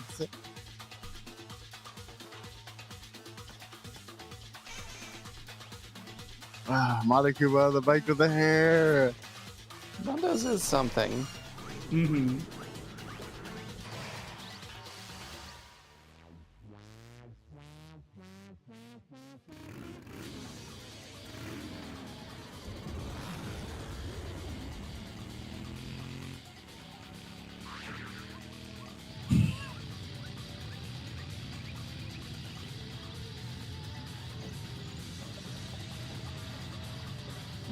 So what's happening in this cage? Oh, okay, well. Well, he's just being forced to continue to accelerate it at full speed. Oh man, that was pretty quick. Being forced to take G-forces until his brain turns into putty.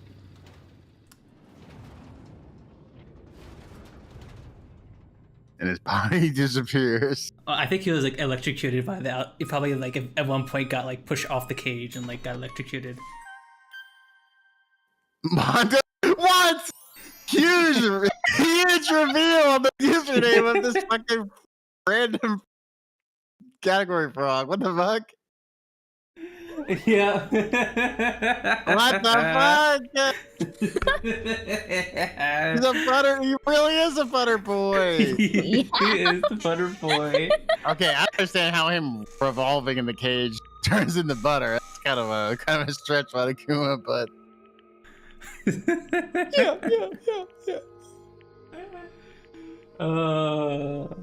Laugh at death, and your soul will forever be at peace. It can't be. My brother. Another murder and another execution. I want to feel again. Everyone's lives are taken so lightly here. I feel like I might be going mad. And maybe I'll just let it happen.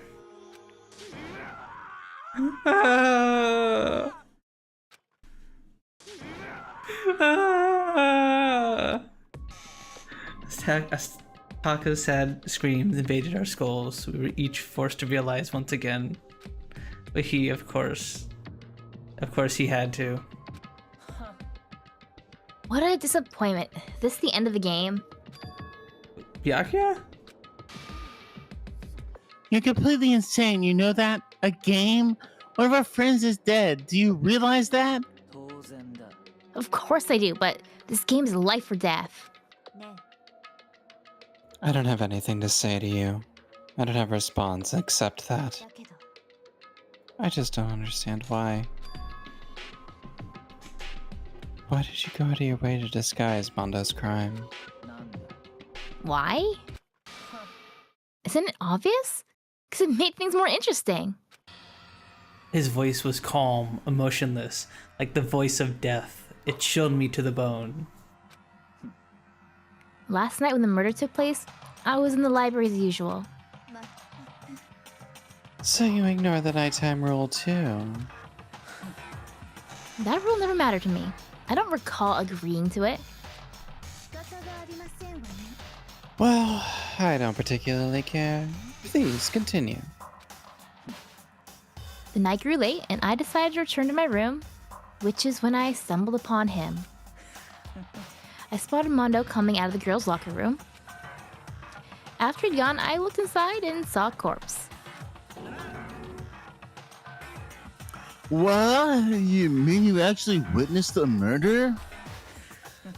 He was such a fool. He didn't have the slightest idea that I'd seen him. So, you're saying you knew who the culprit was from the very beginning? Indeed, but if that had been the end of it, how boring would that have been? I mean, what a waste of time to have the answer revealed right at the beginning. Which is why I decided to lend a little helping hand. I thought it'd liven things up. You did all that to liven things up? So after hearing about Genocide Jack from Toko, you decided to use that.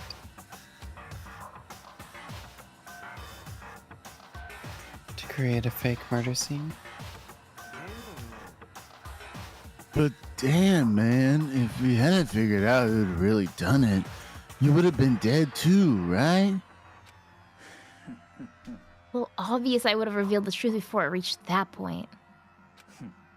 Of course. Byakuya turned and looked me in the eye. Puns. You gotta fucking redeem. You gotta redeem? Where is it? I can't see it. What is it? Gawk girlfriend redeemed snail. Oh god. Which I guess it didn't work on the stream. Yeah, I don't know. Maybe it did flash and I just had the stream muted. No, I would have heard it because it does a wow noise for me. But I'll do it. Sneakia turned and snooked me right in the snye. I could sneal his snarp snies, sneersing into snee. You don't have to do this now, but if you don't want to move, you don't have to. The curse only works on puns. Okay, good. Thanks to a certain remarkable someone, it never did, and I was able to perform an interesting experiment. Once I do decide to become blackened, I know who I'll have to watch out for. Or Snuch. Snowsnat was your sneezing. Also, hi, Gaki. Snaba, I'm going to snap you. Are you satisfied? Yes, we're done listening to your snoring. Moving on. There's something I'd like to ask Snonaguma. Oh, I'm up next. You like to perform these elaborate executions each time, correct? My question is, why? Do you like them? But no, this punishment, this despair, it's not just for you. All this punishment, all this despair is my gift to mankind itself. You're over-exaggerating. I am not over-exaggerating. These punishments are meant to transform all hope to despair. What do you mean? Mean? Mean? Mean? Mean. Good grief! I don't understand why I have to pick apart every little stupid thing. Whatever, it doesn't matter. In the end, I'm gonna stand alone as the victor, and then everything will be revealed to me. Ah, the noble son of a noble family. Truly, you understand me. I think this is the start of a terrifying friendship. Shut up. I'd never stoop to the level of a childish criminal like you. Let me just say this. After I've achieved complete victory, you're up next. I'm gonna find you and kill you. Understand? In the name of the Togami family, for which victory is a foregone conclusion. Oh, so cool! It's like you're the main character of a video game or something. No trash mob for you! I swear, whatever it takes, I will kill you. Pew! Temper, temper! Sounds like someone needs a nap! Pew!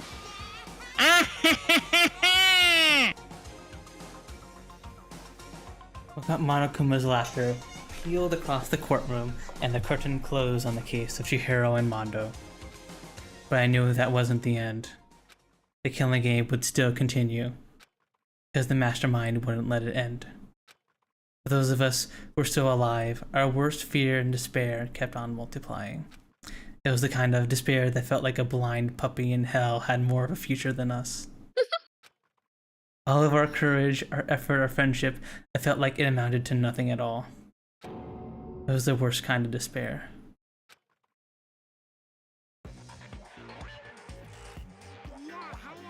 Well, anyway, like I was saying, this is a pretty good spot. Yeah, a really good spot.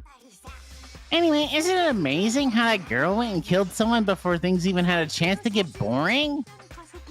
Once things really get moving, it'll be like a roller coaster. There won't be any stopping it.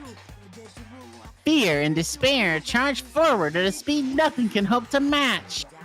But I must admit, I'm disappointed. I went to all the pain and effort of making you part of the group, and you couldn't play your part. You do remember you were supposed to make the first move, right? Well, no biggie. Nothing we can do about it now. So just do your best to make things more exciting from now on, okay? After all, what everyone say, that's what everyone wants to see. Oh. There's one thing I'd like to ask you. As long as you don't want to know my measurements, fire away. Who is it? The 16th high school student, I mean. My, you really took me by surprise there. I know I said you can ask anything, but it's super denied, ultra denied, demonic denied. Because you see, that's my ace in the hole. And nobody be dumb enough to reveal that, right? No matter how close they were to their friends.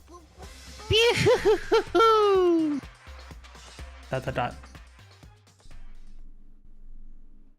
Jesus Christ, what a fucking chapter. Oh yeah.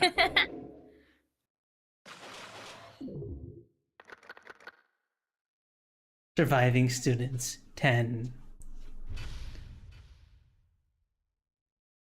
Whoa. You received the crazy diamond present. Wow. Yes, please. Wow. Wow. All right, this will be where we stop for tonight. and where we can have our little discussion about Chihiro and our thoughts about that. That trial was like 2.5 hours. Yeah, I did say we should probably go quickly because if we're doing the trial, because they seem to take a long time. Again, I thought the investigation would go quicker than it did. Well, the investigation went quickly. It's just the trial so long because we had to have 3-4 twists. Yeah. Like the Mondo shit, you couldn't. There's no way to have seen come. The Byakuya misdirection was like obviously telegraphed. The Taka stuff, well, not the Taka, the Toto stuff was obviously telegraphed, and then the Mondo stuff was completely out of fucking left field. You could have caught on to like there being something wrong, maybe with Mondo mentioning dude at the start there. I think that might have been a little sus, because as they said, I think Kyoko said during the trial, she was right that Mondo always referred to girls as chicks and men as dudes. So like I guess if you were like really really paying attention, you might have been tipped off. But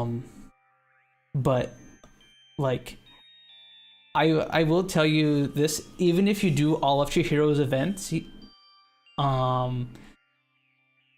does not reveal to you that they are cross-dressing.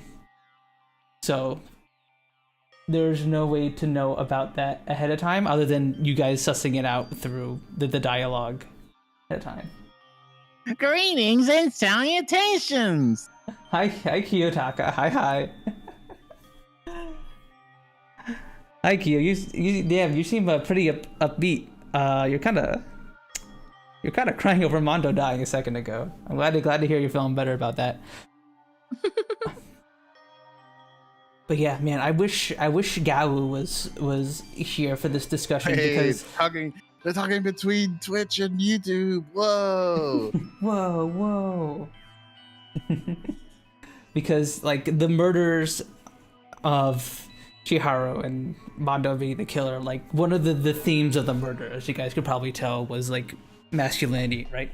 Both of them had some kind of boys chapter. Mm-hmm. It was definitely the boys chapter, the boys' life of despair, and it would be nice if Gawa was here because he could give his thoughts about that kind of stuff as a trans man, but yeah, it does seem like something that Gawa would have enjoyed being part of.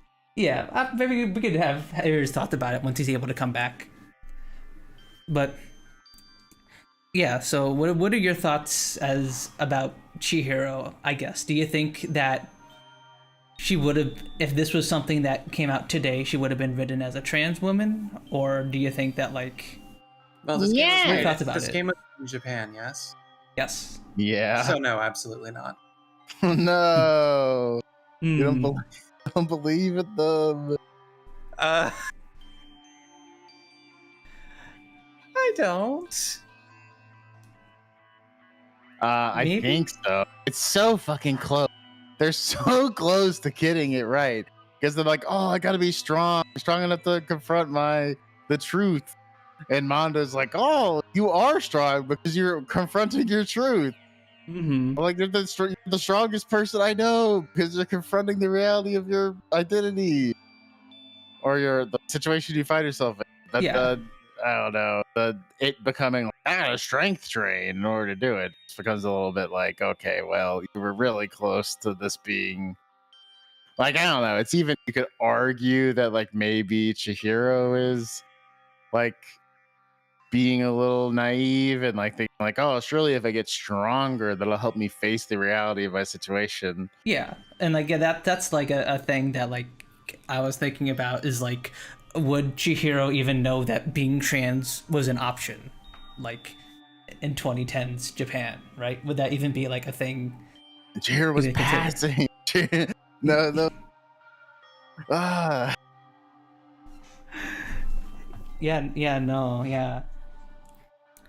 But I always had kind of like a torn between it, like if Chihiro is trans or not. Because I sometimes I wonder, like, there's definitely like a dysphoria thing, but is it like a dysphoria where like maybe Chihiro doesn't feel like a woman, but because like there's like two different like schools of thought where I can't like decide where they wanted to go with the story, like the trans side, or because he genuinely wants to be a man but he doesn't pass as a man, so he decided to try the other way. Like I don't know, like because it's been out for a while and I've thought about it, but it's like it's clumsy, or they didn't really know what they wanted, or it's just a complex.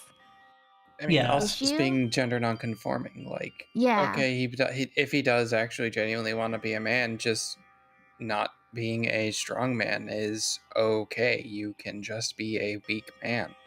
Yeah, it's fine.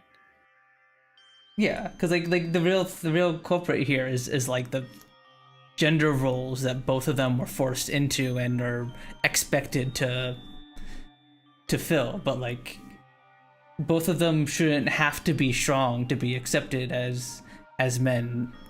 They should be able to.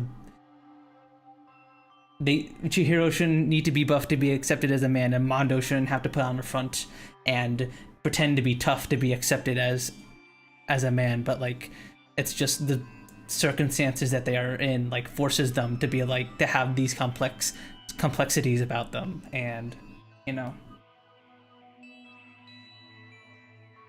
Like it would have been really easy to go that the gay panic route kind of thing earlier on. Was I think one of the earlier things. I really was worried that was gonna happen. They did go that way.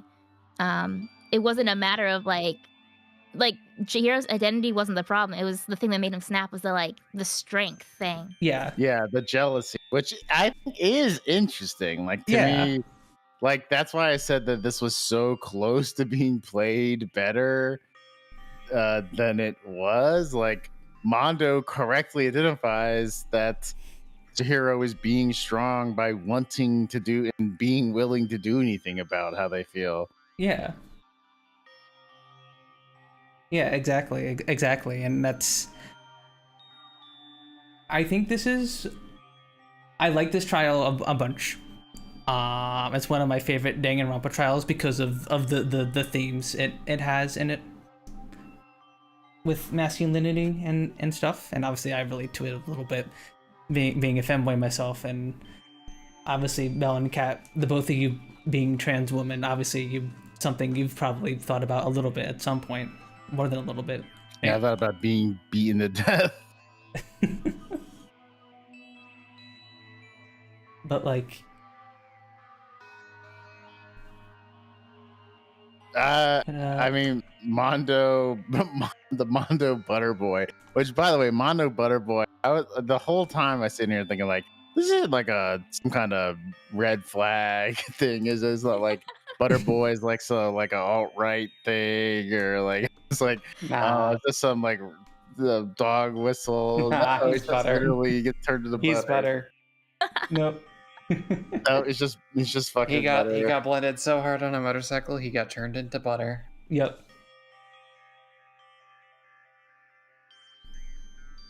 Impressive.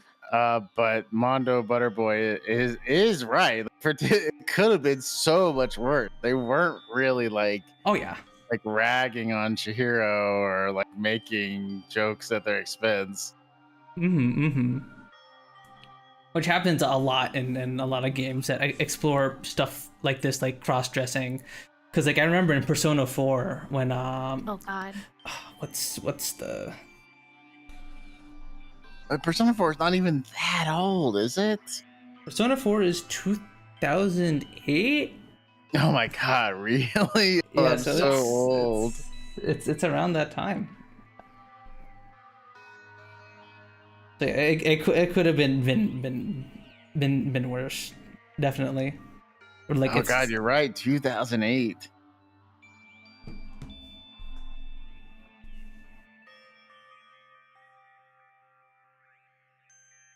God, I hope that's not true. Oh, I guess it could be. Yeah, no, I guess it could be. Yeah. Yeah. Jeez, I'm taking a bunch of old damage from that Mondo. Ah. Yeah, I'm like older than you. Like 10 years older than you. Wait, hold on. I'm not quite 10 years older than you. Yeah, not quite. Not quite. So sorry, Phones. You're fine, Mondo. You're fine. Don't worry. God, I was a legal adult in 2008. Oh. Oh my god, I was still a freaking that was middle school. I was a little babble middle schooler. Old. Yeah. But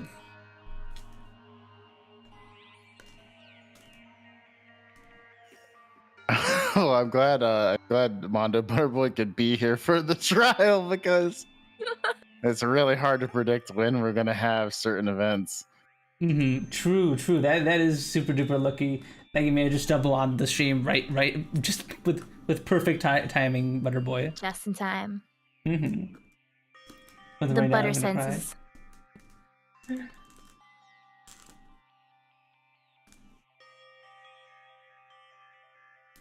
But yeah, so that's one of the reasons why I like Chihiro. Chihiro is one of my favorite Danganronpa characters. I definitely think he could have been written a bit better in some aspects, but they were fairly respectful about him, I think, for the time. And I think like I have the feeling that they had like a good thought, but they didn't have like the full experience to be able to fully explore it as much. Yes. I wish they had gone further with it. I wish it had gone more deeper into whether Chihiro thought they were just like a femboy or they liked cross-dressing, or if this was like, or that they thought they were trans and that maybe they should embrace being a woman. I wish it wasn't as vague as they left it, or something like that, or at least it's like in like the free time events where you can talk to him. He brought that kind of stuff up, but I do not believe that is brought up at all in his free time events. The funny scenes from on about to be executed because I enjoy the realization. It is interesting. I definitely was not expecting Mondo.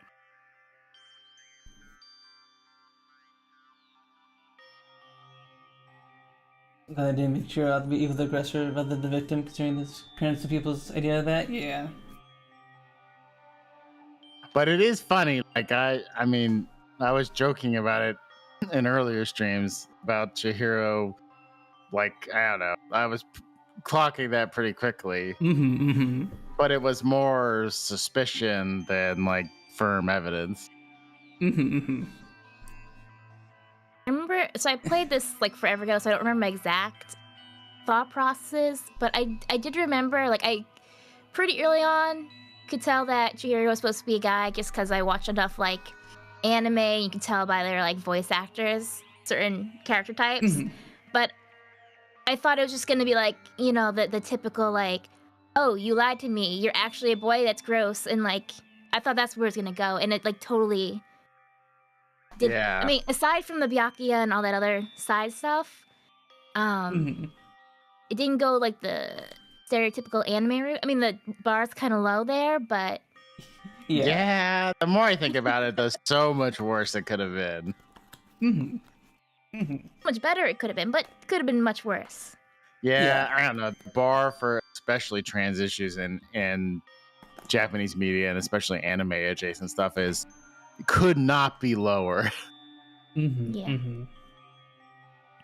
I also noticed with Japanese stuff with their culture, I think they definitely like a insensitivity and not understanding of trans issues, but I feel like they also have like at least maybe an anime culture, like an in-between where people are more accepted to be like in that vague, I don't even want to say non-binary because it's not, they don't think of it as non-binary, it's just like some sort of kind of anime in-between gender that I feel like is weirdly accepted but looked down on, but it's just like a separate piece to it that I feel like confuses anyone that has like an actual conversation, like a more like a non-anime inspired conversation about gendered versus like, you know, a more real person, educated kind of thing. I don't know. There's just like an extra thing in there.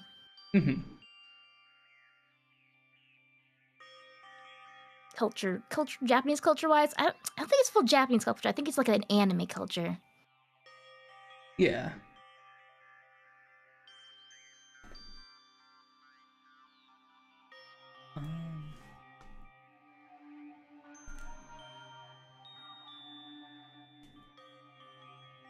Mm-hmm.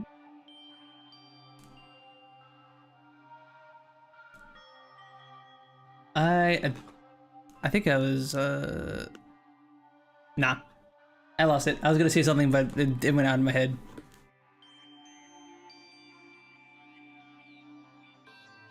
Did we have anything else we wanted to say regarding Chihiro or the class trial before we wrap up stream? I don't really. I don't think Mel does. She got up and ran away to go to the bathroom. Okie dokie. Well, thank you all very much for stopping by and hanging out with us today as we continued our Danganronpa playthrough. We will be continuing this next week at 8 p.m. EST, same time as this stream started, and we will be proceeding with the start of Chapter 3. Hopefully I'll see you guys all around for that. I'll also be streaming tomorrow at 8 p.m. EST as well. I'll be continuing my playthrough of The Crust, a very fun and comfy little factory game. That is my current addiction. Thank you so much, Whoop, for joining us and being our guest today. And again, on short notice too, like it's basically like 24 hours of notice. Thank you so much. No problem. It was fun. I'm glad you had a good time. And yeah. Thank you all once again for stopping by and hanging out with me today. Let's see. Who shall we raid? I'm gonna kick Mel out of Parsec here. I now have control back. You assumed full control. Assuming direct control. Yeah, that's the one. Alright. Who to raid? Ooh, Mel's online. I will go send you over to my friend Melody. Is she playing Arc Raiders? Not Arc Raiders, what? Arc Knights, there we go. Arc Knights. Yeah, apparently they had like a big expansion today or something, so she is playing a bunch of that. Go send her my love and support.